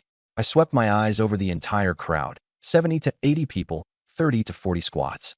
More than 60% had been eliminated in the first two stages. Yamamoto Taro looked around and raised his voice. "Everyone, this being single forever 250 is the system's favorite son. If we don't kill him, the Huaxiao people will ride over our heads." "Who's in?" The crowd stirred, and 6 people stepped out. 3 teams from Australia, the Salek country, and Turkey. "We're joining." The Australian team leader hefted a spiked club. 2 from Tiangun country also stepped forward. "Count us in." They stared at me with vicious grins. Yamamoto Taro nodded in satisfaction. They had 12 people on their side, and only the 2 of us on ours. An overwhelming advantage. The corners of my mouth lifted as I stepped forward. I couldn't be bothered with nonsense. I just fight. A voice came from the crowd. "The system hasn't issued a mission. Don't start fighting. What if we need to cooperate in the next stage?" The one speaking was Myuk from Iron Tank country. Yamamoto Taro narrowed his eyes and gave him a cold glare. Smith let out a cold snort. "Cooperate. Even without him, it's still fine. Get lost." Myuk's expression darkened, but he didn't retreat. His female companion tugged at his sleeve. "Forget it. I'm scared." "Don't be scared. I can't stand this." Yamamoto Taro laughed madly. "You want to help? Then we'll deal with you too. You're pretty. Good." He licked his lips while staring at Leah. Leah's face went deathly pale. Myuk looked at the others. "You're all just going to stand by and do nothing?" "They're ganging up. Later they'll come after you too. You'll regret not helping." The others remained cold and took a step back. Yamamoto Taro smiled sinisterly. "We'll only kill him, and being single forever." I spoke up. "Myuk, right? Thanks. But I appreciate the kindness. I can handle these people by myself." My gaze swept across the entire crowd. "Anyone else want to step up? Come at me together. Don't waste time." The whole place erupted in uproar. "Arrogant. Seeking death." 2 conceded. 3 more teams stepped out. India, Panama, and the Philippines. The Indian team leader stared at Megan, a lewd grin spreading across his face. "I didn't want to join, but you look down on us. I'll make sure you know what it means to live worse than death." Yamamoto Taro sneered. "What do you want your death to be like?" No answer. He lifted his harpoon and walked toward the more than 20 people. His steps were steady. The onlookers sneered coldly. "Idiot, challenging a team from 10 countries alone. There's a good show to watch. The dead teammates will be taken care of." Some remained silent, watching with cold eyes. Myuk watched me walk over, his face worried. He wanted to follow, but Leah tugged at his sleeve. "Don't go, you'll just be songse." He stopped. It wasn't because he was afraid. It was because I shook my head at him. Megan looked at my back, curious. Can he really win? The system prompt appeared. Stage 3 team cooperation. Kill 500 zombies to pass. It starts in 5 minutes. 500 zombies? No problem with so many people. We passed with just 20 zombies earlier. Easy. I kept walking. 5 minutes is enough. Let's deal with them first. Yamamoto Keiji grinned fiercely. Warm up before the game. Attack. Fire snakes, ice spikes, and wind blades blasted toward me. Earth walls and vines restricted my movement. A faint golden shield appeared around me. The ice spikes shattered on impact. The wind blades left only shallow marks, and the fire snakes coiled around me without moving an inch. I punched through the earth wall. The vines were burned to ashes by Megan's fireballs. S-rank defense. B and C-rank attacks couldn't hurt me at all. Myuk stared wide-eyed. He blocked all the attacks? The crowd erupted in shock. What kind of defense is that? Too strong. A giant fireball, the size of a millstone, flew from behind me and smashed toward Yamamoto Keiji. The fireball exploded, but a curtain of water and an ice wall blocked the flames. Nishimura Masao grinned obscenely. A beauty playing with fire? I'll make you feel nice and warm in a bit. Megan's eyes were filled with killing intent. A black scythe appeared silently behind the more than 20 people. The onlooker's hair stood on end. What is that? Behind us. Someone turned around, and the death god's scythe flashed like lightning, slicing at their legs. I rushed in front of Yamamoto Keiji and thrust my harpoon at his face. Yamamoto Keiji swung his blade to block. Clang. He was knocked back 2 steps, his tiger's mouth numbed. Screams rang out. Ah, my legs. Yamamoto Keiji turned around to see 6 or 7 people with both legs severed at the knees, blood spraying as they fell to the ground and wailed. Those who reacted quickly put up shields or dodged, but they still suffered deep gashes. Only 2 or 3 managed to escape. The death god's scythe disappeared. Impossible. How does he have 2 abilities? Yamamoto Keiji felt a chill in his heart. I attacked again with my harpoon. Bastard. Yamamoto Keiji dodged the harpoon, then swung his short blade in a fierce slash. Crack. The shield shattered. Die. The short blade slashed at my throat. The shield appeared again, and the short blade only caused ripples across it. My harpoon pierced Yamamoto Keiji's left leg. Ah. The death god's scythe appeared again and severed both his legs. I charged into the crowd. After the scythe's harvest, they were already badly injured. Nishimura Masao, Smith, and the Indian team leader gritted their teeth and stepped forward to fight. Ichi-shan. 3 attacks came at once. Wind blades and a purple light sphere smashed into my shield, causing a violent tremor, but it remained unharmed. A black toxic bowl corroded the shield, cracking it. My ability repaired it instantly. That's strong. The 3 of them changed expression. I sneered. That's all. I swept my harpoon sideways. Nishimura Masao was sent flying, his ribs broken, coughing blood as he collapsed. Smith's thigh was pierced. He dropped to one knee and screamed. The Indian team leader's knee shattered, and he fell face first, howling in pain. The 3 turned to flee. The death god's scythe whooshed out. Puff, puff, puff. Their calves were severed cleanly. The remaining 4 ability users went weak at the knees and dropped to the ground. Big brother, don't kill me. We surrender. We'll give you all the crystal cores. I took the 11 crystal cores and glanced over the others lying on the ground. I'll give you mine too. Don't kill me. Megan picked up the crystal cores. 32 in total. Yamamoto Keiji lay in a pool of blood, both legs ruined. The zombies were coming. How were they supposed to fight? Fear rose in his heart. Jiangyu, take the crystal cores and help me deal with the zombies. His voice was humble. This was the true nature of Sakura country. When you were strong, he wagged his tail. When you were weak, he pounced like a wolf. Smith hurriedly said, I'll give you my crystal cores too. The others followed, pleading in fear. I looked at Yamamoto Keiji and curled my lips in a cold smile. Wait until you're dead, then I'll take all the crystal cores. Yamamoto Keiji's face turned deathly pale. System countdown, 60 seconds. Give you the crystal cores, save me.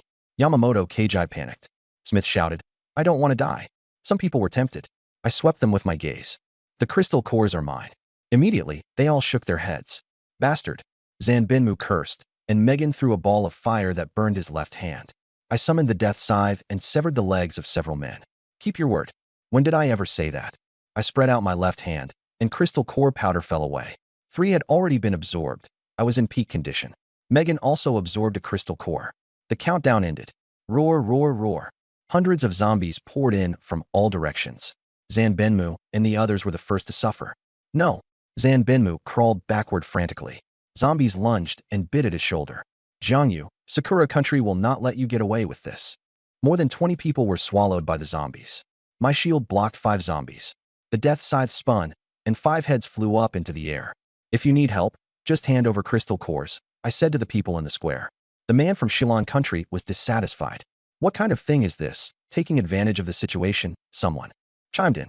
The female team leader from Tianan country immediately stated, I'm willing to hand over crystal cores. Vila country, Bailusha country, and 5 or 6 other countries followed suit. Hand over the crystal cores first. We're afraid you'll go back on your word. Each team handed over 5, and I collected 25. Adding the ones before, I had 68. The team leader from Annan country smiled. We'll hand ours over too. Price has gone up, 6 each. The other side stiffened, but still handed them over. Megan, go all out. Megan hurled a millstone-sized fireball, blasting 5 or 6 zombies to death. I charged forward with a harpoon in hand. My shield blocked the attacks, and the harpoon precisely pierced their vital points. 1 thrust, 1 kill. In just a few minutes, more than a dozen zombies fell. Megan kept hurling fireballs in a cycle, absorbing crystal cores to recover her power, her fire output never stopping. I kept killing as I counted.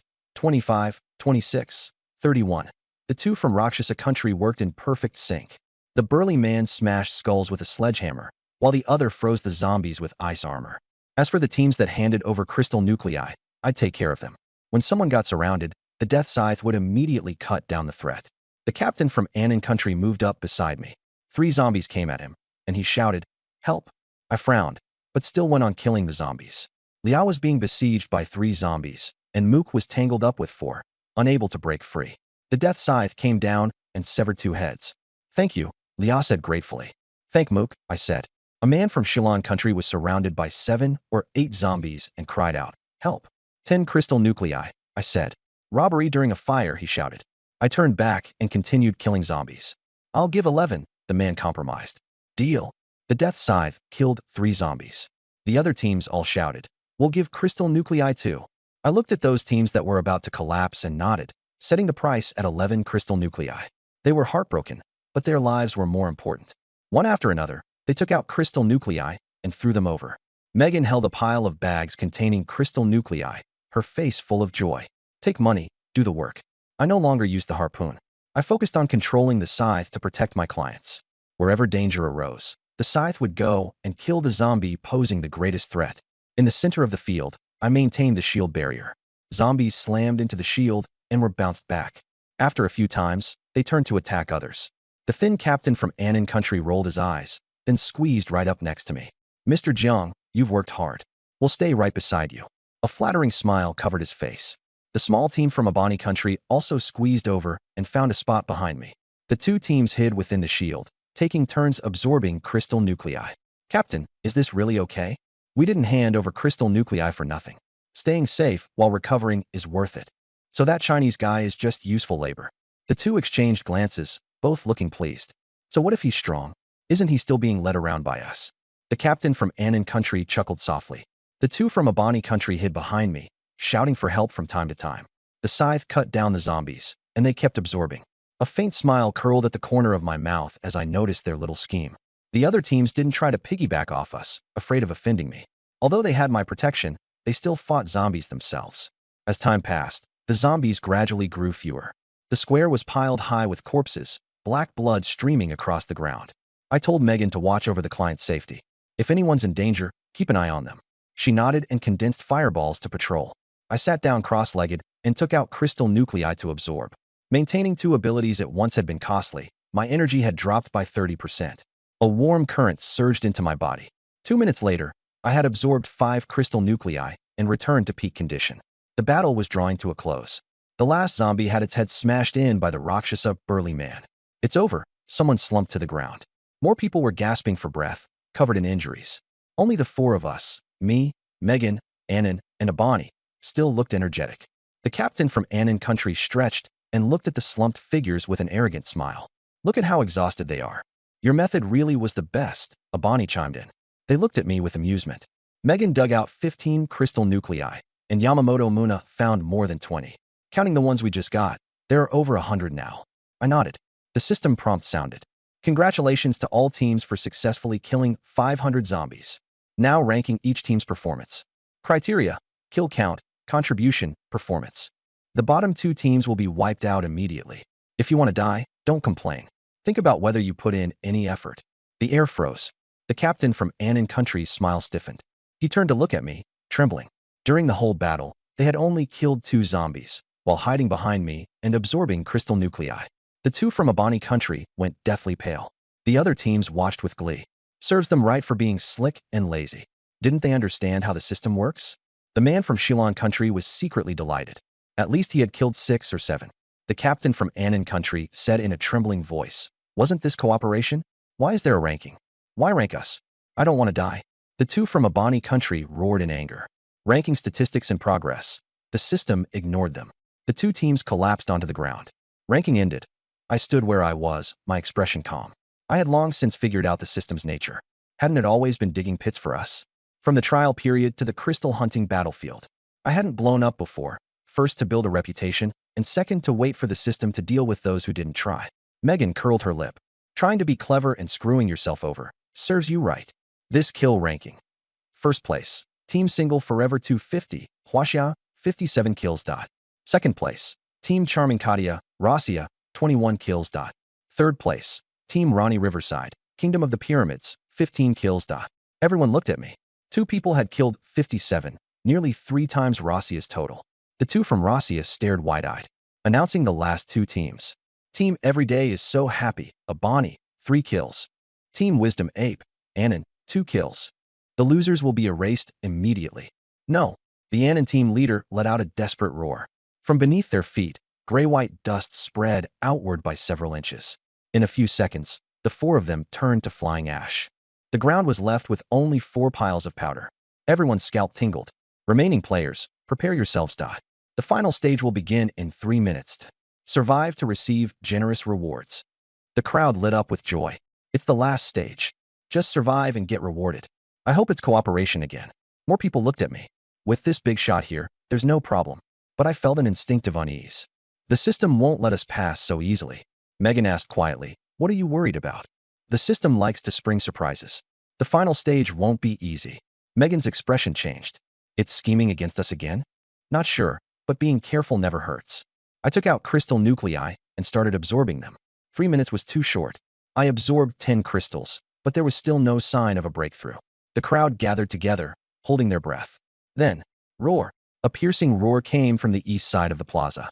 Everyone turned toward the source of the sound. Behind a collapsed building, a huge figure walked out. The plaza sucked in a breath of cold air. It was a zombie, but a special one.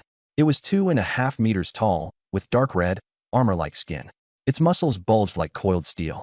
Both hands had mutated into massive bone claws, their tips gleaming coldly. A dark gray bone armor covered its chest. Most terrifying of all were its eyes, with crimson pupils that seemed to hold intelligence. What the hell kind of zombie is that? Liao from Iron Tank Country asked in a trembling voice. Damn it, I blurted out. A high-tier zombie, probably. The system is screwing us. Feeling its aura, I sensed an oppressive force that made me want to run. It was at least 2 tiers above me. The system's voice rang out. Ding. Final stage. Kill the early stage tier 3 mutated zombie, the Ripper. Clear the stage for generous rewards. Good luck. The plaza erupted. Tier 3? We're only tier 1. 2 tiers apart. How are we supposed to fight that?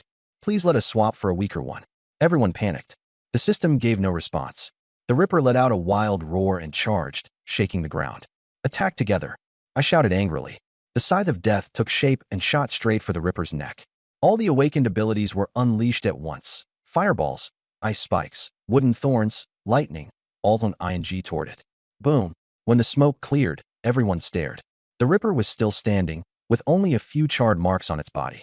The combined assault had merely left it lightly injured. Only my scythe had embedded itself half an inch into its neck, seeping dark black blood. Roar. It grabbed the scythe and squeezed with force. Crack. The scythe shattered. Its crimson pupils locked onto me. My hair stood on end. Its figure vanished. Move. Instinctively, I raised my protective shield. Bang. A violent tremor hit, and cracks spread rapidly. A second claw strike came. Crack. The shield shattered. I was forced back several steps, blood seeping from the corner of my mouth. The third claw strike aimed straight for my throat. At the razor's edge of life and death, I activated my third ability, invisibility. My figure vanished into thin air. He disappeared? A new ability? How many abilities does Jiangyu have? The crowd was shocked and envious. The Ripper's attack missed, and it let out a low growl as it searched for its target. I crept around to the back of the Ripper while invisible. Just as I got within 2 meters, it locked onto my position. Roar. Its massive claw swept toward me. Damn it. Its nose is that sharp. Caught off guard, my barrier shattered and blood sprayed from my mouth. My organs felt like they were being shaken out of place. I retreated quickly. The gap is too big. I summoned my scythe to block the pursuit and shouted, "Everyone, help me hold it off for 3 minutes." 3 minutes. Everyone looked at one another. Megan was the first to act, hurling a fireball at the Ripper. Move. The ice ability user from Luocha Country unleashed a wave of freezing air, locking the Ripper's feet in place. Vine binding. The woman from Siam Country growled, and vines coiled around its arms and torso. Everyone joined in, all kinds of abilities blasting toward the Ripper. Roar. Roar. The Ripper shook violently, snapping the vines and shattering the ice crystals. It turned into a blur and lunged at Arshavin from Luocha Country. Watch out. Arshavin's whole body was covered in thick ice armor. Bang. One claw strike shattered the ice armor, and Arshavin spewed blood and was flung away. The Iron Hammer Captain, eyes red, smashed at the Ripper. Clang. The Ripper tilted its head to dodge. The iron hammer hit its bone armor, and only left a faint mark. The recoil nearly knocked the hammer from his hands. The Ripper swept its claw back. 3 deep gashes opened across the Iron Hammer captain's chest, and he was sent flying backward. It locked onto another target. A member from the Golden Tower country was cut into several pieces, blood splashing everywhere, while another was slapped flying. In just over 10 seconds, 6 or 7 people were dead or wounded. "Hold it off," someone roared. An ability user from Gao Lu country tried to flee. The moment he stepped away, his body was torn apart. The system had gone into effect. The members from Dali country didn't dare move. "If we can't run, then we fight." "By time for Mr. Jiang," Mook said. I retreated to the edge of the field and took out the crystal cores. My energy pool was nearly saturated, and there were signs of a breakthrough. Holding 20 crystal cores, I absorbed them with full force. A surging torrent of energy poured into me, and my dantian churned violently. My bones crackled, my muscles swelled and contracted, and my skin flashed with purple light. My aura kept rising. The bottleneck at the peak of first tier was loosening. Almost there. I gritted my teeth, veins bulging on my forehead. The defensive line in the square was on the verge of collapse. The woman from Siam country was covered in bloody wounds on her shoulder, one arm hanging limp. The 2 from Luocha country, one had his left leg torn apart, the other had been slapped flying. Mook was down on one knee, his armor covered in cracks, blood constantly spilling from his mouth. In just over 2 minutes, more than 40 people had been killed or injured, and fewer than 20 could still fight. "Jiangyu, done yet? We can't hold much longer." Roar. The Ripper sensed something and turned toward me. It felt my growing aura. The Ripper abandoned its current prey and charged at me. "Stop it." The remaining dozen-plus people gave everything they had. Megan condensed her ability, the flames shifting from orange-red to an eerie blue, as a 3-meter fire serpent surged forward. The Ripper was engulfed in flames, and its charge stopped. It howled as bone armor spread over its head and body. When the flames died down, its upper body was charred black, and its legs had burned down into a blackened skeletal frame, slowing its movement. The others fought desperately, throwing every kind of restraint and barrier between the Ripper and me. Grr. The Ripper never stopped, drawing closer and closer. 10 meters, 5 meters, 3 meters. Its claws rose high and slashed down hard. "Jiangyu, watch out." Megan screamed. "It's over." Everyone's hearts sank. At that critical moment, I suddenly opened my eyes. A flash of sharp light gleamed, and my aura surged. Second tier. Breakthrough. Just as the bone claw came down in front of me, I had no barrier left. My figure vanished. Invisibility activated, and I left the spot immediately. At last, he broke through.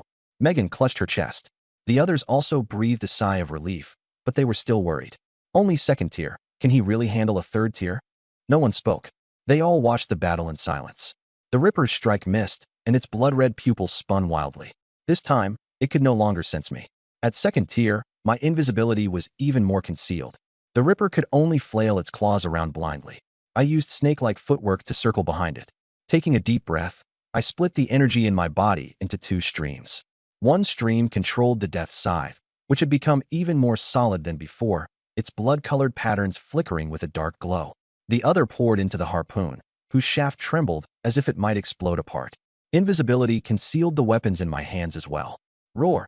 The Ripper sensed the scythe and turned, raising a claw to slap it away. Now, the instant I raised my hand, the harpoon shot out straight for its left eye. The Ripper tilted its head, but it was too fast and too close. Puffed. The spear tip stabbed into the left eye socket, and dark blood splattered everywhere. Roar. The Ripper let out a bellow, its bone claws sweeping wildly. I appeared, a pale golden shield enveloping my body. The bone claws slapped down. Crack. The shield filled with cracks. A second-tier shield still couldn't withstand the Ripper's full-force strike. I didn't retreat. Gripping the harpoon with both hands, I poured all the remaining energy into the tip and blasted it toward the monster's head. "Go die, you bastard." Energy exploded inside its skull. Bang. The back of its head burst open, and black blood gushed out. The massive body swayed twice. A bone claw struck again, and the shield shattered. I let go and fell back, a gash left across my chest by the sweep.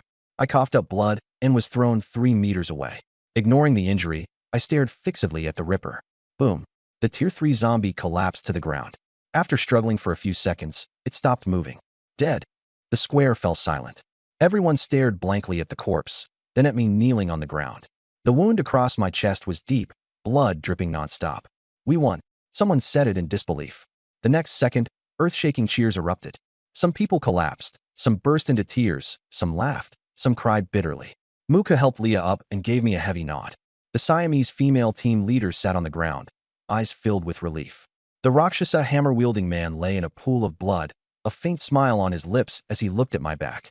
Damn, that's insane. Megan ran over to help me. You okay? I shook my head and looked at the Ripper and the corpses scattered all over the ground. Glad we're still alive. This crystal nucleus hunting ground is fucking insane. Ding. Congratulations on killing the Tier 3 zombie Ripper. Final stage cleared. Rewards will be distributed shortly. Everyone was overjoyed. It had been too hard. Only about 20 people survived, while more than 10 died. The corpses were strewn everywhere, some smashed beyond recognition, some torn apart. Most of the survivors were injured, and some were critically wounded and on the verge of death. Alshavin lay in a pool of blood, his chest caved in, breathing weakly. Ivanov knelt beside him and said softly, "Hold on." Muku was half kneeling, his left arm broken, and the bone of his left leg had pierced through the skin. Leah held him and cried, "It's all because of me." The Siamese woman's arm hung limp, her shoulder wound so deep the bone was visible. Her companion had a hole through his chest and was already dead. The only ones at the scene who were relatively intact were me, Megan, and a few lucky survivors. "This crystal nucleus hunting ground is too terrifying," someone whispered. Everyone turned to look at me, their eyes full of gratitude. Muku spoke weakly. "Mr. Jiang, we owe it to you." Everyone thanked me. "Thank you, Mr. Jiang. If not for you, we would have been dead." I nodded lightly. "If you hadn't held off the Ripper, I wouldn't have been able to kill it either." Ding. Game over. Rankings. The last place team will not be eliminated. The weaker teams let out a long breath. First place, China's Single Forever 250 squad, contribution 63%. Second place, Russia's Charming Katia squad, 11%. Third place, Ironheart squad of Teton Nation, 7%. No one was jealous. Everyone was convinced. Rewards distributed. First place, 300 crystals. Second place, 150 crystals. Third place, 100 crystals. Other teams, 50 crystals. Exclamations rose and fell across the square. 300 crystals? My God, we got 52. A slight smile appeared on my lips. Adding the crystals from before, I now had more than 400 crystals. And there was also one Tier 3 crystal nucleus. Ding. Free healing opportunity. A beam of white light poured down. The claw marks on my chest healed, and I returned to peak condition. Muku's broken arm and broken leg recovered, and he was stunned. Alshavin's chest healed, and he suddenly sat up. "I'm not dead." Ivanov hugged him, tears in his eyes. "You're not dead, thank goodness." Ding. Crystal nucleus hunting ground ended. It will open again in 15 days. Teleportation in 10 minutes. The square fell silent for a moment, the atmosphere subtle and awkward. Ivanov scratched his head, his expression embarrassed. About the hotel thing. Please keep it a secret, everyone." Everyone's expressions became unnatural. That experience was too humiliating. Muku coughed and nodded firmly. "We won't say anything." He looked at Leah. Leah's face turned red like a ripe apple, and she lowered her head, wishing she could dig a hole in the ground and crawl into it. Everyone else quickly chimed in. "I'd never say a word. Let's just pretend it never happened. If anyone brings up even a single word, they'll have me to deal with." Everyone made solemn promises. Ivanov and Alshavin looked at each other, then turned their heads away. "Who said to let him go out?" Ivanov said coldly. "Next time we run into him, we'll take his life." No one doubted it. I said nothing, only the corners of my mouth curling slightly. I glanced at Megan beside me.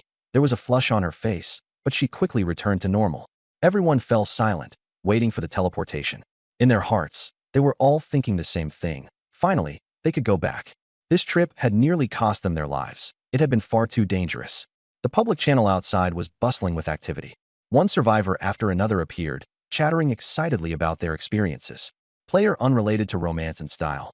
"Brothers, I made it out alive. It was rough. Player wish you a smooth journey. Hurry up and tell us what happened inside." Unrelated to romance and style. The first stage was killing zombies and collecting 5 crystal cores. If you had a bit of skill, you could pass. Player Big Golden Elephant. After clearing it, it felt amazing. Teleported to a hotel with delicious tom yum soup, sticky rice, and fruit drinks. Raptor. Right? We had food too, tailored to each country's taste. The rooms had bathtubs with hot water, so we bathed and changed into clean clothes. The system was pretty considerate. The players who hadn't entered swallowed hard. Soul-seeking a hotel? And there's such a good thing? Didn't the system say there'd be danger? You didn't run into any danger. The public channel went quiet.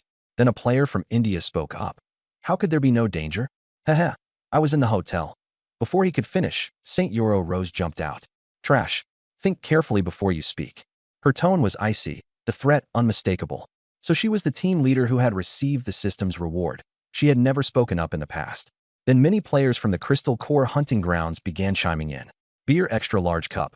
You remembered wrong. The hotel was fine. Catch kangaroos and eat barbecue. Exactly, just eating and bathing, nothing at all. I like salad dressing. You'd better think carefully before you speak. Once again, the big shots who had received rewards spoke up. The Indian player immediately caved. My bad. I scared myself. The hotel was fine. But the players who hadn't entered felt something was off. Soul Seeking, you're hiding something? Say it. What exactly happened? Yeah, tell us. There's nothing shameful about it. Come on. If there was danger, I need to prepare too. No one mentioned the hotel anymore. As if it had been agreed upon in advance, they skipped over it. Players Snowfield Wolf. Ahem. After the hotel, Stage 2 was an enclosed space. Some people had narrow passageways, others an underground parking lot. You had to deal with 20 zombies at once, and you couldn't kill them in stages. Quite a few teams died there. Chili sauce with wasabi. We ran into a top-tier 20-man team and had to kill 40. The players who hadn't entered were shocked. Texas Donut. What happened next? There were more stages. Beer extra large cup. After clearing that, we were teleported to the square to cooperate in killing zombies. Our area had 300 zombies, and more than 30 of us fought hard. Heart of Steel. Ours had 350. The public channel's attention shifted, and everyone felt how dangerous it had been. Mediterranean Bald Eagle. Your zombie counts were different? Some had 300, some 350. The comparisons began. To Alice. We had 450. The Northern Bear team was in our area. They had killed 40 zombies before, and they were very strong. The system assigned zones based on overall strength. One life, Red Devil. Our area also had 450, and the I Like Salad Dressing team was there too. They were insanely strong. One team killed more than 40. Hiss. Incredible. Everyone sucked in a breath. To survive killing so many zombies in a chaotic battle, the rewarded teams were truly monstrous. Big Golden Elephant. The zombie count wasn't the scariest part. At the final stage, everyone worked together to take down a second-tier mid-stage zombie. It was fast and had been tight defense. More than 20 of us died before we killed it. Crazy Agump, second-tier late stage. Our area had a second-tier late-stage zombie. St. Euro Rose, the team leader, held the front line alone and killed it with her own hands. One life, Red Devil, second-tier late stage. So what? We had a second-tier peak zombie, just one step away from third tier. The I Like Salad Dressing team leader was unbelievably brave, and we survived thanks to him. The public channel gasped in shock. A second-tier peak already completely crushed first-tier beings. No one had expected the final stage to be so hard. To Alice. We had 2 members of the Northern Bear team, and they were the ones who killed the zombie. Wow, so strong. The public channel was filled with admiration. Soul Seeking suddenly asked, any single brothers in there? That guy went into the hunting grounds. Didn't he come out? The public channel went silent. No one responded. Wish you a smooth journey. What about the single guy? Why hasn't he spoken? On the island, women sat around beneath the giant rock, listening to the public chat. Hearing how perilous the hunting grounds were made them uneasy, especially the women inside the house, whose faces were grim. When they heard about the level 2 peak zombie, their hearts all tightened. Could something have happened to him? So many people cleared it, but Jiang Yu still hasn't come out. Zhou Jiai pressed her lips tightly together, worry written all over her face. By the window, she traced circles with her finger, as if trying to calm her emotions. Zhang Ming remained unusually silent, bowing her head without a word. Yi Qingxue said softly, don't worry. I believe he'll definitely come out. Her voice was calm, her tone certain, yet her fist was clenched so tightly that it was sweating. Han City Sea King kept asking in the public chat, but no one replied. People gradually began to chatter. Could something really have happened? Don't believe it. Single Bro is the system's own son. How could anything happen to him? But it's been so long and there's still no news. The discussion spread, turning into wild speculation. Some lamented it, some gloated, some remained silent. At that moment, a chilly voice interjected. Anime Otaku Pig, stop asking. He might be dead, killed by our Sakura Country squad, or defeated by a higher-tier zombie. The mockery was full of schadenfreude. Han City Sea King immediately fired back. What pig has to stick its nose in everywhere? Trying to show off? Get lost. The otaku wasn't angry and only chuckled. Getting anxious? That means you have no confidence. Bullshit. Han City Sea King gritted his teeth. Are your trash squads even worthy of mentioning Single Bro's shoes? The otaku sneered. Your squad isn't good enough? What if we join forces? He's too flashy. and the rewards he got were too many. It's not just our Sakura country that can't stand him. The voice turned even colder. People like him should die. As soon as those words were spoken, the Huaxia players fell silent. Not out of shock, but agreement. Jiang Yu had taken a lot of rewards, which made people jealous. Sakura country, the country, and Ing country were never friendly to him in the first place. They would definitely be watching him. If they joined forces, could two people hold them off? No one had an answer. The women on the island listened, growing even more worried. Yi Qingxue took a deep breath, as if she wanted to say something but stopped herself. With a flash of white light, two figures appeared out of thin air inside the small house. I stood in front, my clothes stained with dried blood, a clear claw mark on my chest, and I looked full of energy. Megan stood half a step behind me, in good condition. The 8 women were stunned, their worried expressions turning to joy. Jiang Yu, you're back. Yi Qingxue choked out. The women all let out a breath of relief, and the peerless goddesses smiled brightly, a breathtaking sight. A faint smile curved my lips. I'm back. It was dangerous, but the harvest was pretty good. Noticing the public chat, I saw the otaku speaking sarcastically. Why aren't you saying anything? Jiang Yu is dead, and the dreams of Huaxia players are shattered. My expression turned cold, and I opened the public chat. Player single forever 250, radiating overwhelming arrogance. Sakura country people, listen up. I've already sent your people away. If you dare to touch me, the next time I run into your squads, I'll wipe them out on the spot. You'd better pray you never run into me. The public chat instantly went silent, then exploded. Holy crap. Single bro is out.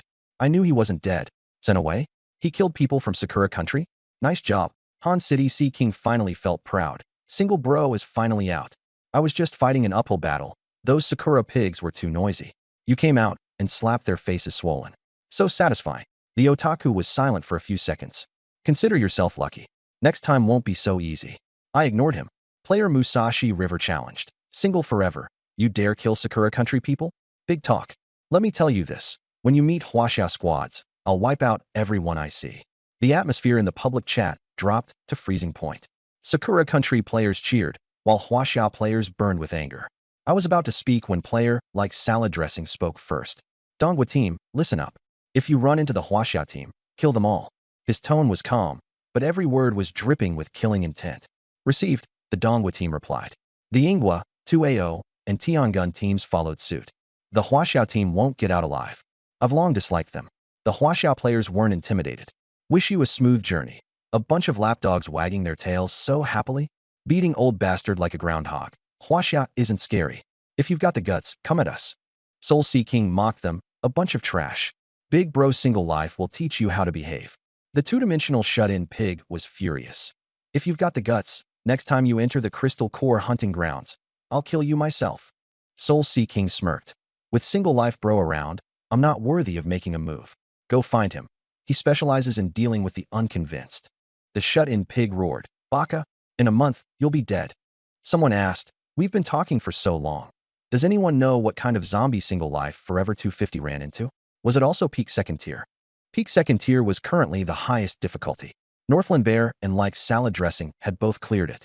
If Jiang Yu's was also peak second tier, he could stand on equal footing with the big shots. Otherwise, it would be awkward. The shut-in pig was just about to mock him.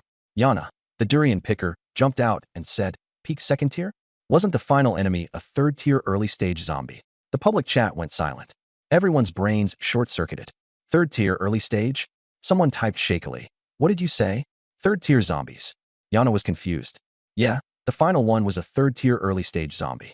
Yours wasn't. No one replied. Everyone was dumbfounded.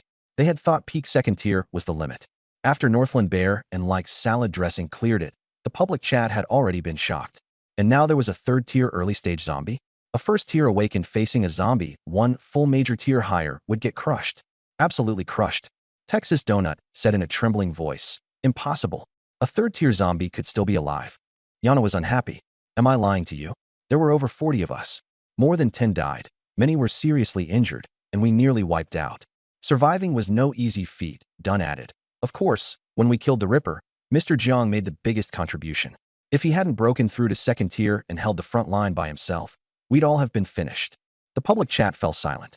Kill a third-tier zombie by himself? Impossible. Peak second tier can wipe out a whole team. How could third tier be killed? Is she making this up? A first tier killing a third tier. Questions and doubts flooded the chat. Yana no longer bothered to explain. The facts were right there. The shut-in pig said nothing more. Musashi River and like salad dressing also fell silent. Those players who had been shouting, "Kill every Huaxia player you see," were now all being choked by the throat and couldn't make a sound. The public chat was left with only Huaxia's celebration. Soul Sea King couldn't close his mouth. Single bro is awesome. You still had the nerve to brag about killing peak second tier? Peak second tier and third tier can even be compared. Wish you a smooth journey. I'm convinced. A first tier killing a third tier. Monster. Old bastard who knows everything. I take it back. My single bro isn't the system's favorite son. He's the system's father. The public chat burst into laughter and cheers, while those who had been arrogant all shrank back and didn't dare say a word. On the island, the women looked at the public chat, then at me, disbelief in their eyes. A first tier killing a third tier. Just how strong was this man? Yi Qingxue said nothing. A faint smile curved her lips, and pride was hidden deep in her eyes. Seeing their expressions, I remained calm.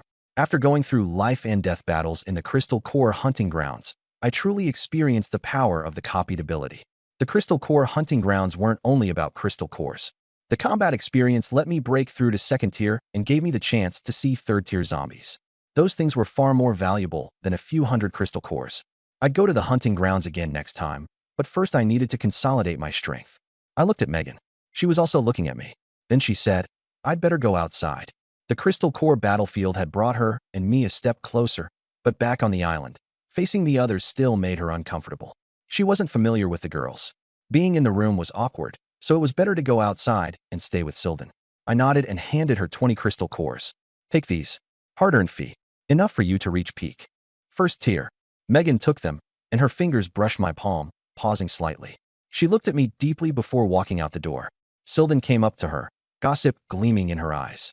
"How was it? Did you and Jianyu get closer?"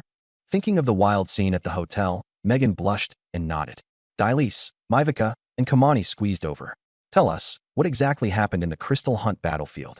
Inside the room, my stomach was growling. We'd already eaten at the hotel, but after fighting all day, I was starving.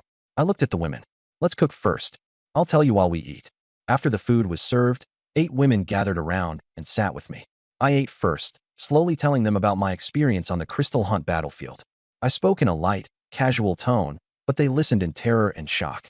When they heard I'd been targeted by a Tier 3 zombie, their hearts clenched. After the meal, I gave 20 crystal cores to everyone in the room. "These are crystal cores. Absorb them first and reach peak Tier 1. I had calculated it. Reaching peak Tier 1 required 20 cores, and breaking through would need another 20 or 1 Tier 2 core. I was at early Tier 2. To reach peak would take over 100 cores, plus a Tier 3 core for the next breakthrough. The 8 women stared at the gray-white crystals in their palms, utterly curious. "The women outside each get 10, I said, glancing out the window. "After all, we're one team now. Their strength needs to keep up." The women outside, after hearing Megan explain the benefits of crystal cores and receiving 10 each, were all beaming. Knowing what Megan had gone through, they secretly made up their minds to fight for the chance to go out together next time. That night, after showering, I lay down on the bed. I'd been running around all day and just wanted to rest well. Yi Qingxue and the others knew I was tired and said they wouldn't disturb me. Just as I closed my eyes, there was a knock at the door. I opened my eyes, curious who it was. "Come in." With a thought, the door opened. Standing there was Wang Churen. Her hair was loose, her face flushed, her eyes darting away as she stood timidly in place. She looked like a little white rabbit who'd wandered into a wolf's den. Seeing her like that, I understood her meaning and sighed. Looks like I have to be the old ox again. It was only a sigh, but looking at the beauty before me, I couldn't help silently praising heaven for being fair. She was wearing a light blue strapless gauze dress, as light as mist, its folds outlining her curves. Her skin was porcelain white, her brows and eyes delicate and refined. Her long black hair hung over her shoulders, the ends slightly curled. She wore light makeup, the corners of her eyes slightly upturned, naturally alluring. Her nose bridge was high, her lips a soft rose pink, understated yet eye-catching.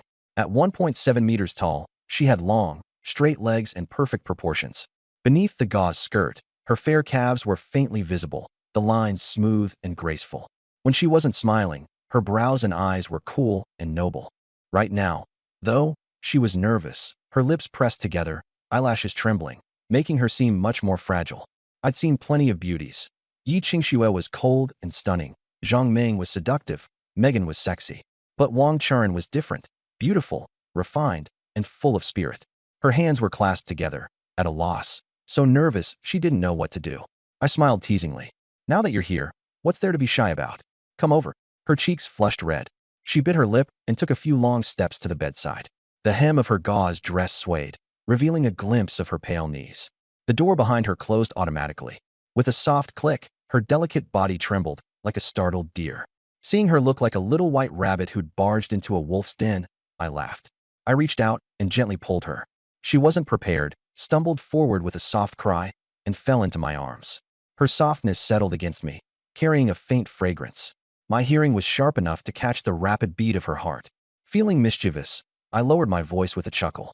You're a big star, showing your face to crowds everywhere, and you're still shy?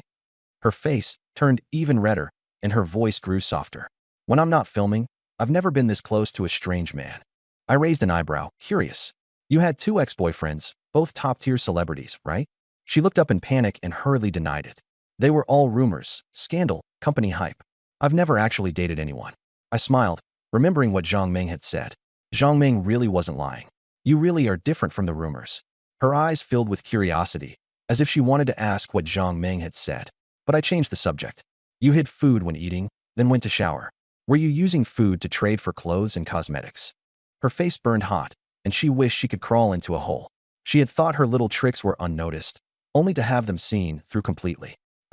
She hesitated for a long time. Then, gathering her courage, she said, Sister Yi said you don't like owing favors. We've been indebted to you for several days, so today we should repay you. Seeing her shy, flushed face, my heart warmed. I suddenly asked, You 2 came here. Where's Deng Yuzhen? She froze and looked up at me. Her lips trembled, and so did her voice. You want Sister Deng to come too? I'll go call her. As she said that, she was about to get up. In her mind, there was only one thought. Since she had agreed to be my woman, she should follow my wishes. If I wanted Deng Yuzhen to come as well, even if she was shy beyond endurance, even if her heart was in turmoil, she wouldn't refuse.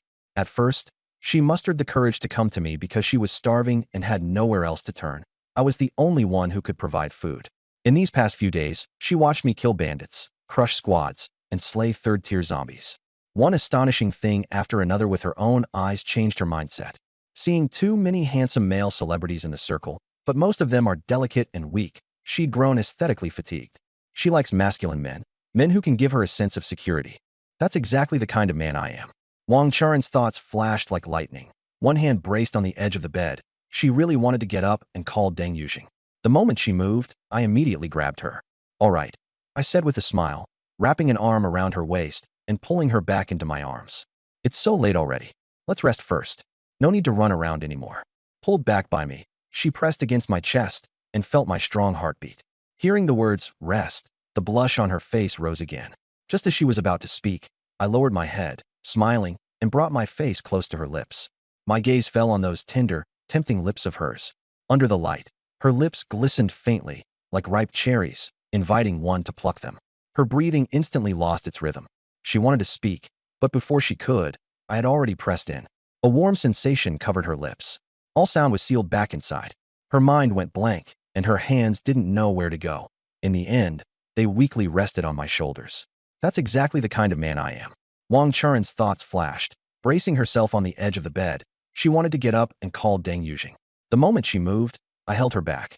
All right, I said with a smile, wrapping an arm around her waist and pulling her into my embrace. It's so late already. Let's rest first. No need to run around anymore. She leaned against my chest and felt my powerful heartbeat.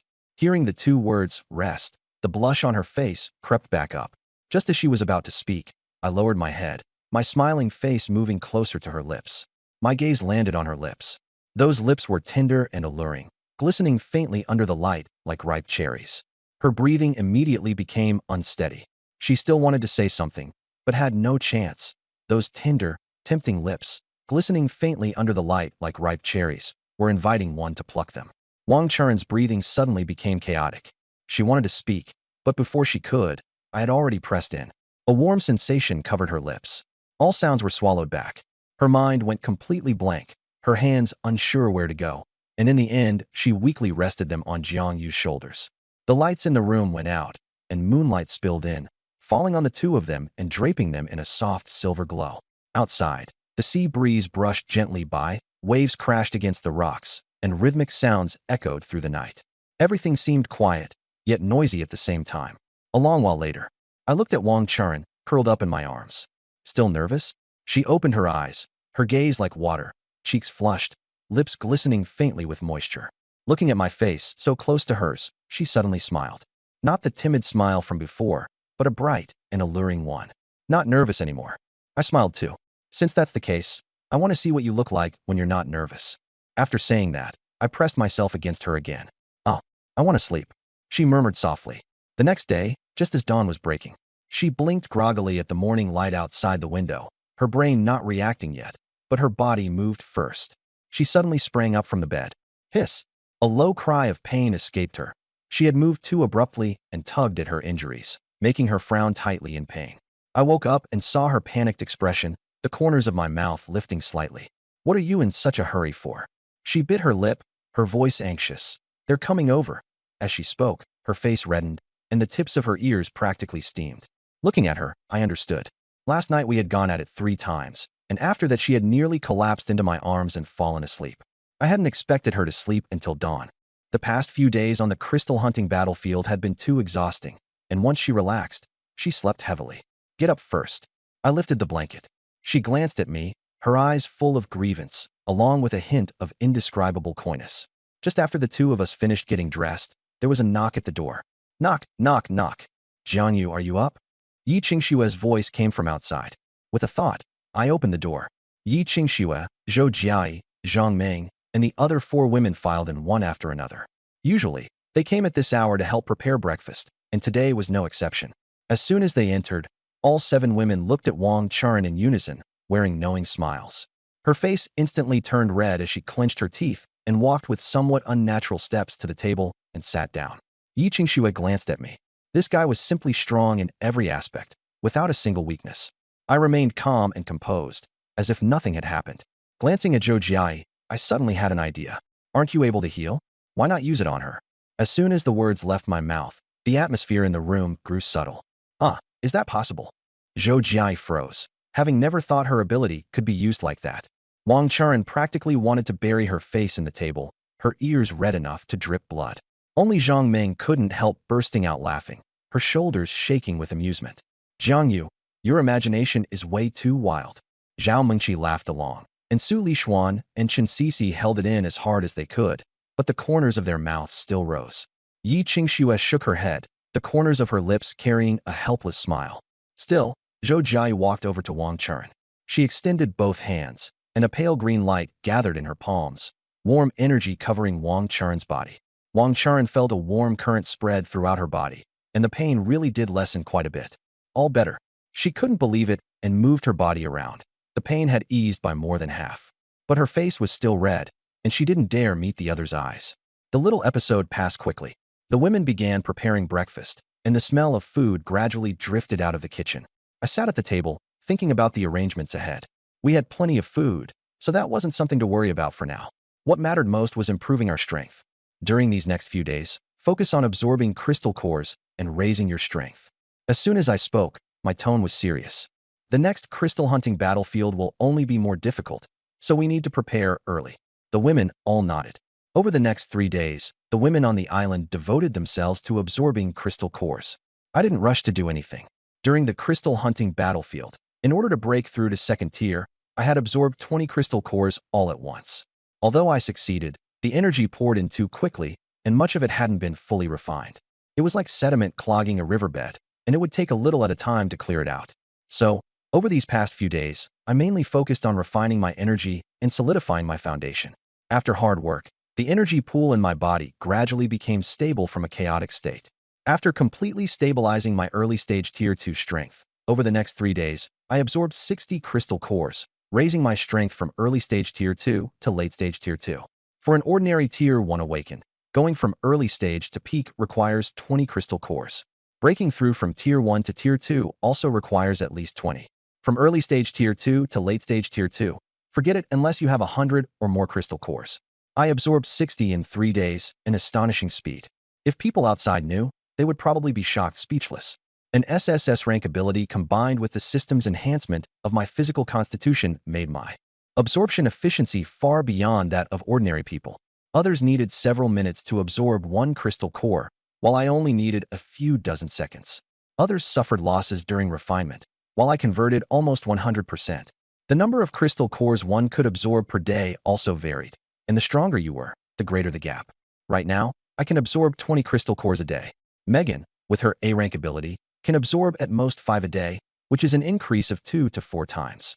Wang Churen, with her SS rank ability, can absorb 15 a day, which is also very good. The other women on the island were also cultivating. The one improving the fastest was Megan.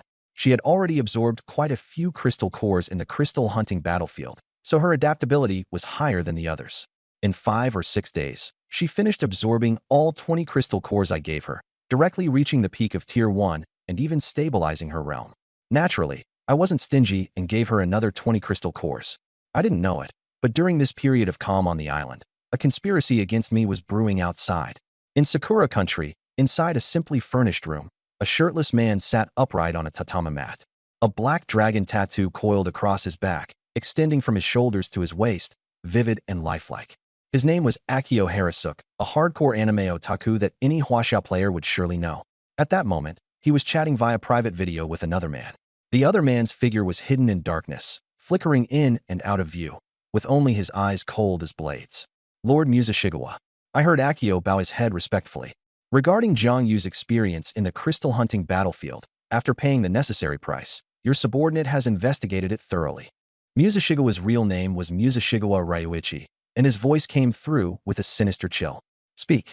I'd like to see what kind of abilities he has that allowed him to kill a third-tier zombie. Akio Harasuke took a deep breath and recited the findings. According to clues provided by survivors in the same area, he displayed 3 different abilities. The first is an extremely strong defensive ability, capable of condensing a pale golden shield that can briefly withstand attacks from a third-tier zombie. The second is a black scythe, with extremely powerful offensive force, likely an attack-type ability above S rank. The third is invisibility. During battle, he once vanished into thin air, and even a third-tier zombie could not pinpoint his exact location. After he finished, the room fell into a long silence.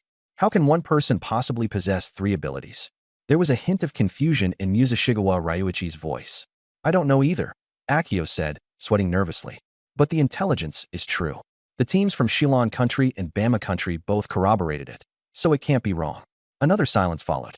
Musashigawa Ryuichi suddenly let out a cold laugh, the sound deep and sinister, like it was coming from the abyss. Interesting. His figure leaned slightly forward, revealing a sharply defined face. The corners of his mouth curled into a cruel smile. 3 abilities. Dangerous people must die. Next crystal hunting battlefield, I'll personally deal with that Huaxia guy. A trace of hesitation flashed in Akio Harasuke's eyes. My lord, the team challenge mode won't open for less than a month. Wouldn't it be more convenient to issue a challenge to Jiang Yu again? Musashigawa Ryuichi replied with a cold laugh. The team challenge is too slow, with too many variables. Only the crystal hunting battlefield lets us kill him by using numbers advantage. Akio frowned. But the hunting ground matches randomly. Sakura country can only send 1 team each time, and even if we contact allies, we can't guarantee it. That guy is too strong. Sending in a normal team would be suicide. I didn't hear their conversation, but from their voices I could sense their anxiety. Suddenly, the system notification sounded. Ding. New items in the shop. Hunting ground match ticket, 300 crystals each. You can designate the target of the next match. Limit 2 per country. Treatment ticket, 300 crystals each. Instantly restores full health. Limited time 20% off. Today only. Musashigawa Ryuichi's eyes lit up. Hunting ground match ticket. He exchanged a glance with Akio, as if the system had specially prepared this for him. Help from heaven. He laughed wildly and immediately checked the details. Instructions for use. You may designate a matching target. The top 10 teams in the world cannot have 3 teams enter the same region at the same time. Global Combat Power Ranking 1. Divine Tamer Squad, Huaxia. 2. Extreme Blizzard Bear Squad, Roshan Country. 3. Overlord Tiger Squad, Dong Country. 4. Musashigawa Squad, Sakura Country. Musashigawa Ryuichi sneered. Jiang Yu is number 1? Good. The other teams will definitely be envious. Akio said respectfully. My lord, since the top 10 teams can't have 3 teams enter at once, we can arrange for teams ranked outside the top 10 to surround and kill him. Musashigawa did not answer, but instead asked, have you found out what happened at the hotel? The people from Shilon country took 20 crystals before they'd say anything. They said the hotel would make people hallucinate and mimic animal sounds, and they felt embarrassed, so they didn't want to reveal it. Musashigawa sneered. Such a trivial matter means nothing. It's not worth mentioning compared to killing Jiangyu. You plan to enter the hunting ground yourself? Of course. The ability to wield 3 powers means I'm qualified to make a move, he said coldly. Contact Edward. The video switched to Edward, captain of Donghua's Tyrant Tiger team, with sunny beaches and bikini-clad beauties behind him. What do you want? He asked lazily. You've seen the hunting grounds matching coupon? I have. You want to use it against the Chinese? Yes. Musashi Kawakawa laid out his plan. Edward was silent for a moment. You want to team up with other squads to ambush and kill Jiangyu? Why should I help you? It's not helping. It's for everyone's good, Musashi Kawakawa said darkly. That Chinese guy grows too fast. He even killed a tier 3 zombie. We can't let him keep developing. The coupon costs crystal cores. Who's paying? My team and another team from Sakura country, plus your second strongest team in Donghua. I'll provide the coupon. You contact the other national teams. They may not listen to me. If you can get them to act, I'll give you 200 crystal cores. If they won't agree, forget it. I won't care anymore. Deal. Edward smiled. Musashi Kawakawa asked, what happened at the hotel? Edward's expression darkened. A little trick from the system. You'll understand once you go in. After Musashi Kawakawa hung up the video call, Edward's face turned sullen. He sneered at the beauties beside him. I'm pissed off. Meanwhile, on the island, I heard the system store add a new item, the hunting grounds matching coupon, and I suddenly opened my eyes.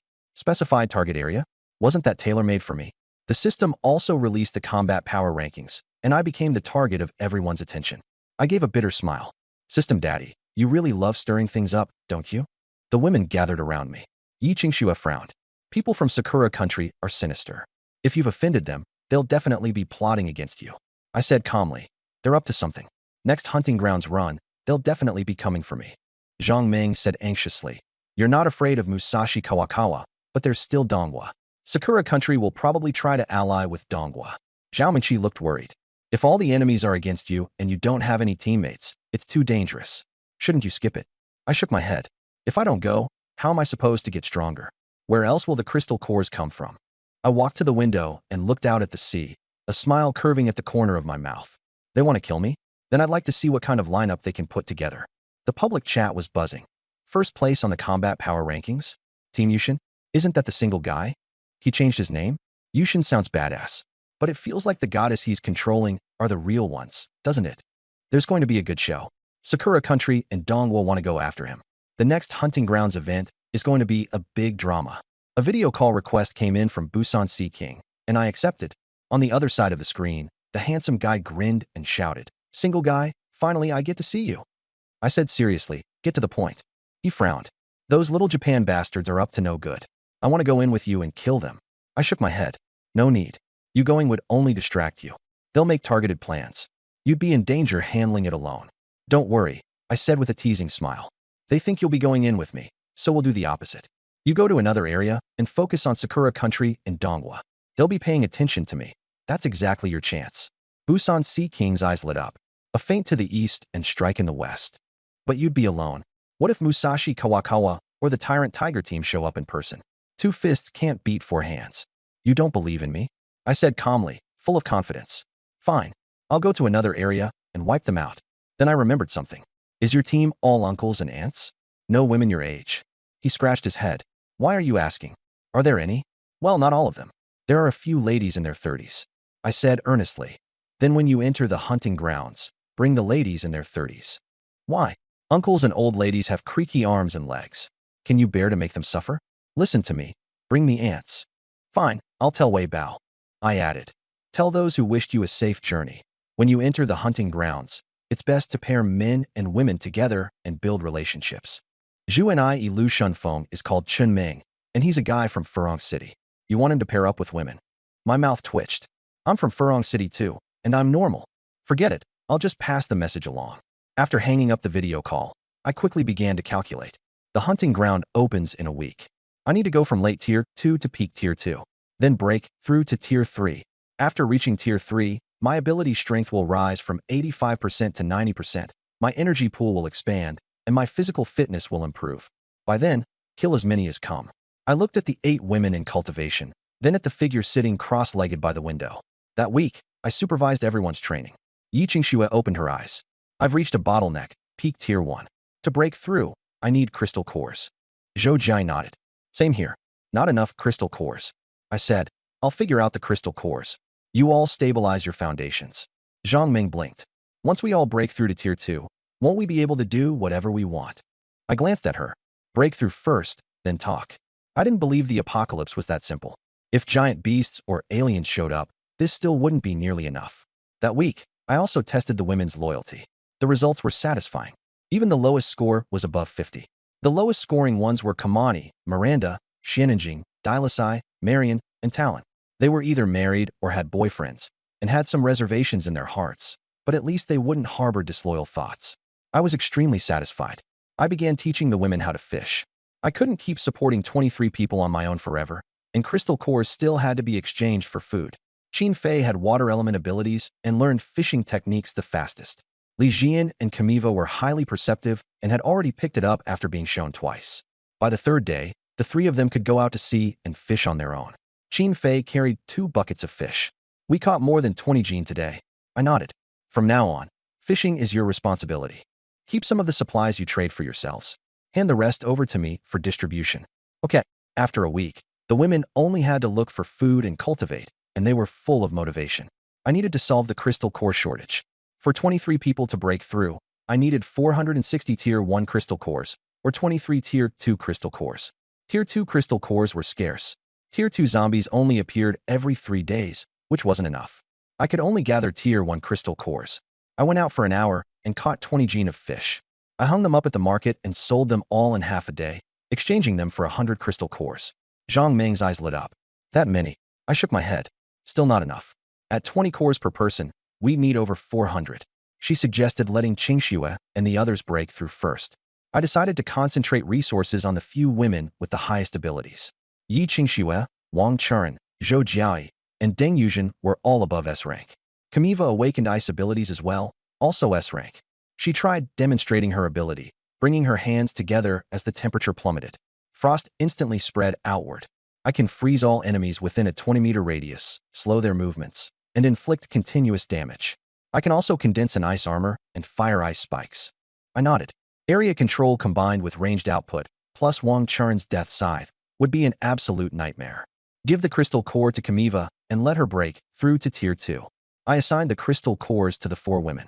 You all should absorb them too. Reaching tier 2 will help me even more. I realized a trait of the copy ability. The higher the tier of the person being copied, the stronger the ability. This time, I had to think carefully about which abilities to copy to surprise them. Last time at the hunting grounds, I showed 3 abilities. If Musashikawa and Edward wanted to make a move, they would definitely prepare countermeasures against those. But they could never guess my trump card. As long as my teammates were strong enough, I could adjust my ability combination at any time. My enemies thought I only had the attack, defense, and stealth trio. They would never imagine I had so many possible combinations. The only problem was, which 3 should I choose? I rubbed my temples. This was the trouble of happiness. Back then, I even complained that the copy ability wasn't any good. Now I wanted to slap myself. This ability was simply the biggest cheat the system had given me. Forget it. I'll try a few more ability combinations over the next few days and see how to maximize the power. Over the next few days, the women's gazes toward me changed. Not the pitiful look from before, begging for food, nor the distant attitude they once had. It was an emotion hard to describe. I wasn't dumb, of course I knew what it meant. Compared with a while ago, they had undergone a complete transformation. Most of the food they found was kept, and with the rest they exchanged for quite a few things. Yacht fuel, cheap clothes, cosmetics. I wasn't surprised. Beauty is in everyone's nature, and looking good was pleasing to my eyes too. I had no interest when they were disheveled and haggard. Recently, I'd been busy cultivating, with no mind to be an overworked mule. The women were sensible and didn't come bother me. But Deng Yuzheng, Su Lishuan, and Shin Sisi looked at me with increasing resentment. Every time the 3 of them saw me, they seemed to want to say something, but held back. After dinner, everyone tidied up the dishes and prepared to leave. Leaning back in my chair, I said, Qingxue, stay behind. Yi Qingxue paused for a moment. The other women all looked over at once, each with different expressions. Zhou Jiai pressed her lips together. Zhang Ming's beautiful eyes were seductive. Xiao Menqi glanced at me. Wang Churen looked relieved. Su Lishuan and Qin Sisi exchanged a look, the resentment in their eyes deepening. Deng Yuzheng gave me a long look before leaving. Okay. Yi Qingxue's tone was calm. When the door closed, only the 2 of us remained. A curve appeared at the corner of her lips. She was wearing an off-white fitted t-shirt that outlined her full, explosive curves and slender waist. A light pink short skirt revealed a pair of jade-white long legs. Pure and alluring at the same time. These recent clothes aren't really your style, are they? I asked. She looked at me. I've even worn a cheap how. Of course these are also for you. A blush spread across her face. Do you like them? Of course. Her smile became even brighter, and she walked over to my side. Sure, and the others are still waiting for you. Why hasn't there been any movement? Busy cultivating. I need to improve my strength first, and I'm not the type to throw away the watermelon just to pick up a sesame seed. She burst out laughing. Since when are we watermelons? I sized her up. Zhang Ming counts as a watermelon. As for you, you count as a big orange. Her face turned red, and I pulled her into my arms. A long while later, she leaned against me, hair tousled, face flushed red. Then she stood up and straightened her clothes. You're not staying tonight? I asked. She had the highest loyalty, over 90. I trusted her the most. Yi Qingxue smiled. I do want to stay, but I don't want to make the others hate me. Xue and the others are all outside, and it's too cramped here. I won't disturb you. Her eyes flickered. Maybe someone will come looking for you in a bit. After saying that, she walked toward the door. I lay on the bed and thought back to the days when I used to work overtime from 9 to 5 at the company until I questioned life itself. Now things were better. I was just working like an ox in a different way. I couldn't help laughing. My body was strong now, so being a cow or a horse didn't scare me anymore. Knock, knock, knock. A knock sounded at the door. Deng Yujing was standing outside. She was wearing a black spaghetti strap mini dress, the hem reaching the middle of her thighs and revealing her fair calves. Her collarbones were delicate, her shoulders round, and her long hair hung loose. Her features were striking and lush, with light makeup, deep red lips, and an alluring charm. Is this a bad time? She asked softly. I teased. You've already come this far, and you're asking whether it's convenient? Who would refuse a woman who comes to repay a debt on her own? Deng Yujin gave a light laugh and walked in, the door closing by itself. She was the sexy goddess of Annan, hailed as Annan Ning Jichin. Her black spaghetti strap dress displayed all her strengths, her breasts full, her hips perky, her figure a perfect S-curve. Though she wasn't as tall as Zhang Ming, she had a more exotic flair. I drew her into my arms. She looked up, her beautiful eyes tinged with resentment. Captain Jiang, you're always so busy. I haven't even had a chance to repay my debt. I smiled. Now that you're here, Su Lishuan and Qin Sisi don't have to keep waiting anymore. She giggled and caught my hand. That makes it sound like you're doing me a favor. Before the apocalypse, I had a lot of fans in Annan. If they heard you say that, they'd want to eat you alive. I raised an eyebrow. Is that so? I'm not afraid. I lowered my head close to her ear. Next, I'm going to do even more things to drive them crazy. Late at night, the sea was calm, moonlight shattering into silver specks as tides rose and fell in the darkness. At 3 in the morning, Deng Yujin left with a weary body, her legs a little weak. She walked a few steps before recovering. Before leaving, she shot me a resentful glance, her eyes complicated. I shouldn't have mocked them.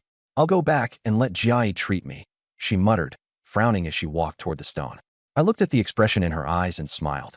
With the system strengthening my body and my abilities leveling up, my physical condition had improved tremendously. Give me a plow, and I could work 4 or 5 acres of land. After the women awakened their abilities, their bodies were likewise strengthened.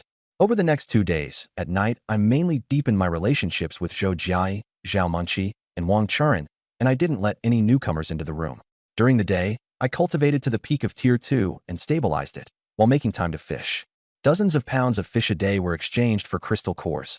Aside from the 5 women, Wang Churen, Yi Qingxue, Zhou Jiai, Deng Yujin, and Camille, Zhang Ming, Zhao Munqi, Su Lishuan, and Qin Sisi, along with Megan outside, all received upgrade crystal cores and were breaking through. I understood one thing clearly. Except for Megan, the other women had no real combat experience. Even if their strength had increased, they might not be able to fawoy their full potential in a real fight. Who should I take with me next time to the hunting grounds? I thought about it seriously.